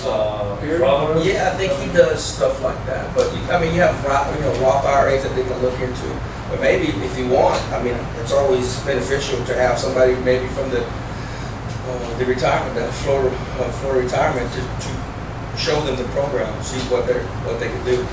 Because I know you can be a millionaire just by investing in your 401k right. If you do it while you're young and the compound interest, you can actually be set up for life just in that. No, for your age? Too late. You came to Montreal too late, 1979. You couldn't even go to 1976, so forget about it. So do we need to vote on this, or what are you looking at, John? I mean, I would recommend that before we have these guys travel all the way down here, to maybe have them give you some information about what it would cost, because if it's gonna cost a lot based on the discussion we had on the budget, I don't know if it would fly. So if you can, have them send us out some information via email or whatever, so we can have something to look at. And then we can also make a better decision.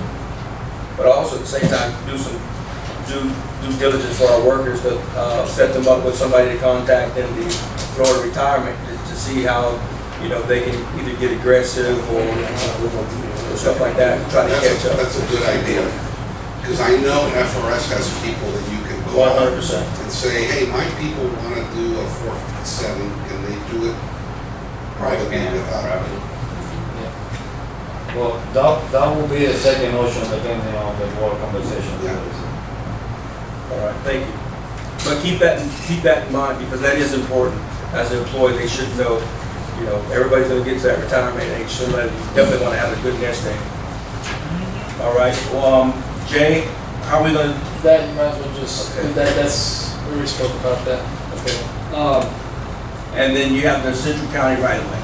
yeah. That's on you, go ahead. All right. Yeah. So one of the things I wanted to bring up was Central County right of ways, as far as like the 10-foot. We kind of already spoke a little bit on it, as far as giving it back to the landowners and abandoning it.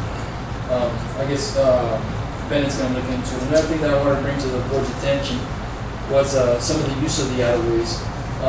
There's a 20-foot alleyway that's right there by the store off Avenue Del Club, and I spoke to John. I spoke to Ben about it, and the board spent about $4,000 to clear, $4,000 to clear that alleyway. 32 or I don't remember the exact number. I know we calculated it for you. It was something between 3 and 4. I don't yeah, remember there's the somewhere around there. And I was asked by a community member about that, if it's a road, what it is, and I told them that it's part of the alleyways that runs through there. And then they asked, well, what's Central County doing on there? It's not Central County, it was cleared for private use, for somebody to build a business. And they said, well, I live just down the street, my road's messed up, they don't fix the road, but they're gonna clear out an alleyway for who? And I told them, I said, they're more than welcome to come to the meeting, but 100%. they just don't think nothing's gonna get resolved, so. And it's even something that I asked the board myself too.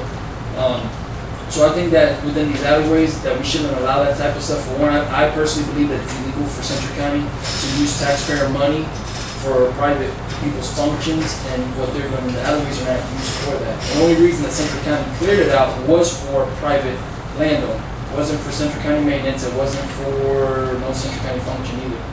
So, if, in reference to the alleyway, are you talking about the alleyway that you butt up to? And that I butt up to? Yep. I wouldn't mind if Central County cleared that whole alleyway, because I need access to my property as well. Yeah. That's what, But legally, okay, so my whole thing is, we always gotta do what legally we can do. So the whole thing is that, because Central County spent taxpayer money to clean that alleyway for a private individual. but she brought that up, you're talking about that plaza that's coming up, right? It's not about the plaza, it's about the alleyway. I'm just saying, but that plaza alleyway, I think she came to this meeting, I think it's land use meeting like 4 years ago, 3 or 4 years ago. And I think she came here a few times, and I think John, from there, you can correct me if I'm wrong, but I think you told her like several times she had to do this, and this, until everything was 100% to our liking, and then it was approved. So everything that we did as far as that was approved. Because I know the board could approve whatever they want. The thing is the expenditure of taxpayer money for it. Because if you ask anybody, why was it cleared? Why was it cleared? For who? For what? So let's go ahead. I think we should ask Emilio, let me just say, you cannot use district natural resources to benefit private landowners. If it was on a private land and we cleared someone's land, that's dead on arrival. You can't do that. That was my question. In this case, it was on district right-of-way, Yes. Yes. okay? And I'm going by my memory so correctly, but I think it's a temporary use during construction that you allow. Can you tell me what was done and why was it done? So she came on 2020 to the landowners meeting at the clubhouse. She was asking the board to get access on the alleyway for construction purpose. And after the board asked her to get all the paper together, all the Site plans plans, and all that stuff, From the county. she came to this place and the board granted that use Temporary use. temporarily for construction purpose through the alleyway. So my whole thing is that taxpayers paid for that. It wasn't for anybody else but that. So I have, as an email that you sent to Ramon Iglesia, had to do with Miguel Reyes' culvert. It had to do with the right of ways and stuff. So this is gonna be verbatim. So I know one of the things that they noted in here to Mr. Iglesias is, as a county commissioner, you're also aware of the reality that once a governmental agency enacts an accommodation for one person, they must be prepared to enact this same accommodation for every other similarly situated person. When government takes action, it sets a binding precedent. That's beautiful. So, and that's what you It's well And so read. this is the thing that I'm saying. I understand why it's done, but the problem is that the board can vote on whatever they want. It doesn't mean that it's right. And then the thing is that now, since it was done for one person, it wasn't done for anything that had to do to benefit any of the taxpayers or a private individual. It doesn't matter if it's that or any other alleyway. You know? So that's my thing. I just personally believe that them alleyways like that, Central County should not be clearing them out. It should be. Because somebody wants to put a house, somebody wants to, for private use, because that's what it's for. Because the alleyway, like I said, it wasn't cleared for us. But that alleyway should have, in my opinion, that alleyway is the responsibility of Central County. Yes. We all agree, right? So if I want to get to 8782 County Road 833, I can't get to it because Central County has not done maintenance on the alleyway. But the alleyway is for maintenance. But it should be maintained, because it's an alleyway. So because you want to get access to your property, But it's, again, then we but- should, then but somebody I can should come. have access, we should have access to our alleyways. We don't have access to our alleyways. And we pay for that. Okay. That's fine. No, because the thing is. That's how I see it, and that's not the only alleyway. It was for private use. It was for a person, for a private person. It was for temporary construction, and she met all the criteria and brought it before the board many times. Yeah, I think. And there's, but see, the only thing I don't understand, there's people that need their roads done. And then you prioritize an alleyway for a private individual whenever you have roads just down the street that they're destroyed. $4,000 could do at least 3 roads. See, that's my issue with a lot of the stuff that's done here. Because it's very questionable, and I'm sure anybody here that understands what I'm saying is gonna ask the same thing. How do we use $4,000 to clear an alleyway that serves no purpose to anybody publicly besides Central County, because it's for maintenance, but it was cleared for a private individual, for private use? It's fine, It's how you see it, that's fine. That's what it is. Yeah, but I mean, you look at it a certain way, but you benefit also from it, How? because you have access to your I property. already have front access. And again, now you have it from the alleyway as well. That's not, no, that's Central County's maintenance. Exactly what you said, I totally understand. Central County maintenance. Exactly, and we have not maintained it.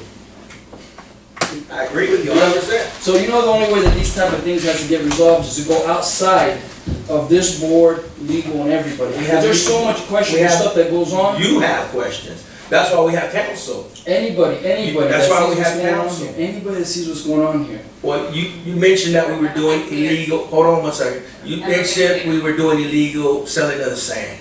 We illegally did the ditch, remember that? Oh, yeah, And come to find out, it's not illegal. we still don't know that. Because, now, If we wanna know, Everything This is very good. that, This is everything that you have pressed, Mr. Self, everything you have pressed, and everything that you have told the community that we've done illegal, and, some of the stuff that, that you have said that we have done, you haven't proved it. Reservoir, You haven't proved it. illegal elections. You haven't proved it. That's what it is. There's nothing illegal Yes. election. But we're not getting into this discussion because, like I said, Of course, there's nothing I illegal, always- but you haven't come back with anything. listen, I don't want you to take what I'm doing and start sidetracking it because I'm not, you're we're trying to talking, deflect what we're talking about, so let's not talk about this thing, let's talk about this easement that we're responsible for. Yeah, that's what we're talking about. The So- easement that so- we're responsible for. So this is very simple. Sure. Like I'm saying, I don't believe that Central County should be using taxpayer money to help a private individual. We already stated that here, you cannot. And even though you wanna say, you can word, like I said, you can word it however you want. It's the action. John, have we done anything illegal? Yeah, so let me address the question. Please. So the issue is not illegal to clear out an area that you maintain, 100%. even an area that you've never maintained. The question is, and so just based on what Chris, that very well written paragraph he read, which is correct. So if you clear a right-of-way which you own, which the district owns, you to facilitate someone to use it for temporary access or construction, then you do set a precedent that if someone else comes and says, I need to use a right-of-way for temporary construction access, you gotta grant it. We'll approve it. Because you have to be, government has to be consistent. That's the point of the language that Chris read, that when, anytime government acts, it sets a precedent. So somebody who's, what they call similarly situated, has to be dealt with the same way. 100%. But we didn't do nothing illegal. It's not illegal because it's your We property approve it. We and approve you cleaned it out. You Oh, we clean it out. approve it, you came You over can here. clean it out once We a year, approve. you can clean it out once every 100 years. That's the issue that he's raising, is a policy issue, and that is that where we want to prioritize our resources? Shouldn't those resources be used? So we get some money, we get some money. We ain't That's the going. issue, it's not a legal No, I think issue, it's it's a very policy clear. issue. The clear, Central County has the right to clear anything that is their right of way to easement. That is common sense. Now, whenever somebody comes and says, I want you to do this for me so I can do this. There's no we community, there's no nothing. Whenever you say I, that's where the issue is. I said, we can clear whatever we want, brother. Anything that we want, that's ours. Nobody ever said we couldn't do that. The thing is what comes next with that. That's the issue, because now whenever somebody says, you know, we're going through a lot of problems with these culverts right now. You know what, I want to see y'all start hammering down on that, so say, you know what, let's start grandfathering this stuff in, and, you know, so you're good with one thing, but then you're not good with the other. That's what I'm saying, it's on a case-by-case basis. Just like, for instance, my property, I would want my property to have easement to mine too. But again, you signed up for this, bro, that's what you signed I'll up tell for. you, no, that's right, and I'm more involved in this than a lot of other. We thank you for that. And Appreciate one it. thing I will tell the community, please send letters to your governors and raise these issues. And you've done plenty of it, so appreciate it. All right, hey, You can reach out to Trump also with your email. We don't bother him. yeah. What do you have something for us to vote on? The problem is that easement would have Ma'am, never you have to been be cleared quiet. if it wasn't because of that. That's the Ma'am, you will problem. be escorted if you don't I'm behave just yourself saying, properly. that's just the truth, and you Ma'am. guys don't like to hear the truth. I understand, he's here on the board, he's making a difference. So my What's your opinion is that the 20-foot alleyways, okay, that we're not gonna be clearing them for private use, like what's being done now. Nobody should be able to come in here and say, I want this cleared because I wanna use it for this. No, it's for what it is. It's for maintenance. Central County maintenance, not private use.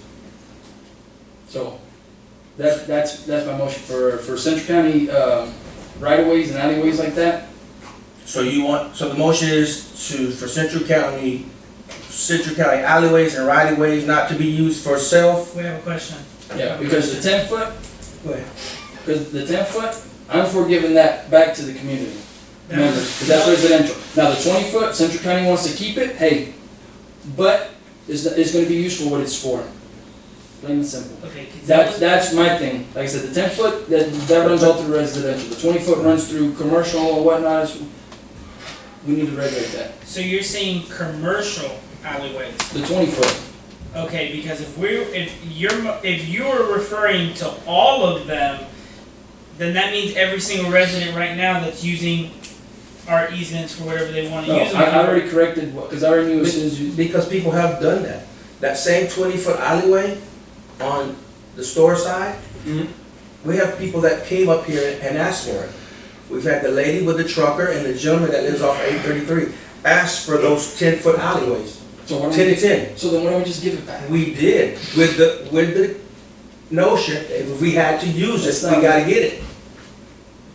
Me personally, what I would rather much see is abandon it all. I bet you would. I would love to see I that. bet fall. you would. But if But you, because if of you're legal not abandon advice. all of it, you know what, then the 10-foot, give it back to the community, the 20-foot, you know what, keep it.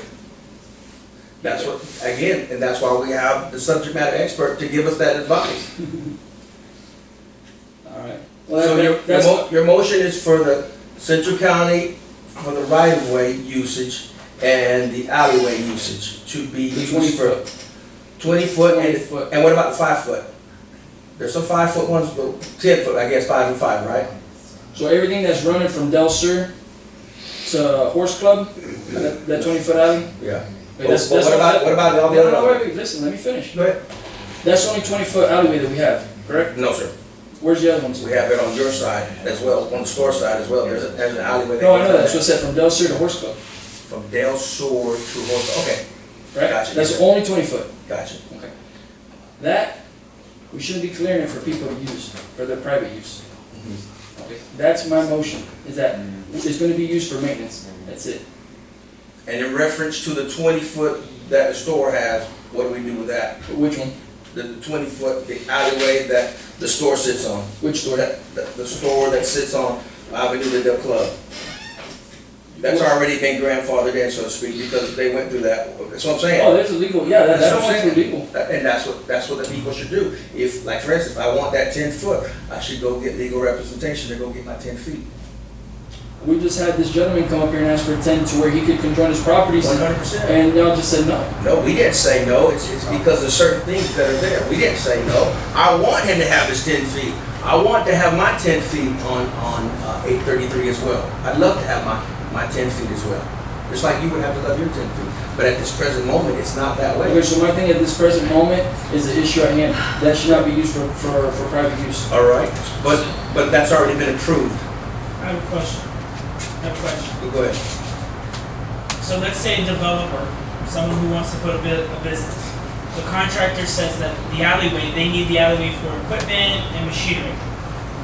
And they say that the contractor tells them, there's no other way for us to do that work because when we start developing and putting the building and everything, we need that alleyway. Why does the developer have to pay to clear our alleyway to use it? Look, the whole thing with all this is that Central County should not be cleaning anything for anybody. Look, every commercial business in Montura, Central County has never cleared anything for them. Everybody had to do it themselves. So if you happen to buy a commercial property off of 833 and your access is off 833, you wanna know what? You better do your access off 833. So go around and say, we're gonna use Central County property, or Central County's alleyway, and then you're gonna get Central County taxpaying money and equipment and personnel to clean it for you. Does that even sound right? Well, I think you're missing the point is, the person came to the meeting several times, and after she met those several criteria, then permission was given to her. And was okay from our council, from our engineer, as well as our board. Mr. Mother, I would like to say something about that. Sure, go ahead. And let me tell you, that lady came over here a few times.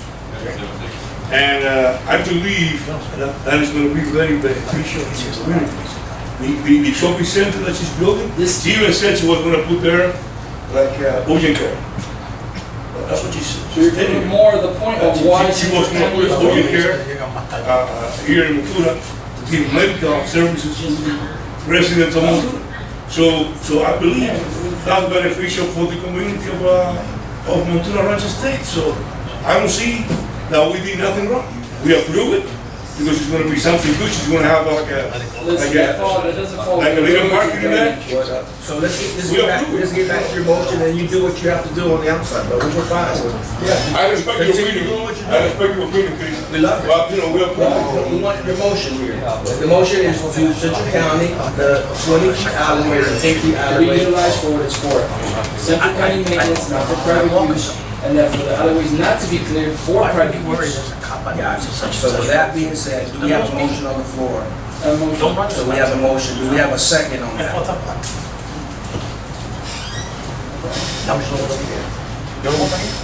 All right, moving on, with the manager's report.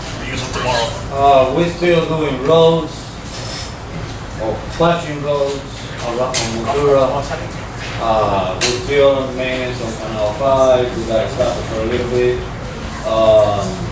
We have a boom mower going through Montura Avenue.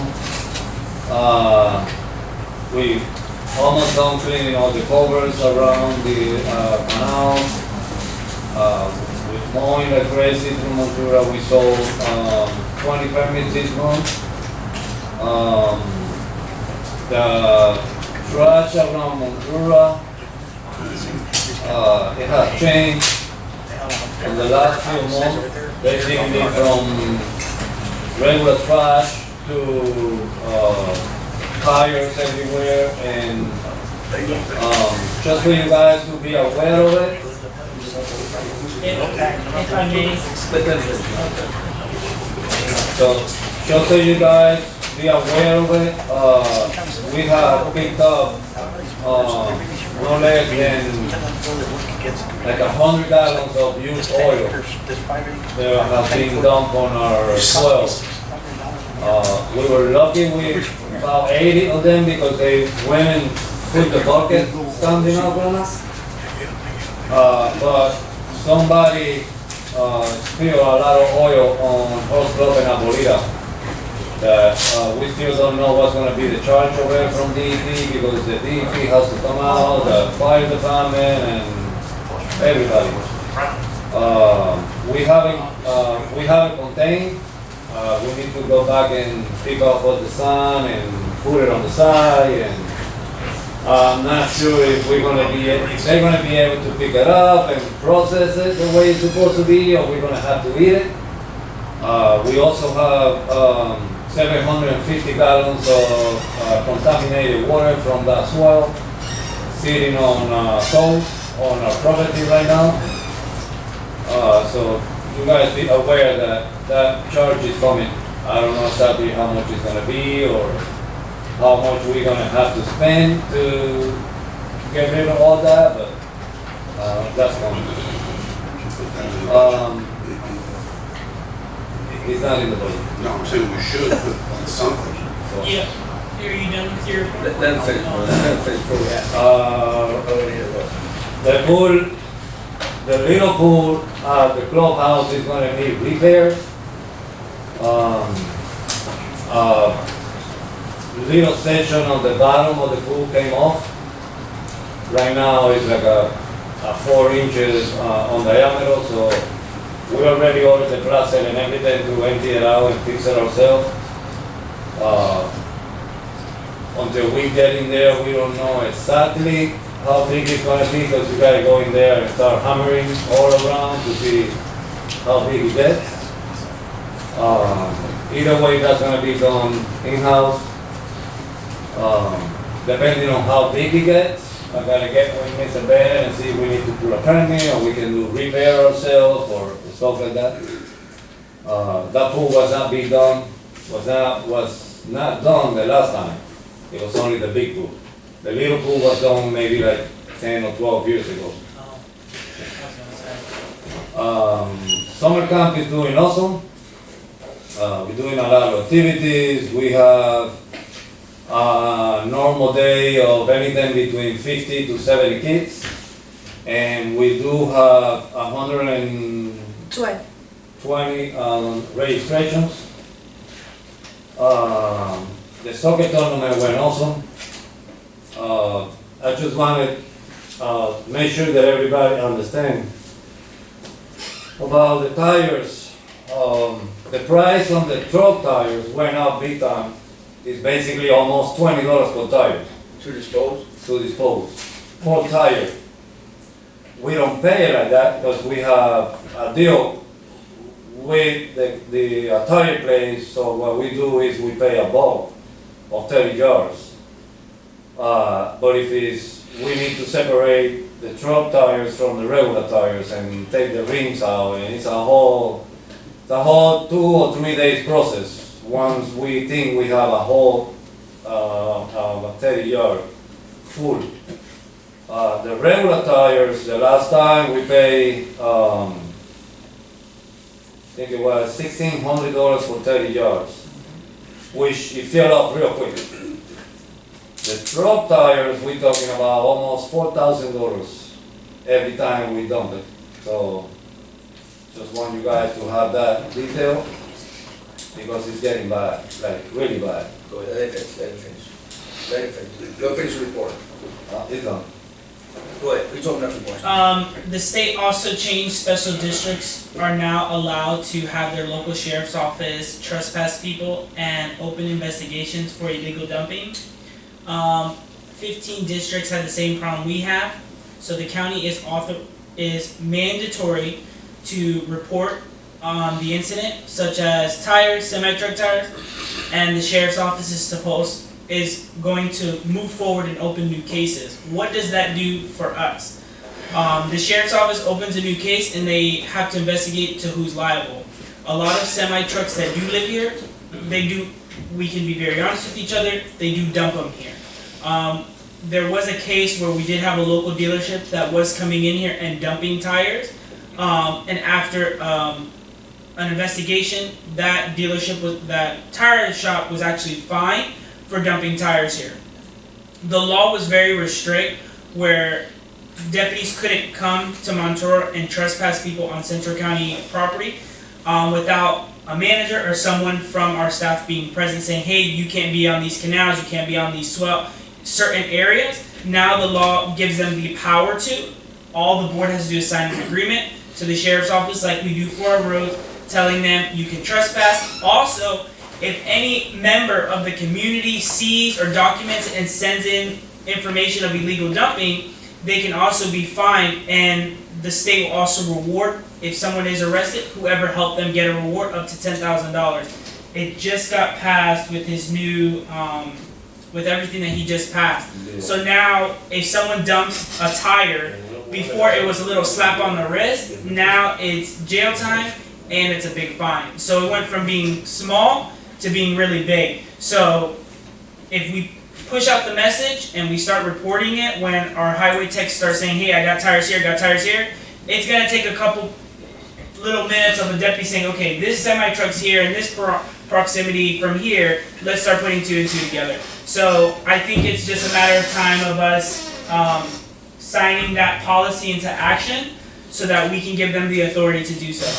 And just so you guys know, it's not only here. Hendry County 2 meetings ago was into a big deal because they found 36 tires somewhere, and they wanted to, I don't remember if it passed or not, but they wanted to increase the fine for illegal dumping of tires from $1,000 to like $2,500. So Who gets the money from the fine? The county? I couldn't finish the meeting, but I don't know. Yeah, the county gets if it's their coordinate, they get their Yeah. fine amount. But for us, we can adopt a policy that if someone is caught and arrested and charged with illegal dumping, the state will give us $10,000 as the awardee and reporter, so that we can say, okay, let's say, for instance, Flacco's a citizen, he reported it, and he is on record saying he sees someone dumping it, he got an arrest, the state will award $10,000 to both parties. We're the victim, and he's a reportee, so it'll be divided equally. Anybody else have questions for the manager? Everybody, I want to thank you and the staff for a great job. I've been driving around the neighborhood. We definitely have, with all the rain that's come in these few months, we've done a great job. I know there's still some challenges out there. There's some places where we get better, but I want to thank you and the team for keeping Montura dry compared to in times past. I know it's been very challenging, but I know with all the stuff that we have implemented, it's helped tremendously. So thank the staff. I see them out there. They seem like have a very good attitude. We thank them because I know at one time it was hard to find good employees to work here. So I will thank you. Pass the word. One thing I want, My team will not. one thing I want to mention, one thing I want to mention to what Mr. Mata says. I was talking to Mr. Emilio last week in the office when he came to sign the checks. And we were talking about that, how a few employees were working around the clock to keep the pumps, the water pumps working. And yourself, you were there working into the... I always work in the night time. Yeah, through the night. Then I told Mr. Emilio, you should write it down, and you should make a statement about that in your manager report. Mr. Emilio told me something, then he got to me. I said, wow, that's a really good answer. He told me, no, God is seeing what I do. I don't have to make another statement in the manager report, and that was a really good answer that you gave me, you know what I'm saying? So, you're doing a really good job, and thank you for that, because if you don't keep those water pumps running the way they were running, 24/7, Montura will get flooded in some areas. Because I appreciate it, but again, it's my team. It's not me, it's my team. No, I know it's your team. I'm just making the statement, the conversation that we had, and, I was really good with the job. Thank you, Mr. Santana. Mr. Bennett, we're going to move on to your engineer's report.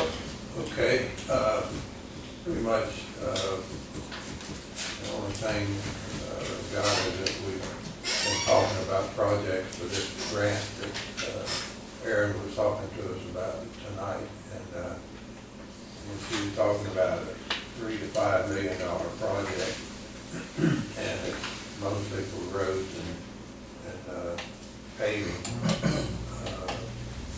What came to Armenia, my mind is probably a project like Dayton Kennel, would fit the bill, paving that, because it covers both of those roads across all of our canals. Yes, sir. Or the West Canal. All of those canals have culverts in them, under those roads, we should be replacing the culverts, probably enlarging some of them, or checking out and make sure it's the right capacity. We could, in the swales along there that dump into those canals, we could put in some of those big stormwater features that she was talking about, to clean the water before it goes in the canal. So we could hit just about all of those high points. But at $3 to $5 million, we're probably talking about just doing maybe one of those 4-mile long roads. That would be a project that you guys would be interested in doing, I would start working on that. If you can present something like that from us, go ahead and finish your report. But if you can present something to the board with quite a few options, not limited to one, that you see the importance need of our community. Okay. I'll actually have that probably by next meeting. And if you can email this, We were just talking, one of my main problems is the roads. Sure. It's signs, it has to do with paving. We want to take the opportunity. It's up to you guys. We just was working on different possibilities, but the main roads, they go and Kendall, they go all the way from north to south, and a lot of people go back and forth to those roads. There's a lot of residents that live on those roads. Yes, sir. Also perimeter, but we don't know. Bad shape of the road. Perimeter, I don't think we would be in that budget. Yeah. And the other thing about David, I think we could call it an evacuation route too, because through the streets. Yes, sir. Go out along here and I think we hit all of the spots that we need to hit for what you qualify for good grant money. But I'll try to send it back to you. Sure, you can present something to the board, yeah. Like a priority list, maybe 3 to 5 projects, whatever you think. And let us chew on that. Anybody have any questions for the engineer? If you guys think of anything, call me. I tell you what I'd like to see, if possible, with some of this grant money, if we can put some type of transducers or something in our pump stations, where it can digitally let us know and give us access to the levels, and you know those type of features are not too much. They're not that expensive to do, I'm assuming, but to have that automation feature and then to have that critical information where it can give us levels, it can give us all those things, I think would be beneficial. I looked at some of that, haven't found anything Gotcha. for up here yet. Okay. We don't have power all over. Well, you have solar. You be creative. Yeah, you have to find a system. Sure. We looked into that before, like 5-6 years ago, in the very beginning when I was over here, and the main problem was that we don't have a 3-phase on couch pump. So we will have to, the main problem was doing 3-phase all the way. What about the staff gauges that are supposed to get put in at the pump stations? What's that? The staff gauges? I know that they spoke about that a couple years ago, about putting the Yeah, we, pump station. me and I, I've got it, I've all the gauges, set. Yeah, if we can automate that some or grab some critical information, I think that would be Yeah. pivotal and real critical to us to know those levels. And you give us a faster report. Also, can we look at, the bodies of water that we have, like, Pine Lake, the other lake, if so that we have, some kind of entryway with a boat? Because there was something that I was actually reviewing, that will be coming down sooner or later from the state, is we have to maintain and clean out our lakes. If we have tenant residents that are going in there and swimming, it's a liability because we don't have any signage on all of their lots stating that, you know, you can't go in there. If you're in there, you're trespassing. So we're liable if they go swim and they get hurt. So one of the districts said to have a boat, like a ramp, with like an easement and a workway, so you can have a truck and a boat, and you can clean out the vegetation around and stuff like that. So We do aquatic access. yeah, there's a 10 feet. It's not really an easement, it's a swell for the lake to discharge. What everybody call access to the lake is not really belong to No. us. no, That canal number 2, access to the lake, does not belong to us. And we went through it before with the owner that bought that corner property. no, yeah. That's why I'm telling him Yeah. to come up with some plans. So if we do need to bring John in and take legal action in taking property so that we can legally function and Have work access. on these Right. bodies of water, then we want to be in the right. You know, if we tell someone, hey, we're taking 5 feet of your property and 5 feet of your property to give us an extra 20 feet on this swell, then I think that's more efficient than us saying, look, we're going to take 20 feet from your property because you're right here. You know? Yeah. So that's why I was saying our engineer, because he'll look at the scope and see what's our best point of access. Any more questions for Mr. Bennett? And Appaloosa Lake is the same thing. Because 5 years ago we did a cleaning through Appaloosa Lake, which is 10 feet, like 10 feet. And it's a swell. Again, it's a lake discharge into canal number 2. Yeah. No more questions? Mr. Bennett, thank you. Mr. Boyd, you're up. Treasury report? So this, we've got to report in there for the month of May, through May, 8 months, 2023. Dispersed $212,000 during the month. And shows that our tax assessment for year, we got $346,000 left for the last 4 months, 86,000 a month. Next page shows all the collections we did, taxes. Collections were up 515,000 from the prior year. Tax increase. Most all of our collections. Prior year, the delinquent taxes were higher because we were starting to get caught up in this. Yes, sir. So go to page 3 and 4 is the balance sheet. Look at page 4, that's a lot of what is in our audit, all those fund balance assignments there, 102, 22, 250, 115. All that agrees exactly with the audit report. Okay. So it shows right now that we have $698,000 of unreserved fund balance. But the last 4 months of the year, we're going to be where the losses because we're running out of property taxes and stuff. That was the worst of the year. That's the amount right now.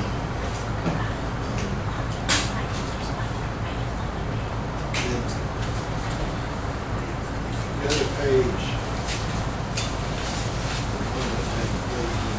it's the next 2 pages.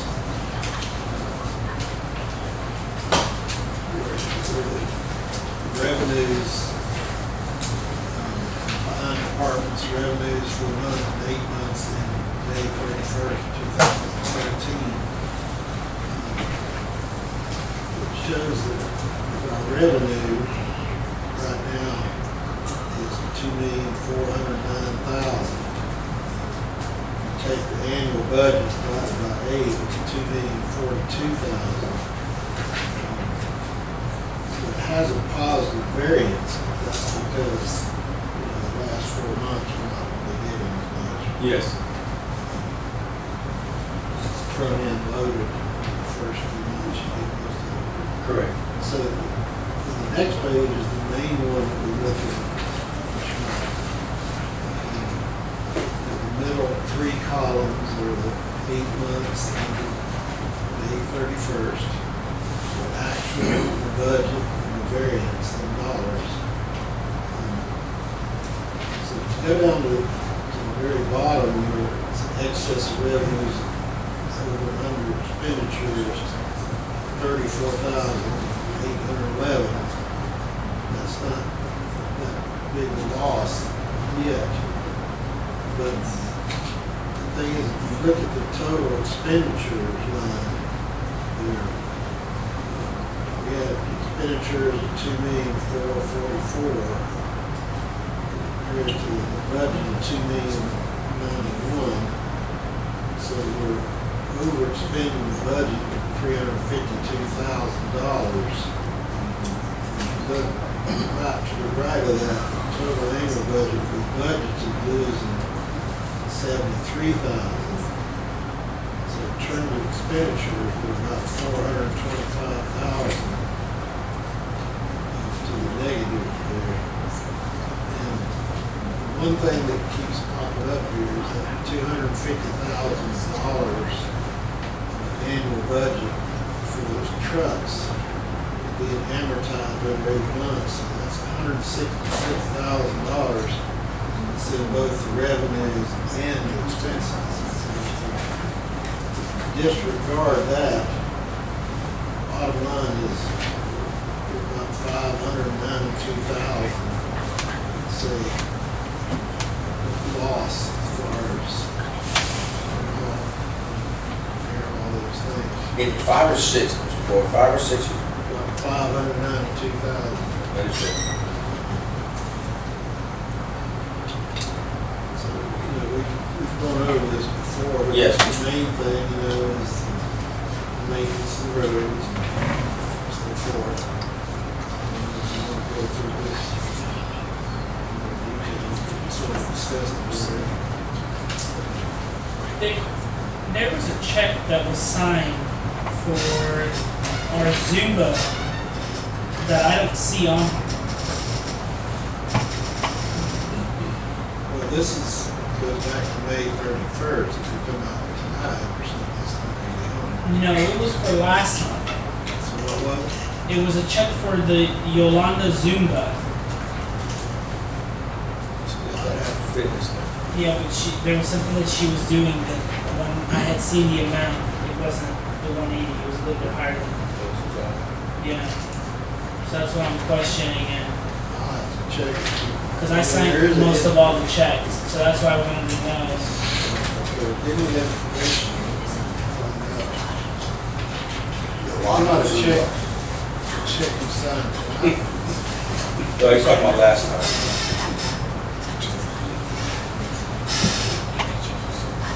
Did you have to be a resident to sign up for Yolanda Zumba class? No, it's free. It's free. Yeah, but we paid her. Yes, we pay her, but there was Okay, just, that's the free. yeah, that just, yeah, it's free to the public. How many people are in Yolanda's class? She first started off with 5, now she's at 10, and she does it for the summer camp, and the kids love it. Yeah, she's good. You see, Anything okay, else, so Mr. Boyd? I don't want them, I almost have a heart attack. so this is correct, this is I didn't want them on the one time. Anything else, Mr. Boyd? Anybody have a question for our treasurer? I do. Go ahead. Mr. Boyd, on page 6, talking about the rebuild dirt road. Yes. From May 31st, actual budget, we spent $337,908, correct? Right. That's what we Yes. agreed to pay. That's correct. Now- Well, the 422 above there, that's also agreed. That's also that too? Yes, the there's actually 3 numbers that would have to do with the road. Why break it down in 3 where over here doesn't break it to 1? He has it, he has it, he has it on one for 2024. If you look at his 2024, he had 390 and then proposed 700. This is, Yeah, I mean, the budget is manually prepared. Correct. Combine the two, this is just from the general. But last year budget by 390. no, it's actually This is the just maintenance a of month. roads and rebuildings of roads. Yeah, okay, you're right, it's 300, look over at the. All the way. second to the right column, you can see the 90,000. The 390, yes, sir. 301 and 90 the other. So that's the total budget. Okay. We've spent 422 plus 337. Okay, so my point is, going back to the actual budget, okay, if we are 4 months away for the end of the year, and we only take one figure, the 337, 338,000 there, okay, and we keep the 390 for the following year budget, we're gonna be way over it again. I mean, this is black and white. Well, we already beat this. No, but I'm saying, I just want to reiterate this, I mean, that we the board need to be looking at these realistic numbers, forget about the 700,000. Well, I said that before, I said we spent 700,000 year to date. If you only look in one line item, in this actual, I mean, we're gonna be, not 700, we're gonna be $1 million by the end we get done. Anyhow, that's my question. Thank you. I agree with you. Roads are gonna be more, I think.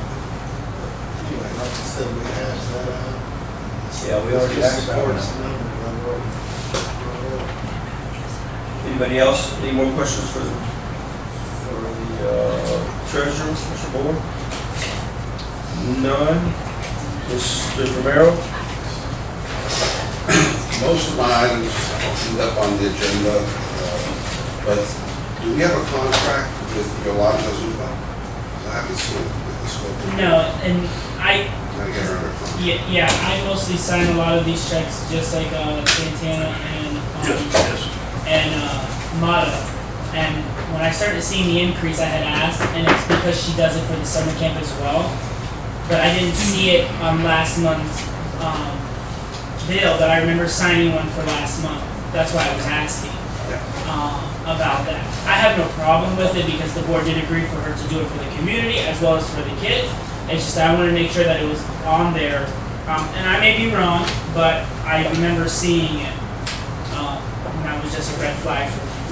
And the only thing I do want to report is I got a phone call 3 weeks ago from the attorney at Florida Department of Agriculture. You guys remember the fish farm in Stereo? They're on it now. They're going after him full bore. Happens to be a guy I've known for years. Mysterio? Tilapia. You want me, who's what? I don't remember. It was Mysterio. They filed a complaint against him, and also, apparently the county is going after him because, remember when they changed the zoning in here? So when they changed the zoning, you can't bring in non-residential uses. So whatever was here, that was commercial, grandfather, he expanded the operation. And so the county's after him, FDAX, I called the media, they're looking for any evidence. So we have videotape of illegal discharge. They went to the site, and sure enough, the guy, stuck a culvert in a berm and put it in our canal. And that's wastewater. That's nasty stuff in the canal. So I told him we'd help any way I can. I've stayed in contact. I've asked whenever any of his guys come by there, just to kind of take a look at the operation, especially after these heavy rains, I guarantee you he's discharging. Because when you do those fish farms, you have to have a stormwater system and a separate wastewater system just for the ponds. This guy just puts them all together. And just talking about the Stadio and the FDAX and just to keep an eye on that guy. Right. When it rains like this, I guarantee he's discharging. So if you guys want an update on that, I can give it to you. So that all started out of video a resident took with a drone. Also we went through it cleaning the swells. And when we got to the swell, there was 6 or 8 inches pipe that was connected as discharge from the discharge pump or the garbage pump, whatever it's called.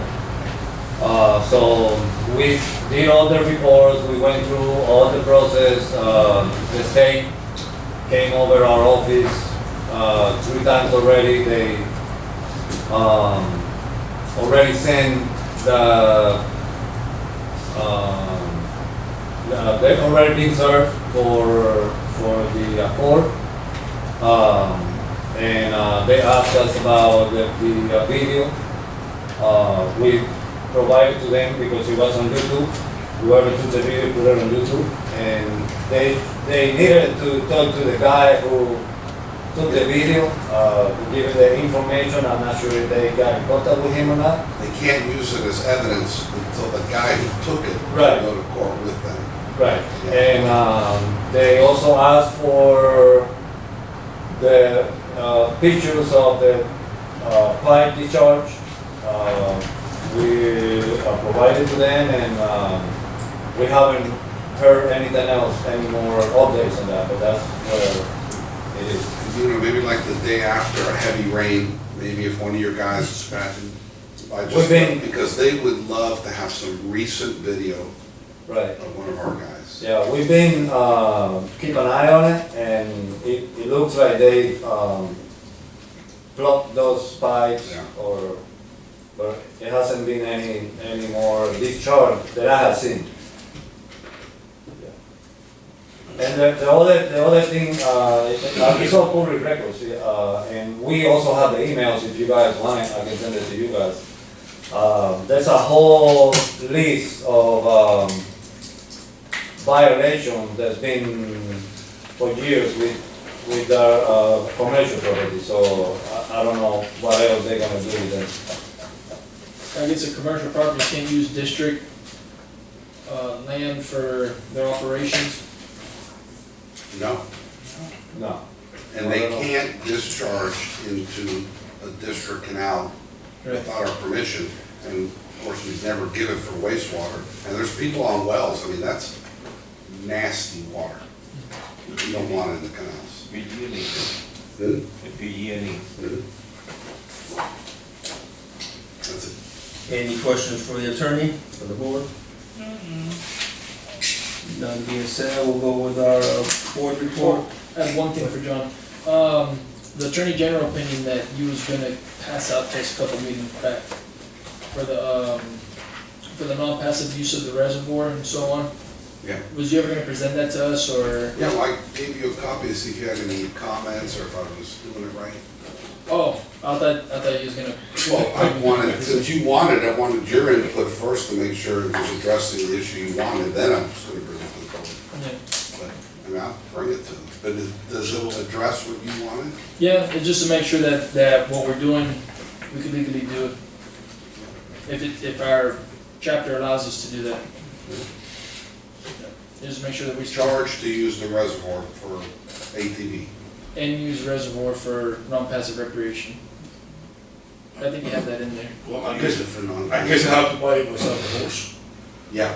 You wanted to go to, Hmm? that's what, I was gonna buy myself an ATV, Even a horse would No. be non-passive recreation. but, really? Huh. You could walk, pedestrian. So now we have horses You going could, there. you We're could the do only butterfly No, hunting. no, We no. were Get the a only net. one, we were the only ones in No, we can history win. that had ATVs in their reservoir. Maybe from when? It was legal. We have horses right now. Go ask any other Maybe district with horses. with their reservoir. We Somebody had lied to one. you, somebody lied to you. Yeah. You can until I write this letter. Because, you know, what's gonna happen is, Listen, them allegations. the issue isn't gonna be, we have the authority. That's not the issue. It's a reservoir. What's a reservoir for? To hold water. To hold water. So, and also as a water quality benefit. So if you have fossil fuel things like ATVs or horses that poop a lot. So if you go to Wellington, in the village, because there's so many horses there, they have special laws, only in Wellington, because of all the horse people. 'Cause if you have a horse, you know how much, okay. I heard 70 pounds a day, is that true? Yeah. And E. coli, I think it's called E. coli or something that they, Yeah. or, So, That's good for the winter, that's good for the winter. yeah. yeah. So, you know, the point is, it's not consistent with a reservoir. Yeah. You can charge for summer camp. You know, you can charge, that's not gonna be the issue. The issue is something else, and it's really gonna be compatibility of uses with the reservoir, which the Attorney General's not gonna answer. Because they're gonna say, you got a permit, you read it, I'm not gonna read it for you. Yeah. Attorney General only looks at a law and Yeah. says, yep, you're okay with the law. And the only thing that, you know, as the board moves forward, they start spending a lot of money onto the reservoir, and then at some point, they say, hey, you can't do this, then it's like, it's just better to just know everything, so that we're better informed, because the more better that we're informed, the more better, decisions we can make. Okay, any more questions with the attorney? Yeah, you let me know when I can go with the horses. If I were you, I'd go every day with that horse right now. No, why You can't. I don't have one yet, but I'm gonna buy one. But you don't have access to it yet. Huh? You have a key? Excuse me? You gotta have a key to go in. No, I wanna ride the horse by the outside. By the outside, that's why I wanna go there. Yes, in case. Let's go ahead and try to finish up this meeting. We're going to do the board report. Mr. Shelby, you have the floor? Supervisor Sal? No, I don't have nothing. All right. Supervisor Santiago? Yes, something that I think we should start moving into, instead of time cards, we start using paycheck, through Oasis, through the federal government. It'll help knit down on overtime, as you said, and it'll give us an accurate way of having our employees clock in, call out for if they're sick, PTO and stuff like that. And all their 401k information can be on there. That was one thing. What you call again? Oh, it's called Paycheck? Paycheck, gotcha. Paychecks. Yes. Paychex. It's a payroll company. I used to use it. I think we should start going into that direction for our clocking systems. The other thing that I was going to, recommend is if the board can take out a day out of their free time and drive around Montura, speak with constituents as well as go to the clubhouse events. It's very beneficial that our community gets to see their board, and we get to hear their complaints and concerns, but as well as we go out there and we see them ourselves. Driving around here, sometimes you really don't know the depth of the problem until you deal with the problem every single day. A lot of residents that live on perimeter, and residents that live on our massive long dirt roads like Kennel and Dayton, they feel that none of us really keen on those roads. We say we're gonna fix it, and we fix patches of it, but we really don't show precedent. And I think we should do that as well. The other thing is just being an advocate for your constituents, driving around the community, speaking to who you can speak to, getting their feedback. Because many new residents coming in, they don't know what we do. They don't know who we are, and they refer to Hendrick County as their body in government. And when I give them the education of, nope, it's Central County, this is what Central County does, and this is what Central County has done, they say, oh, well, you guys do more than you get credit for. So I think if they know who we are and we're all speaking the same message, we can really go further with that. And that is it. Thank you, I appreciate that. Mr. Santana, you have anything for us? Yes, I believe we're doing a really good job with the money that we have. We have improved Central County a lot in the last, we said, 2.5 years, 3 years. And I am proud with this board, we do a good job, and that's it, that's all I have tonight. Thank you, Mr. Santana. Mr. Moreno, Supervisor Moreno, have anything for us? I just want to thank the entire board member and the person on the floor to come in and stick with us for 5 hours. Yeah. Agree? 100%. I have nothing. With that being said, meeting is adjourned. Thank you, everybody. Thank you, good night, good night. I think we set a record, this is the latest meeting. When we, John, you're missing the one from 2020. We went until 11:30. You're right. We almost made it to 12, but one of the board members fell asleep.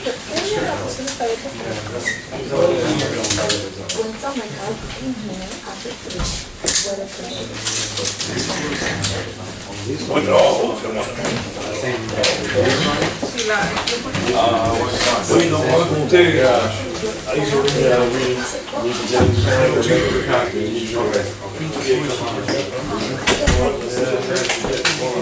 Oh, yeah.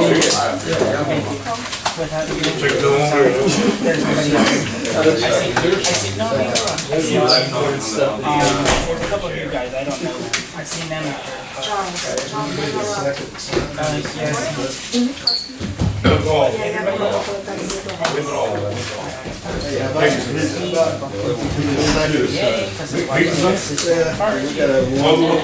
Gotta have one. See you, man. It's been like 3 months. Oh, you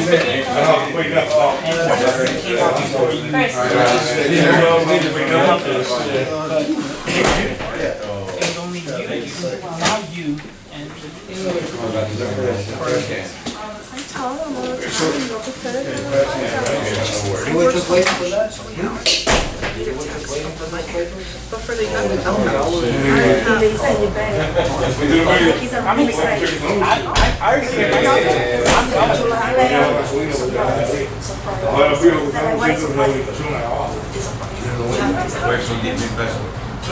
oh yeah, It's a playground. I know by the playground, on the green If side. there, yeah, if there's anything you We need, did it on the green side, by the like, way. you need a big tent. So, So this is how, this is how, this is who's coming. Animal control, guy who works swap with a Humvee and vehicles, EMS, fire. Appreciate you What's guys. for the letter? I'm gonna show you what I'm doing. That's what I need. Yeah, every letter. 6:30? Pero mañana I'll come around, show me exactly Yeah, where we're gonna be. that's what you did with the money, and you told me. you were- Yeah, you were supposed to ask me something. Yes, sir. Oh, yes, sir. For you guys. Maggie, Maggie. Now, remember, they're bringing the ambulance. Yeah, but I could communicate by the dumpster. And you got, that's what we. Been a good year for us, but we've been bad. I mean, it's And you back guys on. free. Pump the brakes, brother. Everybody, yeah. I always get to I'll show you a everything. No. Just give me like We're 5 in it minutes, together. show We me did where you that. wanna set But up. the thing, So I the great can thing is we. Yeah, before I have somebody. That's how I like it. Give you the money, you can do it. For others, do it. Yeah, I show you, and if not, then we look for whatever. Yeah, but you guys put like a tent, just get with Bert, so he can give a cargo, and they can. We are the cojones. So here's the thing. What? Sandra, she's the head of crime scene prevention. I mean, crime prevention, something she came up with. She's bringing out the stores. They're trying to recruit some kids for their stores and hand out. Well, I only have 14, until 14 years old. I don't mind. It's an initiative. It's an initiative, you know, because I think the Explorer started. I don't know.